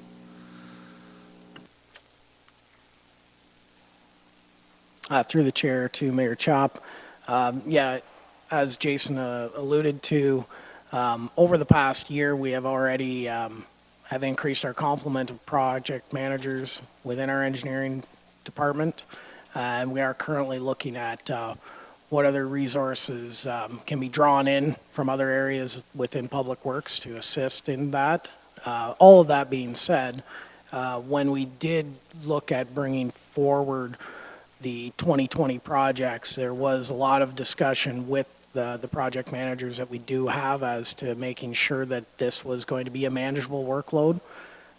I recognize that there are a number of projects that have some significant long-lasting dates from when they were first approved throughout this report, and it is our goal to try and get some of these knocked off as we're going here as quickly as we possibly can. I would note that a lot of the projects that we did have over 2018, 2019 are at completion or nearing completion. Because we've been focused on those. Some of those older legacy projects that have been stalled for whatever reason or are just through a longer engineering process, whether that involves EAs or anything of that nature. Some of those we don't really have a lot of control over on the delays, but on a lot of the ones that we do, we are doing what we can to get them wrapped up and off the books. Because I can tell you that I personally don't like looking at 10 pages of Public Works reports or projects in this report. So I can definitely appreciate that neither do you. Well, I think we need to make it easier on you come our budget deliberations next month and perhaps start looking at which ones of these projects we want to actually take off the list for various reasons so that we can start managing things moving forward. And I do believe that you have, in terms of 2020 plan, those resources, but you can't have those resources plus all of this backlog of old projects. And at the end of the day, I mean, I hope that council fully appreciates what they're reading on page 130. I mean, we're almost $9.5 million over budget on our capital works this year. More than $5 million of that was not even in our budget last year. And I don't think that we're, approaching a cliff right now. We've gone off the end of the cliff, and we need to put some thought in over the holidays into that list and really sit down and say, are these absolutely necessary? Because come budget deliberations, I think it's going to be far worse than anybody realizes. And so I hope council over the holidays, again, really put some thought into which ones of these are absolutely necessary and what ones can we strike from the list, and make a commitment that moving forward, those projects that we end up budgeting for actually get completed in the year, and that we don't have a trailing list from 3 and 4 years prior. Okay, see no more hands. So is there a mover or seconder for the following? That report FS 19-37, September 30th, 2019 capital status report be received, and that the recommendations are set out in the schedule included with the report FS 19-37 be approved. Councillor Columbus and Councillor Rabbits. All those in favor? Carried. Okay. Staff report FS 19-38. Again? Am I the same? Oh, 38, not 37. Sorry. Got my numbers mixed up. September 30th, 2019 operating budget variance report. Staff to present. Thank you, Chair Huffman. The purpose of the report is to provide Council with a secondary interim report outlining projected year-end variances based on actual expenditures and revenues as of September 30th of this year. As of September 30th, 71.7% of budgeted expenditures have been spent, leaving approximately 28.3% of expenditure budgets remaining. On the revenue side of the house, we have 70.1%, which has been received, leaving 29.9% of budgeted revenues to be collected. Overall, as outlined in tables 3 and 4, a $368,900 deficit is expected for the levy operations. On the other hand, a surplus of $427,600, detailed in Table 7, is anticipated for the rate-supported budget. Table 5 summarizes the most significant changes from the second quarter report compared to the current third quarter report. The changes reflect how forecasts may change from one quarter to the next quarter. Within this report, additional information outlining the drivers for the projected surpluses and deficits have been provided, along with the detailed variance drivers by each division within the attached appendix. Though generally accuracy increases as the year progresses, overall staff have provided forecasts based on known information at the time. Unknown events, further additional information, additional funding, etc., will have a potential impact on the third quarter forecast, resulting in refinements for the final year-end results. On a cautionary note, in addition to the above potential items that may impact any forecast, staff would like to note that over the last few months, issues related to prior year's deficits have been included in the current forecast. However, further reviews are continuing and may reveal further forecast impacts. However, if any information or additional variances are determined at that time, Council will be apprised.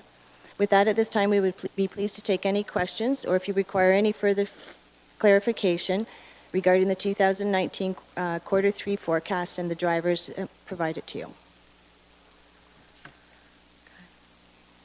Mayor Chop. Thank you, Chair.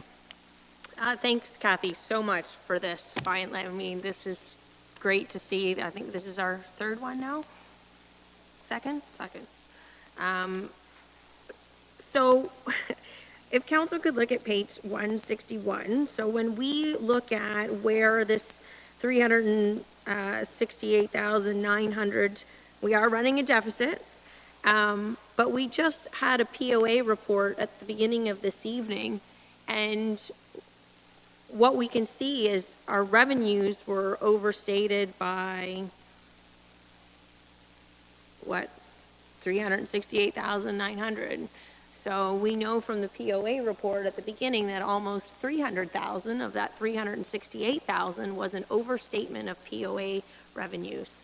So I just want to point that out, and I actually want to commend staff that looks like on the expenditure level of things, we've done pretty well there. So hopefully we can, part of that challenge is going to be getting these revenues in line so that we're not sort of misstating expectations throughout the year. And certainly as council, I mean, I don't believe that we, without having seen that POA report, would have never known that before now. So just wanted to bring everybody's attention. Councillor Roberts. Thank you, Madam Chair. Through you, I'm also looking at page 161 and looking at our boards and our agencies. We look at LPRCA, Grand River Conservation Authority, the Norfolk County Public Library Board, and they have no variances posted. Either they have absolute perfect forecasting and spending year to date, or they're not really reflective of any variances in their budget. Our Police Services Board, on the other hand, has posted a positive $85,000 variance in the favorable, and we've beat them up a little bit this evening, our OPP, with regards to the special events, Christmas come early with the speed watch signs, but I wanted to give a kudos where kudos is due, and it looks like they have been at least reporting variances, and this worked out in our favor in this instance. Getting a little bit deeper into the report and looking at page 162, we have our projected deficits over our projected surpluses, and of course we have a negative variance.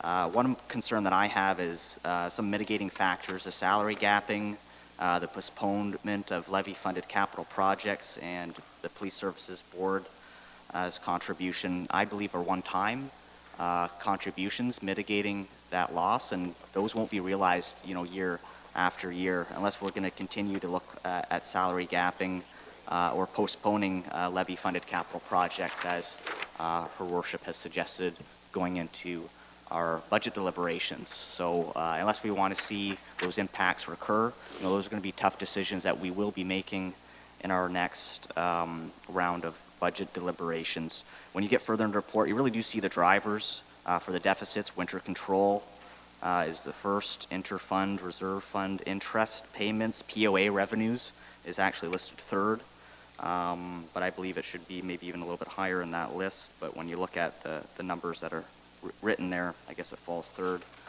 When you look at a little further in the report for the drivers for surpluses, it really is, again, that gapping salaries, venture payments, and some relief from the Ontario Municipal Fund. So those are just some general comments that I want to make for those looking at home. What are those main drivers in surpluses and deficits? I wanted to ask staff a question on how they're presenting this information. It would appear that for rate, which has a positive variance being reported, we have surpluses over deficit. And then in the operating, we have the reverse. We have deficits being presented over surpluses. And for the layperson, I was just wondering why the information is presented in that way. If you wouldn't mind commenting on those two different reports. One is rate, and it's positive, and the other one is going to be operating, and we see the negative. Through the chair to Councillor Rabbits. Both the levy budget is supported to the tax-supported operating side of the budget, and the rate-supported budget is a budget that's 100% funded from just the rate users. So they're two separate budgets and presented separately. So the surpluses from the rate budget, or if there was a deficit from the rate budget, those amounts would be transferred to the water and wastewater capital replacement reserves. If it's the levy side, any surplus or deficits are transferred to or from the levy to the contingency reserve. Does that answer your question? It does in a way. I was just really asking why the one that's negative, we've got deficits over surpluses, and the one that's positive, we've got surpluses over deficits. And as a layperson, I just didn't understand why the information was presented that way. We apologize. That's just wording. Mayor Chop. Thank you, Chair. Just a question to Councillor Columbus or Councillor Geisens. Again, just looking for a little bit of history here that you guys might be able to provide. So I remember reading an article, in fact, I believe the policy before, and Kathy could correct me, was it if you were, the only time a variance was presented to council was with, if you were 40% over, was that it? There was a specific trigger, and the winter maintenance was one that came forward in, would have been 2018, I guess, prior to us being, just in that fall around throughout the election period, because I remember that was, they had gone over at that point in the winter operating. Through the chair to Mayor Chop, I'm not sure exactly any particular variance reporting. I know with the capital side of the variance reporting, the actual policy is when the budget is over 50%, or sorry, 15% or $50,000, there's a trigger to discuss the information with the treasurer. On the operating side, I don't believe there is a policy that really sets a dollar figure. When the actual winter control was presented to council the last time, I believe that was the first time we really presented before we actually saw the year-end statements. Okay. I thought I remembered something in the article in the Simcoe Reformer that there was some trigger that I do remember that variance being presented to council. So that was presented to council. That was the first year that the winter maintenance budget was significantly reduced, correct? Through the chair to Councillor Chop, yes, it was reduced, but it had been reduced in prior years. It was generally based on a 5-year average, and then generally reduced at SLT when we did review the budgets again, or if we reviewed the last quarter. I think there was a motion made from council though that year to actually reduce that by that significantly large amount. Yeah, generally during budget deliberations, there was direction to reduce the winter control budget. So after we had ran a significant deficit on that in 2018 prior to this new council, the number was never adjusted then. Is that correct? Last year? I believe so. Okay. So in terms of moving forward with some of these others as we go into our budget deliberations, I guess a couple things that I would like to see. Salary gapping with the 1.5 million. I'd like to see a list of positions. If they've been vacant for more than a year, do we need the position? So I'd like to get an understanding of all of these positions that have been sitting empty and how long they've been sitting empty for.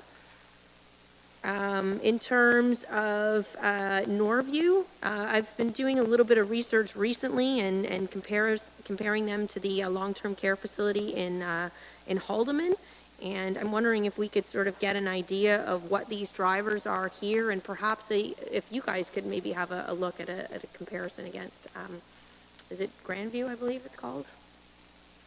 From what I can see, we are sort of far exceeding, as in not a good light, what's going on in Haldeman with their long-term care facility. POA revenues, we've already talked about that one, and then with I guess with our waste management, if there's something that we can do to start. It's not here on the list, but if we could look at maybe some of the solutions in terms of waste management to be brought forward as well and see how we can't reduce that going into next year. And then finally, would you be able to touch on the post-employment benefits liability line as well? Through the chair to Councillor Chop, that is one of the items that in the past has not actually been included in our budgets. It was a year-end adjusting entry completed just at the year-end.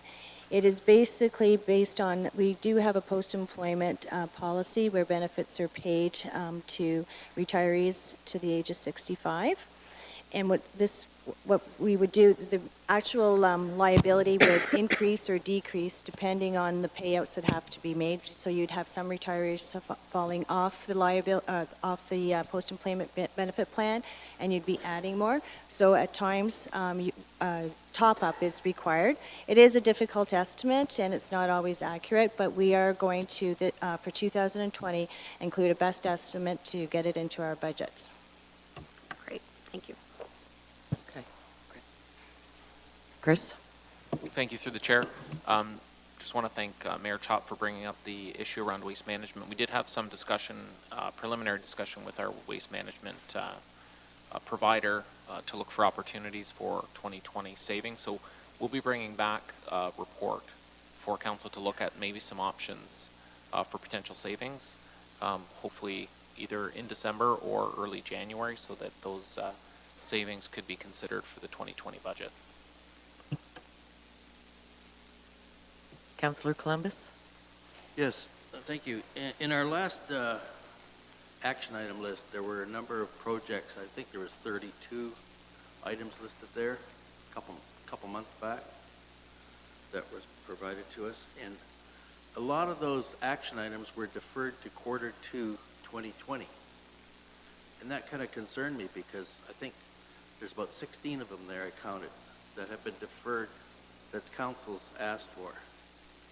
And I thought that because we haven't got all our staff in place, and we've got salary gapping of $1.5 million here, that there must be a need for these positions, and we should not be looking at the salary gapping as an ongoing thing.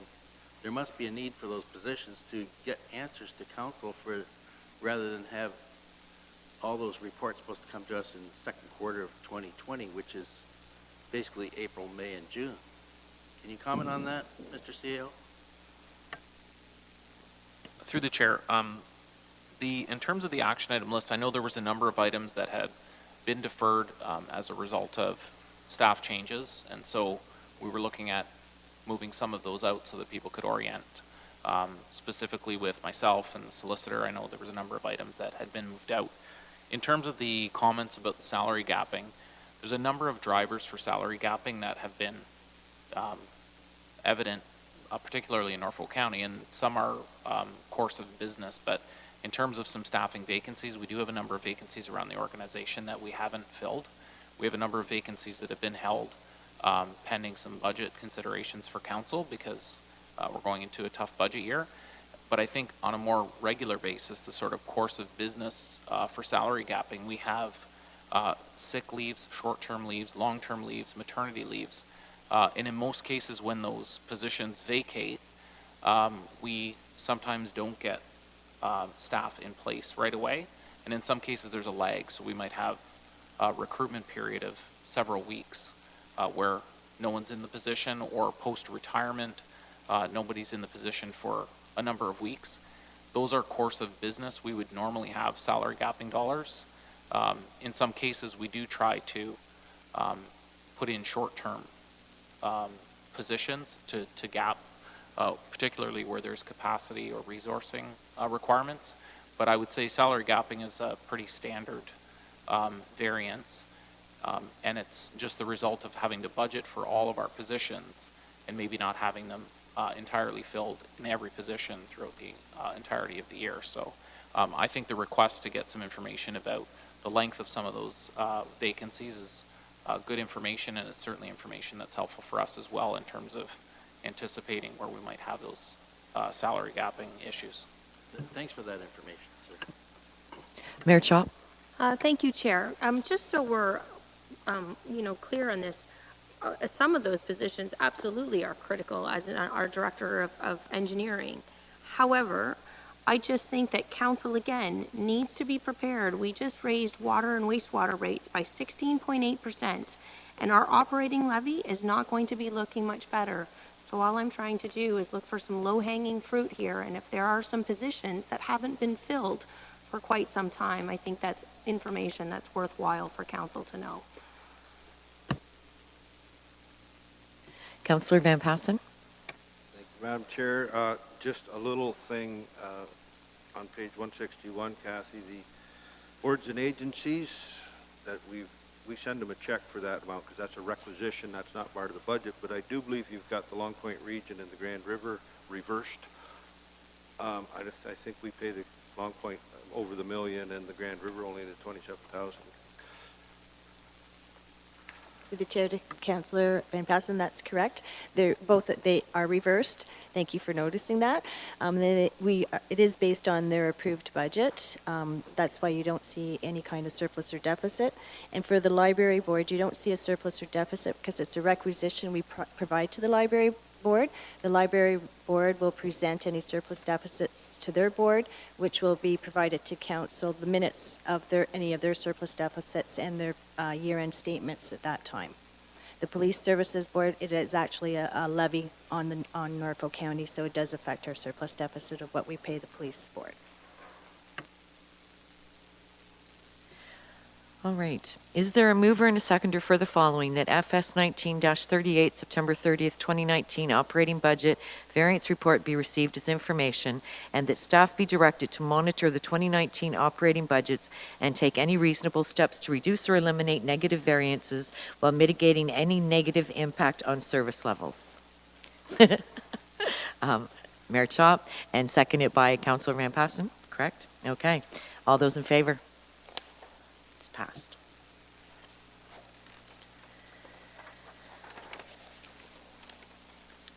Okay. The next item is staff report CS 19-29, re the award of tender for the Ride Norfolk Public Transportation Services. Thank you, Madam Chair. We're just playing some musical chairs here, getting everybody in position. So. I will not be introducing this report tonight. Blair Sylvester will, and Blair is the Public Transportation and Business Development Coordinator with Norfolk County. And to my left is Nikki Sloat, who is the Manager of Administrative and Client Services, who Blair reports to. So these two employees have put a lot of work into this tender in this program. And with that, I'll turn it over to Blair for presentation. And all three of us will be available for questions after the presentation if needed.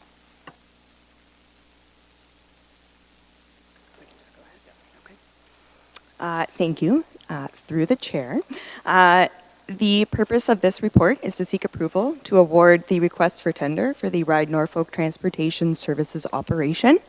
Staff are recommending that Norfolk County execute a contract with the successful lowest compliant bidder, 2554864 Ontario Limited, for a period of 2 years and an option in favor of Norfolk County to extend the agreement for 3 additional terms of 1 year each. The existing contract ends December 31st, 2019. This bidder has consistently been the Ride Norfolk contracted operator since the launch of Ride Norfolk in 2011. There are a number of specifications outlined in the tender to help ensure improvements to past service provision, including age limits, limitations on the vehicles within the fleet. AODA legislative compliance must be met, including electronic audiovisual next stop notification announcements, stop request indicators, and press in case of emergency indicators. This report and initiative support the 2019 to 2022 Council strategic priorities, focus on service, to facilitate innovative new public transit solutions that address rural realities and economies of scale. Thank you. Mayor Chop? Thanks very much, Blair, for coming tonight. Just one question. Does that, I'm assuming we still have flexibility as to where we want the routes to go and so on as needs within the county change. As in, let's say hypothetically we get the funding for the hub, we would be able to create a route that goes to the hub. Through the chair, yes, that's correct. We have flexibility to change any routes as we need. Perfect. Thanks. Oops, eh? Actually, I have a question. Were you able to look into having the routes run on snow days? Is that part of the new contract? To you, I anticipated this question. Yes, so I looked at what other municipalities do. Some ride on snow days and some do not operate on snow days.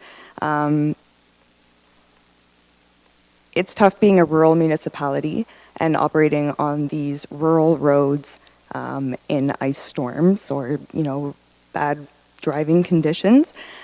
We don't have the capacity to dispatch a backup driver and a backup vehicle should something happen to a vehicle with passengers on it.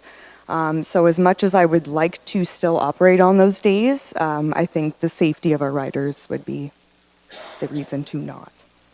Thank you very much for looking into that. Actually, that makes sense in terms of not having the capacity in terms of a backup vehicle and driver if someone did go in the ditch, and then we would be. So, okay. Thank you, Blair. Councillor Martin. Thank you, Madam Chair. Forgive me if I missed it when I stepped away. Did anyone ask you about holidays while we're on the snow day topic? Did that come up? Okay, my question, I have two questions for you, Blair. The first being, quite often I see online on social media a notification that the bus isn't running on a holiday. Is that something that was addressed or can be addressed through a new contract? Because I would argue that there's probably more people out and about in the community and they're not working. And is that something that has been considered or discussed? Through the chair, it is definitely something that we can look into. It would cost more money because as drivers, they receive stat pay while working on holidays. So it is something we can do. I know a lot of other rural municipalities, they don't operate on holidays, just like we don't. But it is definitely something that we could look into. Okay, thank you. My next question was going to be, could you kind of touch and elaborate on the on-demand aspect? I heard a little bit about it through Mr. Kudlin yesterday, and I wondered if you could just share more information. I can. Yes. So been looking into what other areas are doing. Being rural, I find our buses are not always running as full as they could be. An on-demand transit system would lend itself to filling up the bus, having more of a flexible route, allowing riders to call and book or use an app or community service groups to be able to book. So it is something that we're looking at as soon as this. Yeah, so I'm not sure how much. It's still something that we're investigating. So that's perfect. So it's not anything that's going to start as soon as the contract passes. It's something that you're discussing and you're looking at implementing down the road. But it is to find efficiencies and kind of reach maybe some people who aren't using the transit now. Is that correct? Yes, yeah, that's correct. It is something that we're looking to try and implement even with this contractor, if that's possible. It'd be within the same service hours, but yeah, something we're investigating. Councillor Columbus. Thank you, Madam Chair. Yes, will we be getting statistics with respect to ridership sometime in the future? Through you, Madam Chair, to Councillor Columbus. Yes, you will. Within the first quarter, probably, of 2020, we're hoping to bring a presentation as well as some requests regarding Ride Norfolk, because this council hasn't seen a lot of Ride Norfolk, so we will be doing some really good statistics for you and explaining how the routing goes and where we go and what the plans are for the future.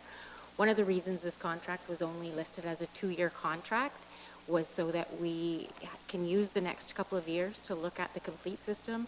And Blair has some wonderful ideas regarding the on-demand and the push for that. And we do believe that it would help the community, especially the areas outside of Simcoe, to be able to use the transit system better.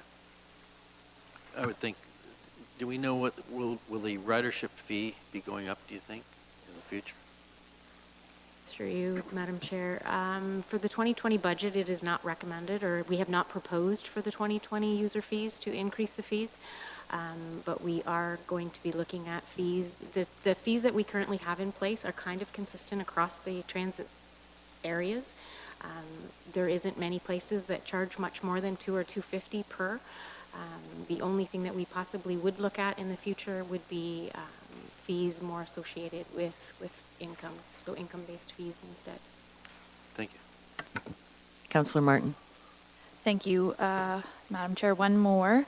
I just wanted to pass along some dialogue that happened yesterday just off the cuff with the RFAB group, and I don't know if this will help at all when you're looking at this contract or in the future, but there were some creative suggestions when we talk about working to bridge some gaps in the community through transportation as it relates to the community hub. And the citizen members of RFAB threw out some great ideas that they've kind of been brainstorming on, and that included partnerships with the school board. I don't know if that's an option or something that could be considered. They also discussed the Norview Lodge bus. Are there some efficiencies that could be blended through with that bus? And there was a third. I've lost it. But anyways, those were just some of the discussions. Maybe Ryan has. Hospital? Do they have transit? Hospital transit? Anyways, they, I'm not sure if they do.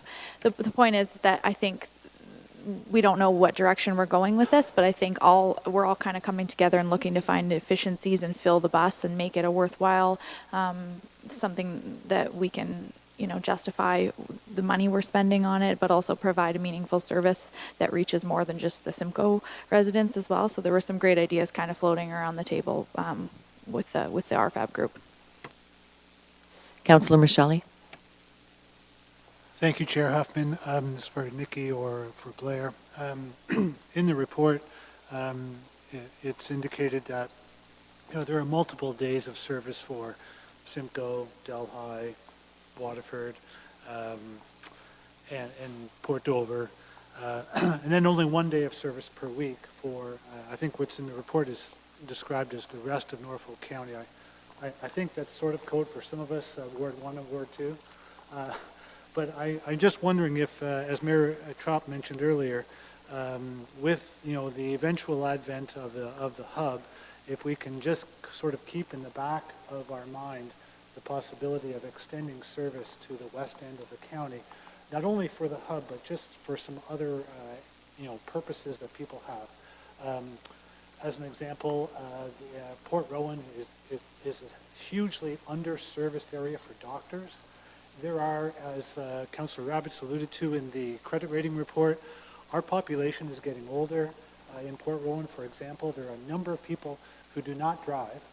And I think if they had more access to that kind of transportation to, go to the hub, to go to the doctor, those types of, in some cases, essential services might be helpful. So, and I know you think about that, but I just wanted to sort of put that out there again. Thank you. Mayor Chop. Thank you, Chair. Just another question for you, Blair. What is the funding sources on this again? Yes, Ride Norfolk is funded through advertising and fares, through the gas tax and municipal funds. What portion do we receive in the gas tax? Do you know, approximately?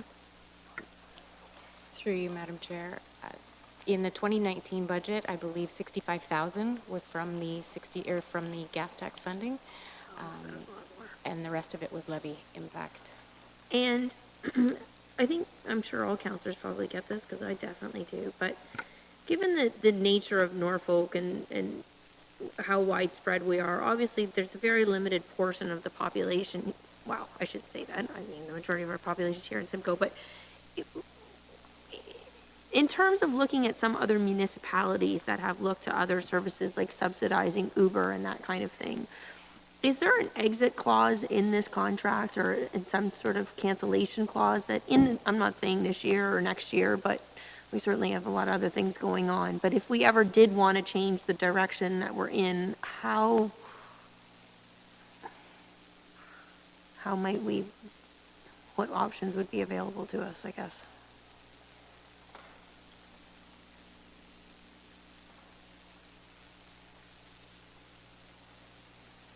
I do believe there is one. We're just going to look it up.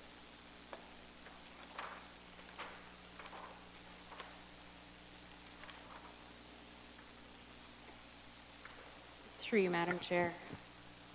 There is a termination clause, and it basically stipulates that Norfolk County may immediately terminate the contract upon giving written notice to the supplier in the event of, there's about 8 different items as to why we would be able to, as long as we give them proper notification. Are those 8 only because of some significant kind of defect in their performance, or is there? Bankruptcy of the supplier, breaches of the conflict of interest, material misrepresentation or omission, undergo changes in control directly or indirectly with adversely affects, in the opinion of the county, the supplier's ability to satisfy some or all of the obligations of the contract. The supplier subcontracts for the provision of the part of deliverables, or acts of omissions constitute a substantial failure of performance in the opinion of the county. Would it be worth, Jason, I don't know your thoughts, would it be worth trying to see if we could negotiate some sort of termination clause in there, even if it came with a penalty? Through the chair, my preference is, and it's something we'd be discussing going forward, is that in all our contracts, or substantially all our contracts, we include a 1-year out clause. Because of the nature of funding, because we're relying on provincial funding and things we don't control, I've been successful in putting in 1-year notice clauses that we can exit a contract. It's common with the province. They can exit a contract in less time. I think it's fair to the supplier. There may be some cost consequences to it, but on a competitively based bid with a 1-year notice period, I don't really see it being too negative, and it gives council some flexibility. Unfortunately, I would suggest for this contract specifically, it would have to be at the consent of the supplier, because it's already been RFP'd, and that would be, I'm not a lawyer, but I would think that would be a material change for it. So it would have to be done at the consent. This one, the horse might already have left the barn, but I think going forward, it's something we need to put as almost a standard practice. So this isn't the first, first contract that I've seen come forward, as we've discussed, without this. So what sort of direction do we need from council to make sure that moving forward, then in all of these agreements that come forward for execution and signing have an exit clause in them? In all departments? Through the chair, it was going to be one of the items that we listed during our budget deliberation. It's on my whiteboard, but we can work with at SLT to put that forward and put it through our standard template. I don't actually need direction from council. I can just continue. I can just move forward on that. Perfect. Thank you.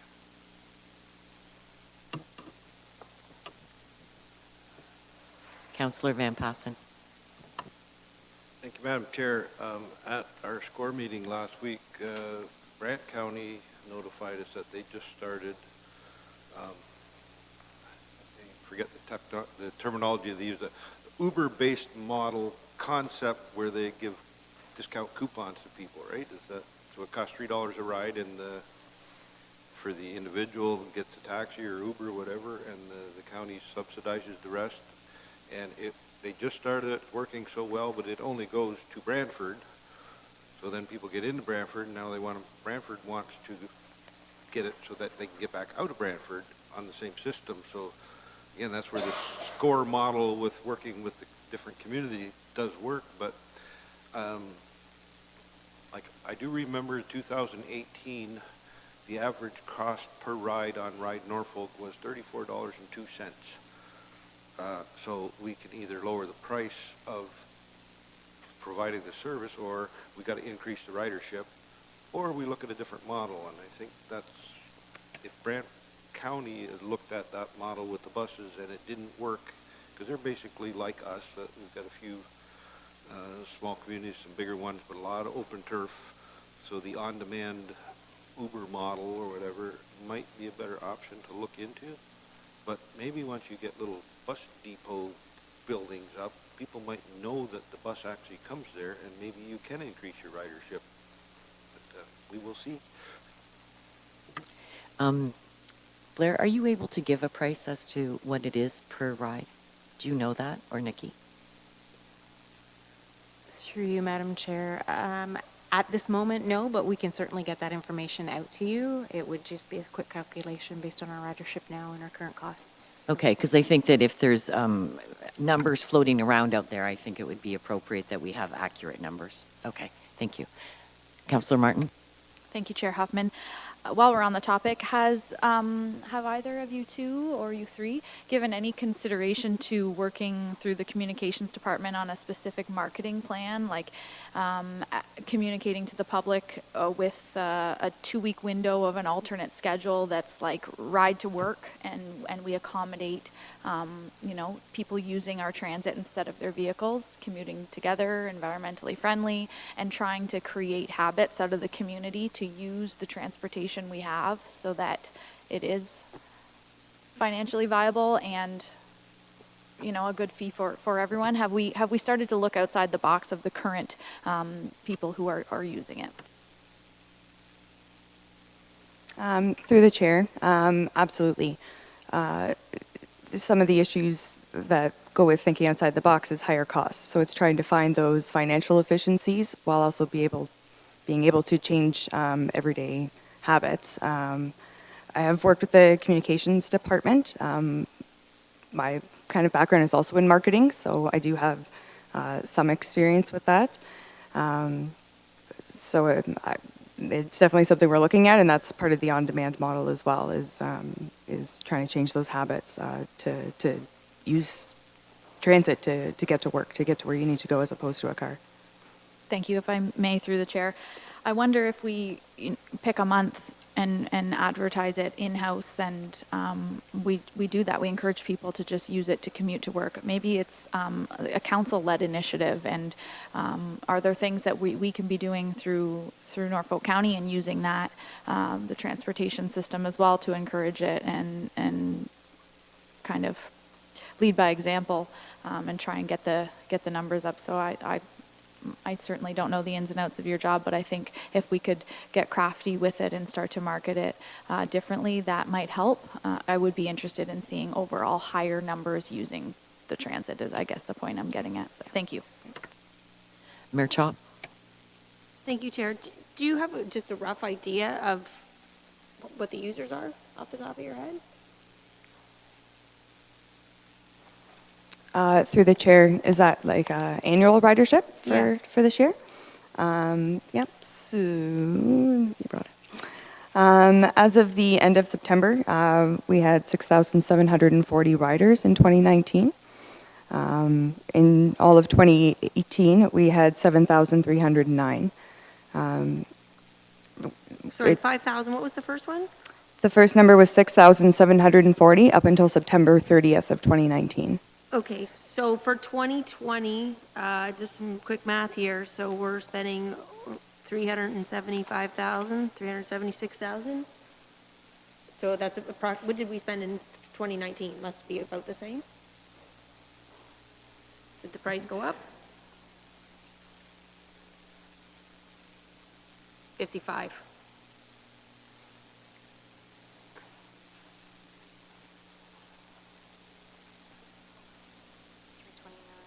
Budgeted was 329. 329,000 in 2019? Yeah. Is that what we spent, or? That was the actuals to date. So far in 2019 right now, Okay. Is that the number you're using, is the 2019 number? Yeah, so we'll give you the 329 even though that's not to year end, but, so that's being really conservative, actually. So, divided by 6,740.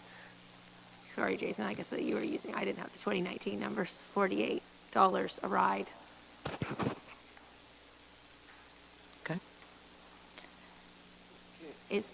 Any other? Is that the best use of our funds in Norfolk County? Or should we be looking to Uber or changing how we do things? I think it's definitely worth looking at, and I think it's definitely something that we need to maintain some type of transportation venue for our more marginalized population. I know that a lot of the social service agencies worked really hard on trying to get something in place.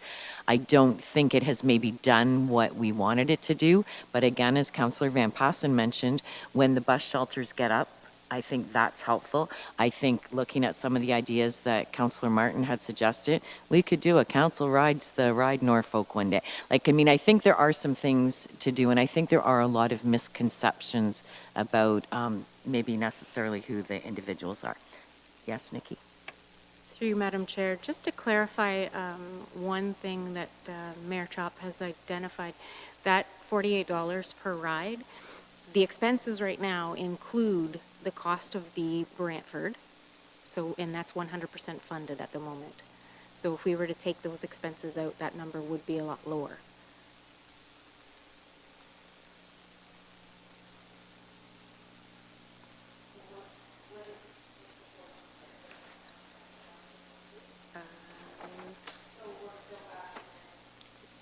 You're still looking at probably somewhere around the 30, 35. Yes, exactly. Right.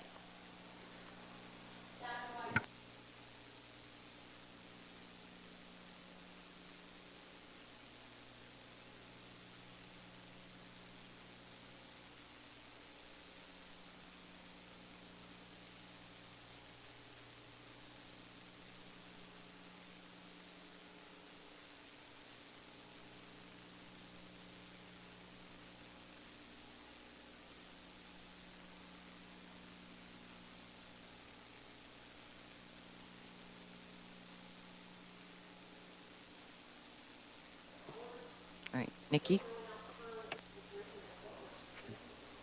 Through you, Madam Mayor. The contractor that's being awarded the contract now is the current contractor that we do have. We have worked with him for the last 4 or 5 years, every year. So as long as we're staying within the 10 hours or 10 and a half hours that we're budgeting for, he has been very good at accommodating any type of route changing that we have wanted to introduce. Blair had actually done some major route changes that started and were implemented in May.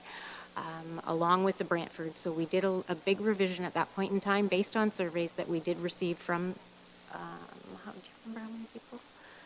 Blair had done a large survey that we had gotten some really great feedback on, and from that feedback we did change a lot of the routing. I do believe that the ridership that we're going to see by the end of 2019 is going to be a lot higher than it was in 2018, and I think with 2020 it will be even that much greater. The routing that she has implemented has really touched those that are our current users, and we're hoping to bring in a lot additional users. But in response to Mayor Chop, the routing itself, this contractor will allow us to change our routes as long as we are staying within the confines of the contract. So he does work with us. We go through it. We make sure that they make sense. And we can implement them just as quick and as easy as we want to. Okay, thanks, Nikki. I just, that's great news to hear. I'm just wondering if there's still, especially if we've worked with this guy in the past and for several years, maybe there might be an appetite. You know, it might sort of help him get a leg up on a future contract down the road if he was sort of more amenable to including some sort of out clause that at least would allow us to make some significant changes if we needed to in a year's time. Okay. So is there a mover or seconder for the following? That the staff report CS 19-29 award of the Tender Ride Norfolk Public Transportation Services be received as information, and that the general manager, community services, be authorized to execute a contract with 255-4684 Ontario Limited for a period of 2 years commencing January 1st, 2020 to December 31st, 2021, with an option in favor of Norfolk County to extend the agreement for 3 additional terms of up to 1 year each for Ride Norfolk Public Transportation Services as specified in Tender CS-ACS-19-03. Do I have a mover? Taylor, and a seconder, Councillor Rabbits. All those in favor? Okay. Sorry. Opposed? I thought you were, no, you double voted. I have a question when you get done with that. Yes? Thank you, Madam Chair. I supported that motion only knowing that the amount of time it takes to change the system, we'd probably be done the 2-year contract anyway. And after that, we're at 1 year, 1 year, 1 year, 1 year. Anyway, so I think that because it was tendered this way, I wouldn't want to have the reputation that we keep changing our mind and put out tenders and then want to change the rules later, so. Councillor Martin. Thank you, Chair Huffman. I wanted to kind of chip away at the same point here. I think that the contract needed to be renewed, and it is short term, but maybe if I could just leave you with the takeaway here that I personally would like to see the numbers get up a little bit and would support staff with some really unique initiatives in through marketing and trying to do that. And if you need my help, then please let me know. Thank you. Okay, next item. Staff report CS 19-30, restandardization of portable radios. Is that you, Bill? Yes, it is. Okay. Through the chair to county councils, yes, CS 1930 standardization of portable radios. Before I do a brief introduction of the report, we need to make a correction and edit, I guess, on the report. On page 1 of the report, actually the second sentence talks about a period of standardization for 10 years for the Norfolk County Fire Department. That is a typo. In dealing with our procurement people, that has to be 5 years. That is all we are allowed to do, and that will carry back to the recommendation where it talks about 10 years. That has to be 5 years. So I have talked to the clerks, and I believe that that change will be made. Secondly, one oddity here with the report, there was no talk about a dollar value.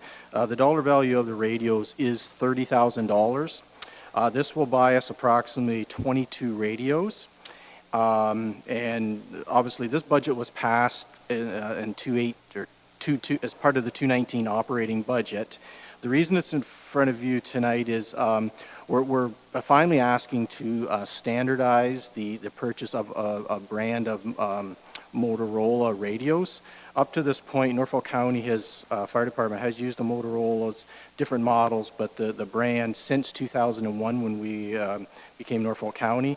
In 2007, fire staff went to council and got permission to buy approximately 180 radios for the whole department at that time. So these radios now are getting to the point where some are starting to break down and have problems. Also, that is the comment in the report that I found a little confusing, was in 2015 the radio that the fire department was using was discontinued. Motorola still makes radios, but the model we had. So what we're asking now, if we go to Motorola, the radio, I should have brought two with me from the new to the old. You can't hardly tell the difference. The batteries are all the same, so we don't have to buy additional battery packs. The chargers are all the same. Every truck is wired, so a Motorola will just hook into that. And the mics that the firefighters have as well. So basically it's $30,000, approximately 22 radios, and we're asking an exemption to the purchasing policy to single source the Motorola, and with that there are many companies that sell the Motorola, so it's still an open market. And with that, I'll turn it over for any questions County Council may have.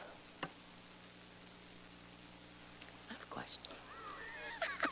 I have the first question. When you're speaking about vendors for these radios, is there any way for this to be done local, or does it have to be on a larger scale somehow? Through the chair to county council, I believe to our procurement policies, we will throw a tender out, and we don't have a lot of control over who. A lot of times in this, it can be a local vendor because they are close. They know the system, they know the people, so a lot of times a local vendor does tend to come in low price on these. And my second part of the question is, so essentially then all of the fire departments will be working with the same type of equipment, so we don't have different equipment at different departments. Is that my understanding? Through the chair, no, that is correct. And presently we have been doing that, but when we've purchased the radios, we've always went to the Motorola without actually having council authority to work within the purchasing policy to do that. So this, again, is just housekeeping on the standardization. All right, Councillor Van Passen. Madam Chair, I will move the recommendation. It's too bad we didn't get it done. You could have done shopping on Cyber Monday on the internet. Saved big bucks. Councillor Roberts. I will second the motion, but I did have a quick question for Bill, and through you. I know that we have had some conversation at the board level and as a council, I believe in closed, this is something we can discuss in open, about our emergency management services having some difficulty communicating with each other. I'm talking about ambulance, police, fire, due to radio chatter frequencies not being aligned. Will this standardization improve the ability for our fire services to communicate with other emergency management services? Through the chair, that's a very good question. I know the newer models have more interoperability, I think, is to do that. I'm just not sure in these models if we can go I guess not interdepartmental, we can here, but region to region or department to department. But that's one question I'll have to get back to you on. Okay, so we have a mover and a seconder. All those in favor? And that is carried.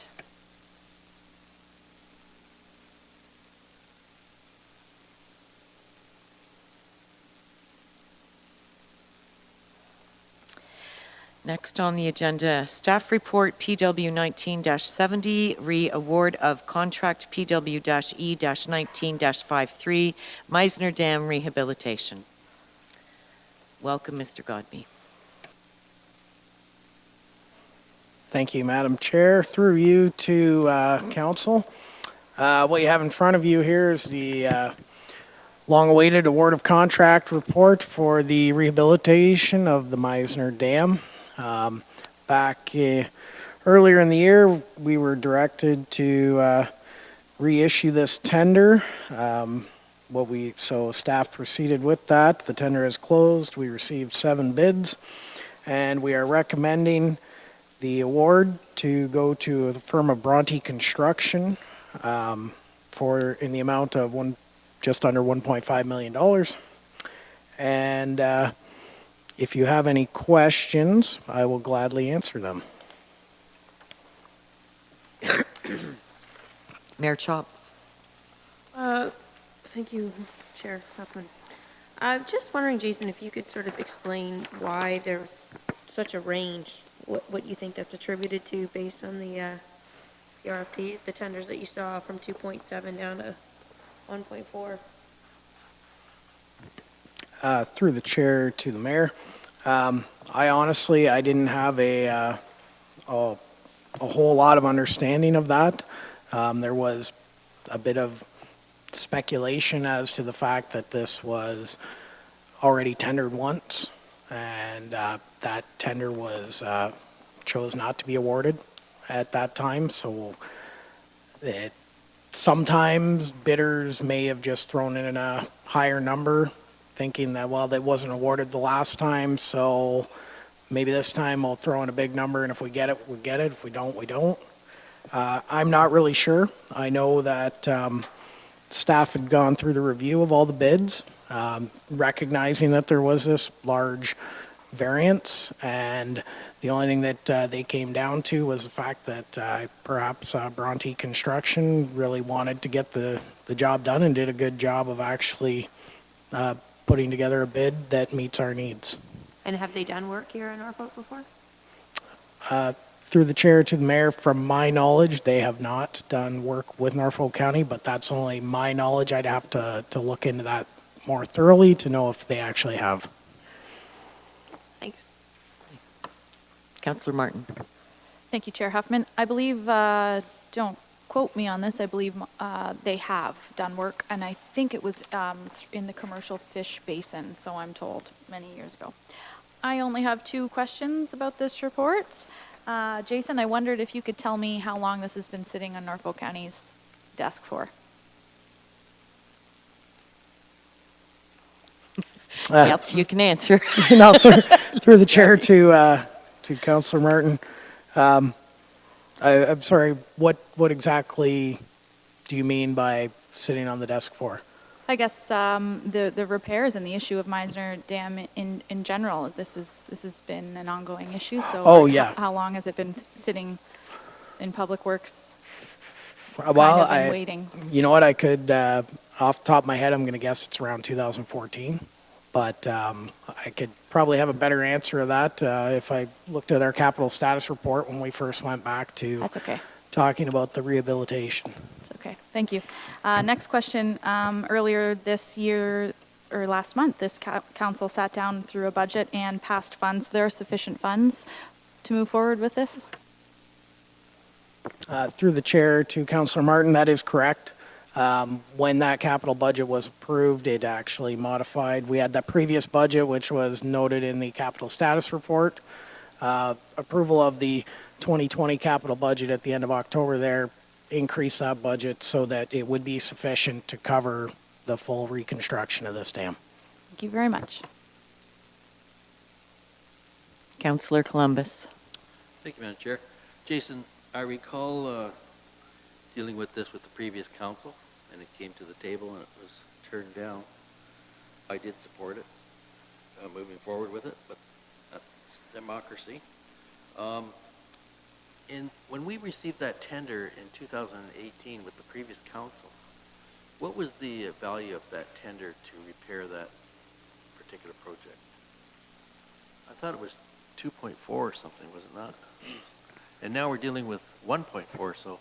I don't think it was ever 2.4. Why did it go down? Like, what's different? Reverse Are the inflation. specs the same? Did they bid on the same, exactly the same specs? Through the chair to Councillor Columbus, I don't have that figure off the top of my head. I do recall it being over a $2 million mark. And the second part of your question, yes, it was the exact same set of tender drawings that was being bid on. Okay, thank you. We got a deal. Okay, Councillor Van Passen. Thank you, Madam Chair.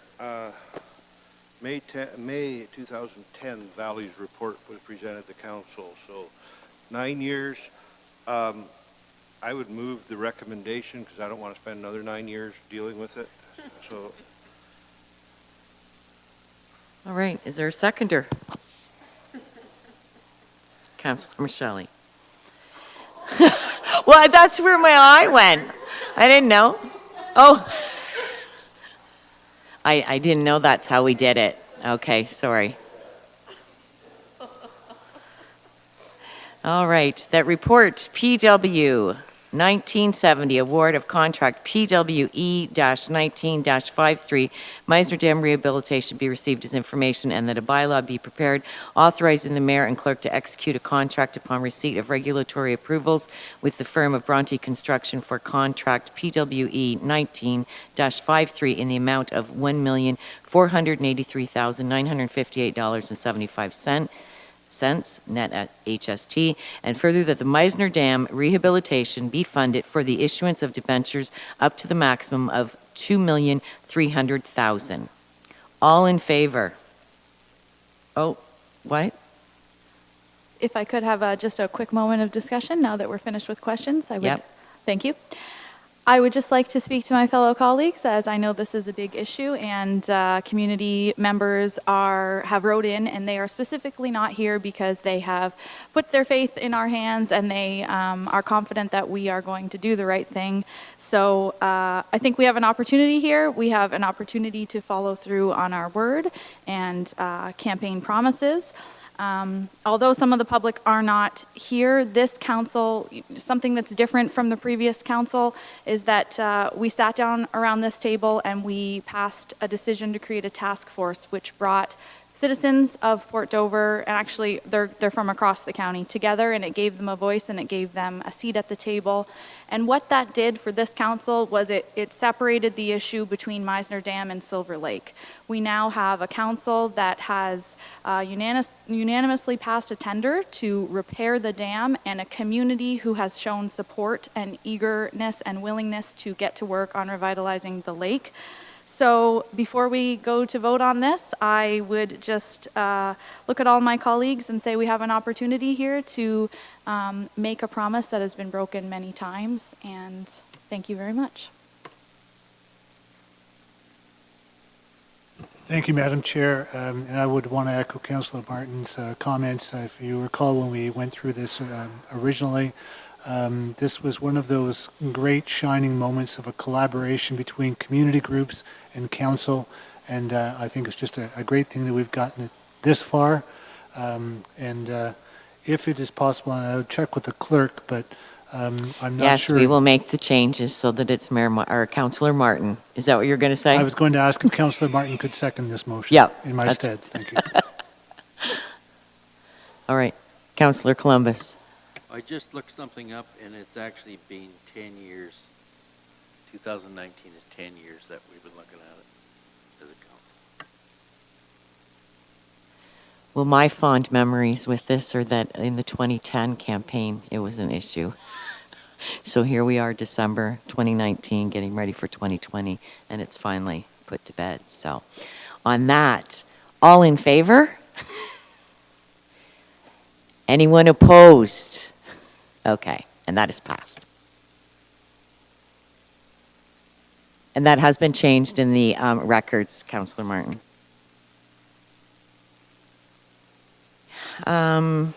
Staff report PW 19-72, Redale High Transmission Water Main. Staff to present. Thank you, Madam Chair. Through you to Council. The purpose of this report is to seek the single source supply for engineering services for a capital project that this Council approved for 2020. If you refer to page 265, it is our attachment map. It's a good visual aid so I'm going to explain this a little better for you. Currently, though, we have 3 wells, well, 2 wells in operation. The third is just being tied in as we're going here. Those wells are the main primary water supply for the community of Delhi. The existing transmission main runs up north up the Wyndham West Quarter Line Road, and then heads west into the town of Delhi, down Wyndham Road 13. The approved project for 2020 was to install a secondary feed main from those wells down Wyndham Road 14 and up Fertilizer Road, and then tie into the existing distribution network for the community of Delhi. An already approved project for construction next year is the replacement of the Fertilizer Road culvert. It is actually not a classic corrugated steel pipe culvert that many people think of, but it is a concrete box structure.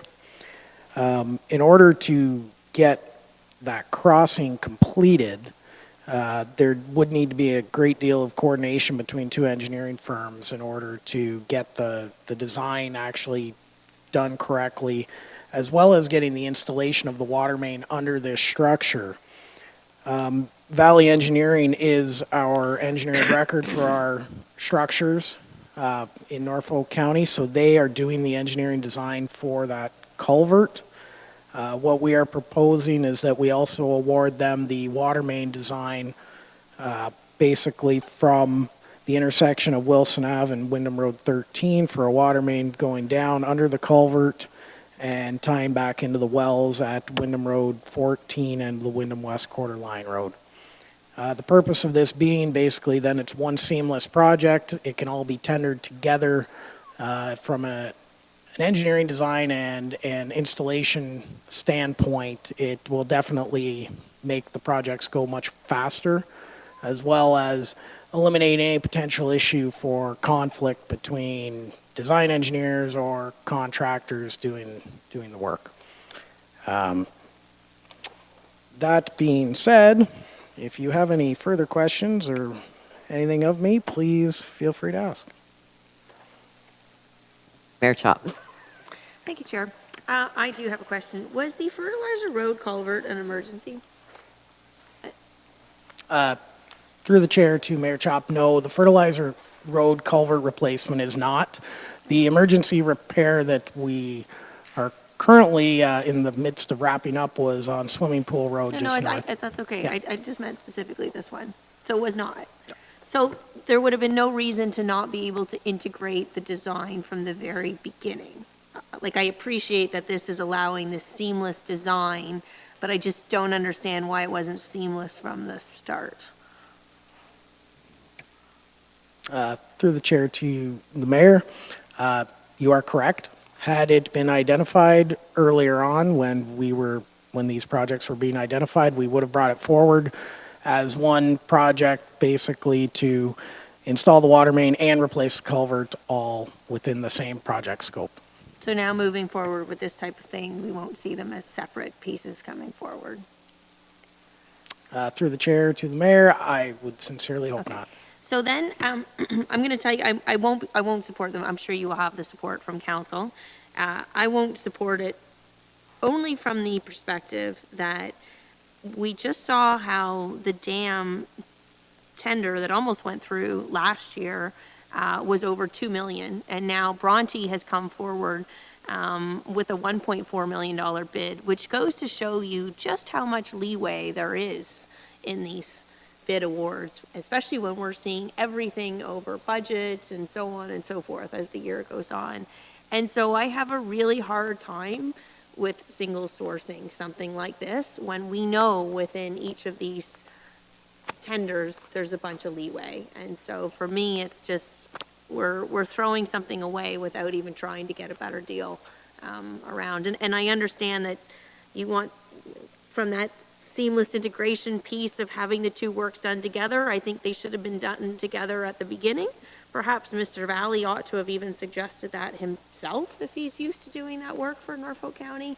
But to just come down the road for the single source, again, I just can't from that sort of a fundamental perspective that we need to change the way that we're doing things, although I'm sure you'll have the support for it around the table. Councillor Van Passen. Thank you, Madam Chair. But this is just for engineering services. This is not the actual construction.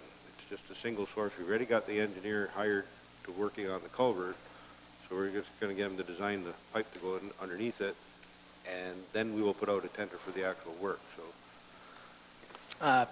Through the chair to Councillor Van Passen, that is correct. This is just for the engineering design, and it is something that we as staff discussed at length about that fact. And when it does come to engineering design and the values and numbers that we're anticipating receiving from this, it is pretty stable and consistent on what we expect to get for a value of that engineering based on the relatively standard installation of a water main in a rural environment.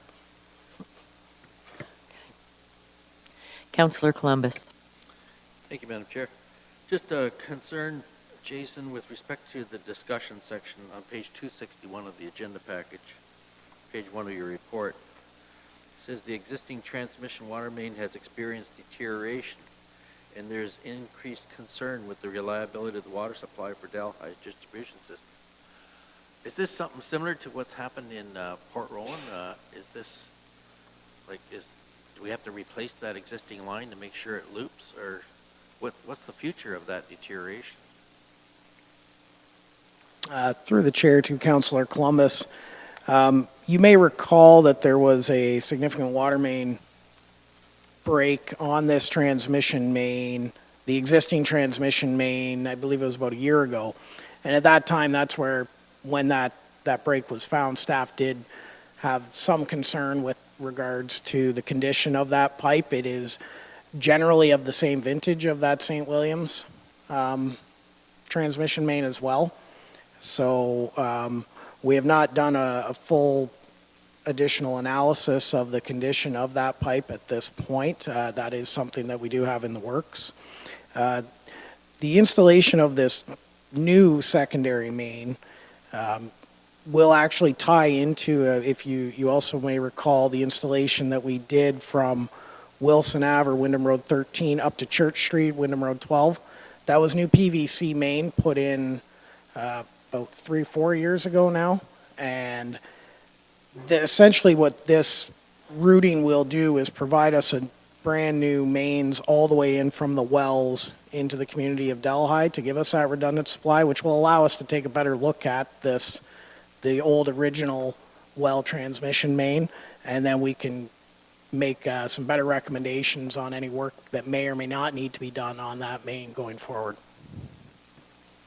Because that pipe that goes down the fertilizer road for the, the original one, recall it being all that old. It might be, what, 25 years? Through the chair to Councillor Columbus, if my memory serves me correctly, I believe it would be around 1991 that pipe was originally installed up the quarter line and down 13 straight down Wilson and in. The pipe on fertilizer north of 13 up to the 12th was what we just put in, I'm guessing, 3 or 4 years ago. So we'll be making sure that we don't put the same kind of pipe in that we've had previously, I take it. Yeah, through the chair to Councillor Columbus. Back in that time period, one of the pipes that they used a lot of was cement line ductile iron, mainly because you could form it in the diameters that were required. At that point, while they were making PVC pipe, it was not, the companies weren't making it. It was cost prohibitive to be able to extrude PVC at those large sizes. As we stand today, they can now make PVC pipe in almost any size that you need, so it will be PVC from the mains, or from the wells, into tying into the existing PVC at Wilson and fertilizer. Thank you. Mayor Chop? Thank you, Councillor, Chair Huffman. You raised an excellent point, Councillor Columbus, and then you actually made the statement the same vintage as Port Rowan. So are you saying that the average lifespan then typically of smelt line ductile iron would be 20 to 30 years tops? And if that's the case, before it was the soil composition of Port Rowan that was the problem and why we're facing all of those lines hitting that level of 30% degradation. But now if we're finding out that's the pipe that's all across Norfolk County, where else can we expect this? Through the chair to Mayor Chop, no, I am not suggesting that the average life expectancy of cement line ductile iron is only around 20 to 30 years. Based on the break that happened, it's about the same vintage of what went on in Port Rowan, and it is, there was a water main break. Staff did express concern about the condition of that pipe, but there's been no further investigation into it to know or to be able to correlate any other similarities between these two locations or these two events. We definitely will be taking a look at that section of pipe more thoroughly, so we do know, and we are not assuming that just because cement line ductile iron pipe was put in the ground that it is a defective pipe. So was it the same contractor by chance? Have you looked into that? That did this job 25 years ago and the job in Port Rowan? Through the chair to the mayor, no, we have not looked into that as of yet. I'd be kind of curious to know whether it's the same contractor, because I bought the story with Port Rowan when the language specifically was it was the soil composition that hadn't been anticipated that caused the erosion of the pipe. But now we're how far away from the two locations and we're finding out it's the exact same thing? Something about that to me just seems strange. Like, we can't every 25 years be replacing all of our transmission lines across Norfolk County. And I don't think that was even in the 90s, that there would have been I'm assuming probably a 50-year lifespan or so at least on those pipes when they were laid, that they would have preached to the municipality to be able to sell the job. 75, sorry. Through the chair to the mayor, I just want to be clear, I'm not in any way insinuating that there is a concern with this main. Mains do break sometimes just due to localized conditions. It could be, especially if it's at an intersection that is within the road allowance, it's under travel portion of the road, frost can get driven deep. Metallic mains are more susceptible to damage that way. What I am saying is that at this point, we do consider it a coincidence. We don't have any definitive proof that there actually is an issue with the main. And we are not suggesting that the condition of this main is a driver for the secondary main. It's just good engineering practice to have redundancy within your systems, which is why we requested the ability to install a second feed line to the community of Delhi, knowing that there is only currently one pipe in, and that does come with concern from an operations standpoint. So where we stand today is that we will be looking into this situation further as time and resources permit. From this point, we have not had any other cause for concern with the condition of that pipe. Okay, you've got me a little bit confused, actually. I thought there was a concern with the condition of the pipe, and that's of the one main, and that's why we were putting the second loop, but now you're talking that the second is becoming just strictly because we want the added bonus of having redundancy built into the system. So now if we're looking at it from a redundancy component being built into the system, as we look at potentially having even more money come onto our water and wastewater capital budget, for interurban water supply, if we're going to have to go in that direction, because what we're doing is clearly not sustainable. Is this line going to able to be, would that be patched into this then? Would that be used with this, or would this become obsolete? Through the chair to the mayor, the two lines would be interconnected so that flow could be directed both ways. So the idea being that if there was a disruption, even something as when we do need to do water main swabbing or any other maintenance on those large transmission mains, that you have a continued supply to the community. But this line would be connected then to, if we did run water from Nanticoke, this line would be connected to that line on a grand master plan of interurban water connectivity. Through the chair to the mayor, yes. In the event that we did proceed with something like that, an interconnection of our communities, this would be a logical point to tie on to in order to continue a transmission main heading eastward through the county. I'm sorry, Chair, I would like some additional information to come back to council, because to Councillor Columbus's point, I thank him for bringing that up. I mean, two lines in two separate towns in Norfolk County that should have had a 75-year lifespan. Each one are, $3 million items coming forward to council. I want to know why the pipes are going in 25 to 30 years and who's responsible for that, if that is the case. Through the chair to the mayor, yes, I've made myself a note here that to look at that to see what similarities there may be between these two projects and any overlap between engineering consultants or contractors doing the installation or pipe suppliers or anything of that nature.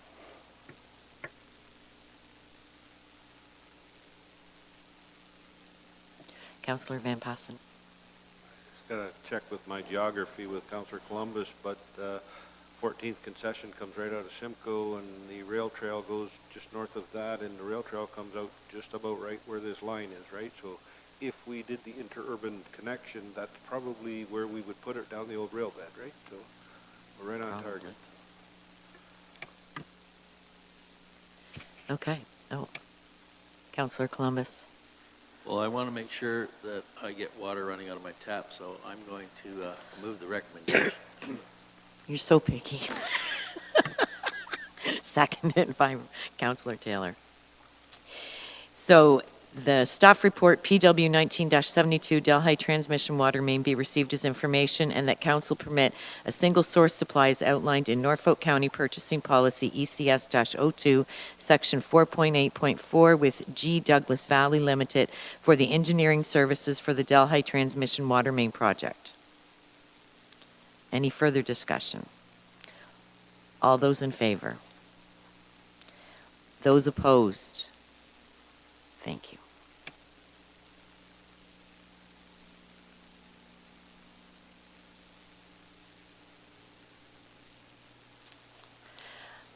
Next on our agenda is general announcements. Does anybody have any general announcements? Councillor Columbus.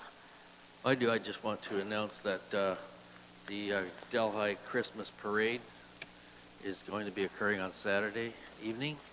It's a parade that's done in the dark, so it's all kinds of lights and music, and it's, if you've never been, I think it's the only one of that nature in the area. So if you've never been, it's really spectacular to see Saturday.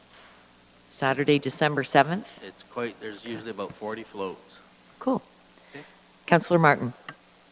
Thank you, Chair Huffman. In our information package, I noticed there was a write-up about the province doing a pilot for e-scooters or e-transportation. I wondered if there was any action that needed to be taken from us to have a discussion about opting in, or if that just applies.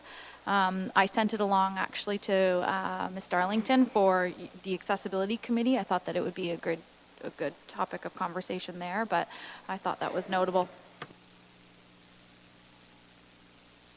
Councillor Rabbits. Thank you, Madam Chair.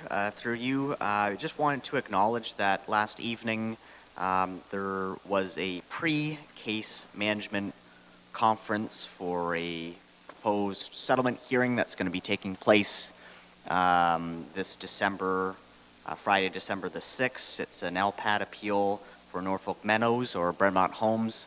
It's going to be affecting the residents on Lee Avenue and Thompson here in Simcoe.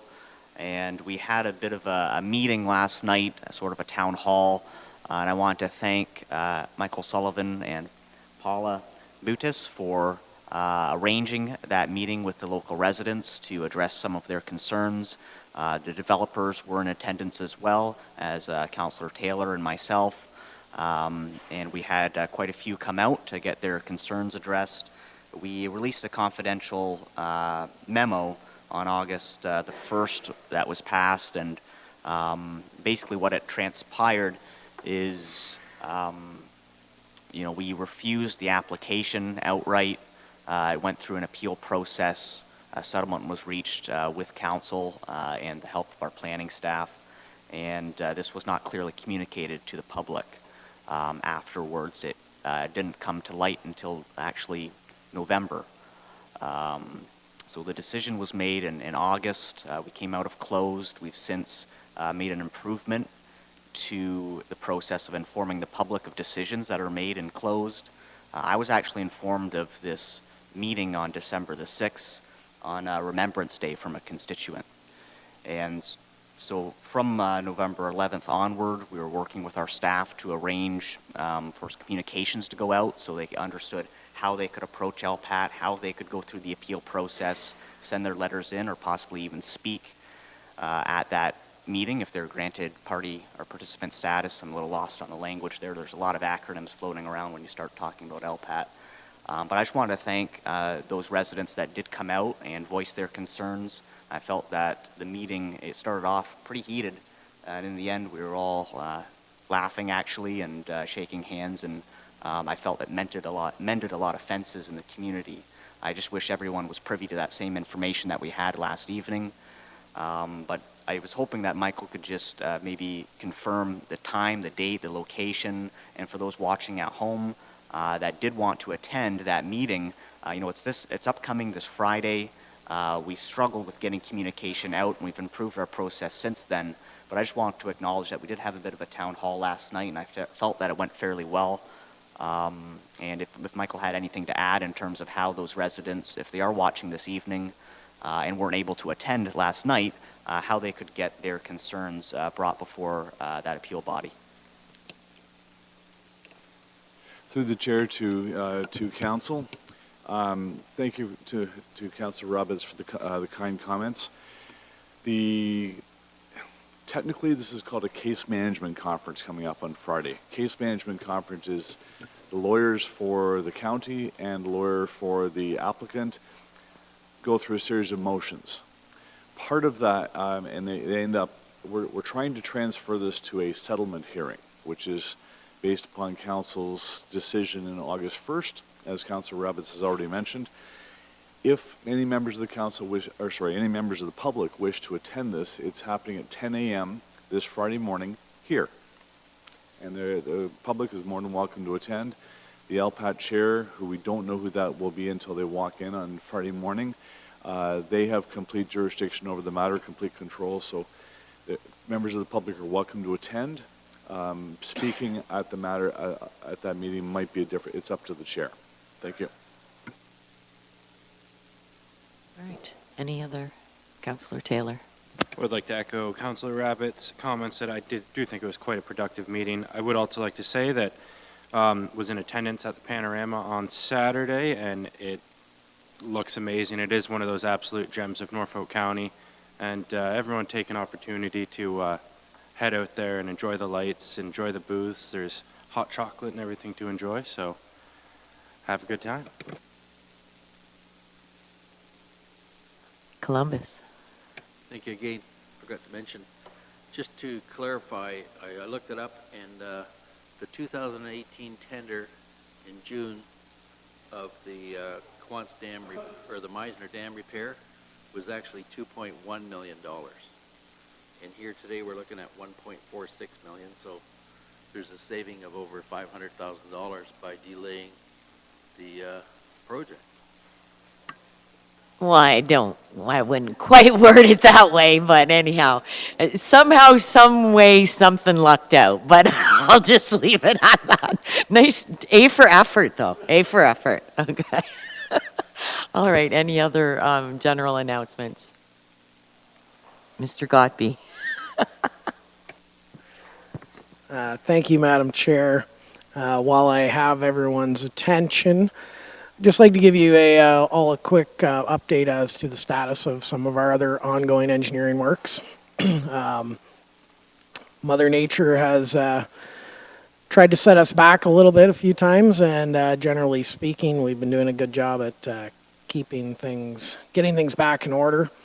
On College Street in Waterford, the curb work is being completed. They're expecting base asphalt down there next week. King Street, there's the section from King Street in Delhi, the section from Mill to Main. Base asphalt is complete. They are starting to do some sidewalk reinstallations there.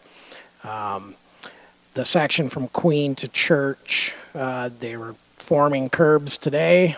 They're expecting base asphalt to be installed next week. Holden Ave, I drove through today before coming here, and I see that the curb is all completed, and they are anticipating completing base asphalt next week. The end of this week.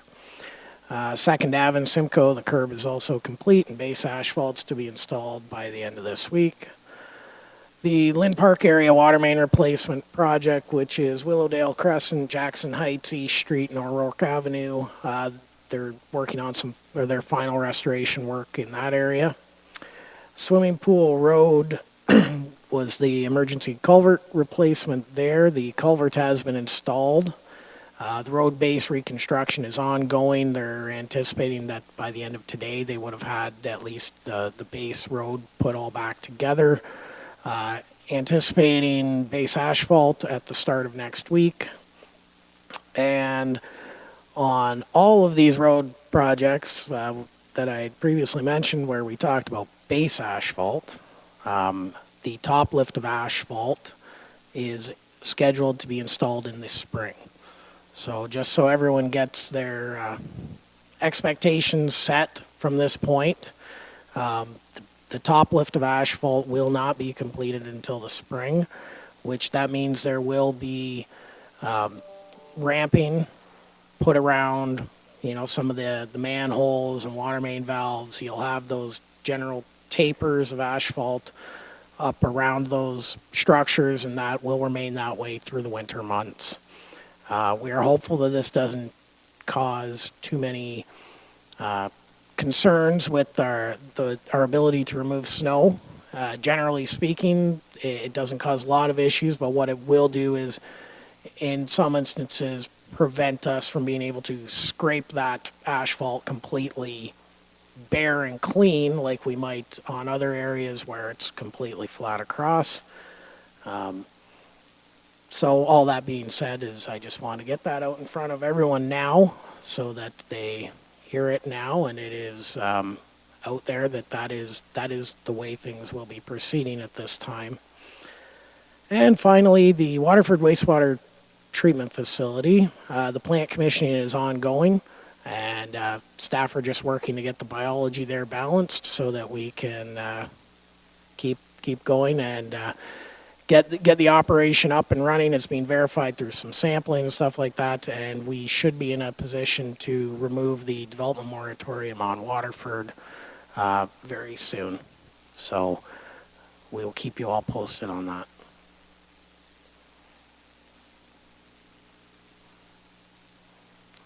Through the chair to the chair.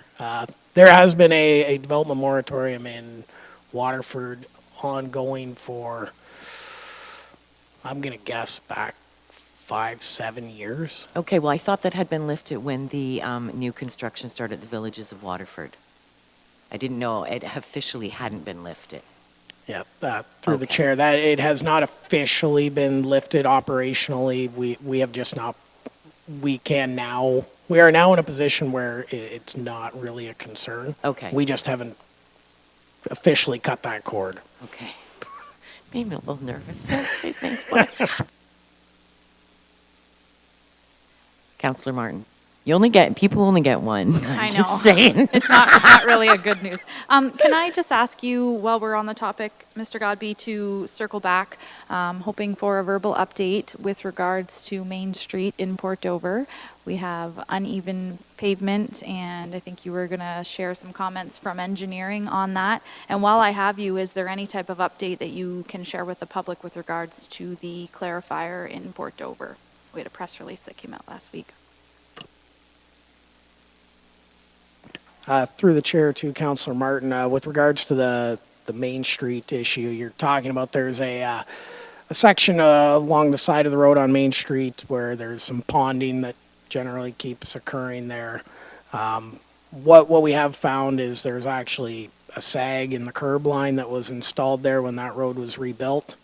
So we are looking at the installation of another catch basin in that kind of low area in order to provide drainage for that.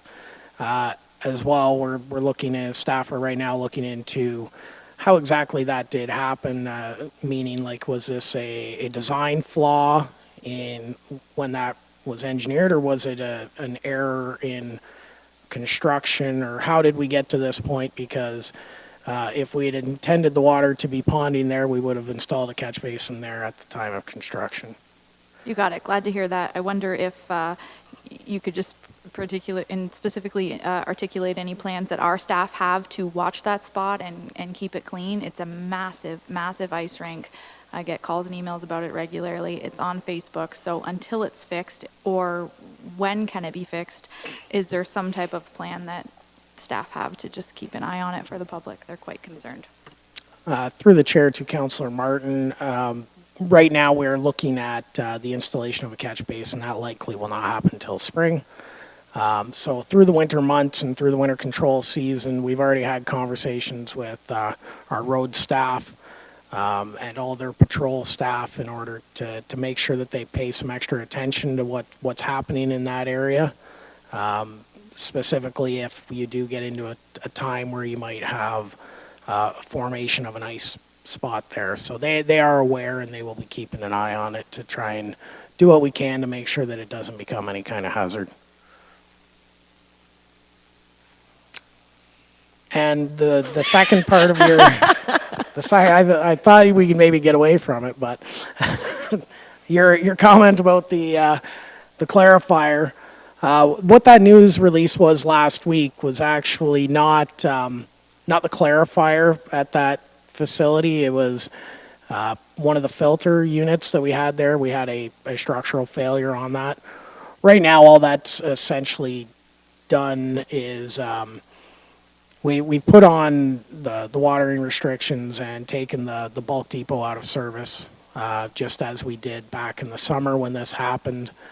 We've had the engineering group, some structural engineers come in just to do an investigation of that filter to see exactly what went on there. So we're hoping to get a report back from them maybe later this week. Unfortunately, right now I don't have much other information on that for you. However, we do intend to come back, if not on the 17th, hopefully in January, with a more wholesome picture of what exactly is going on with that facility and how all these factors are tied together, so that council can help us make some informed decisions on the future of that facility. That's it. Okay. Adjournment. Can I have a mover and a seconder to adjourn that council and committee meeting of December 3rd, 2019 at 8:26 p.m. Councillor Michele, Councillor Geisens.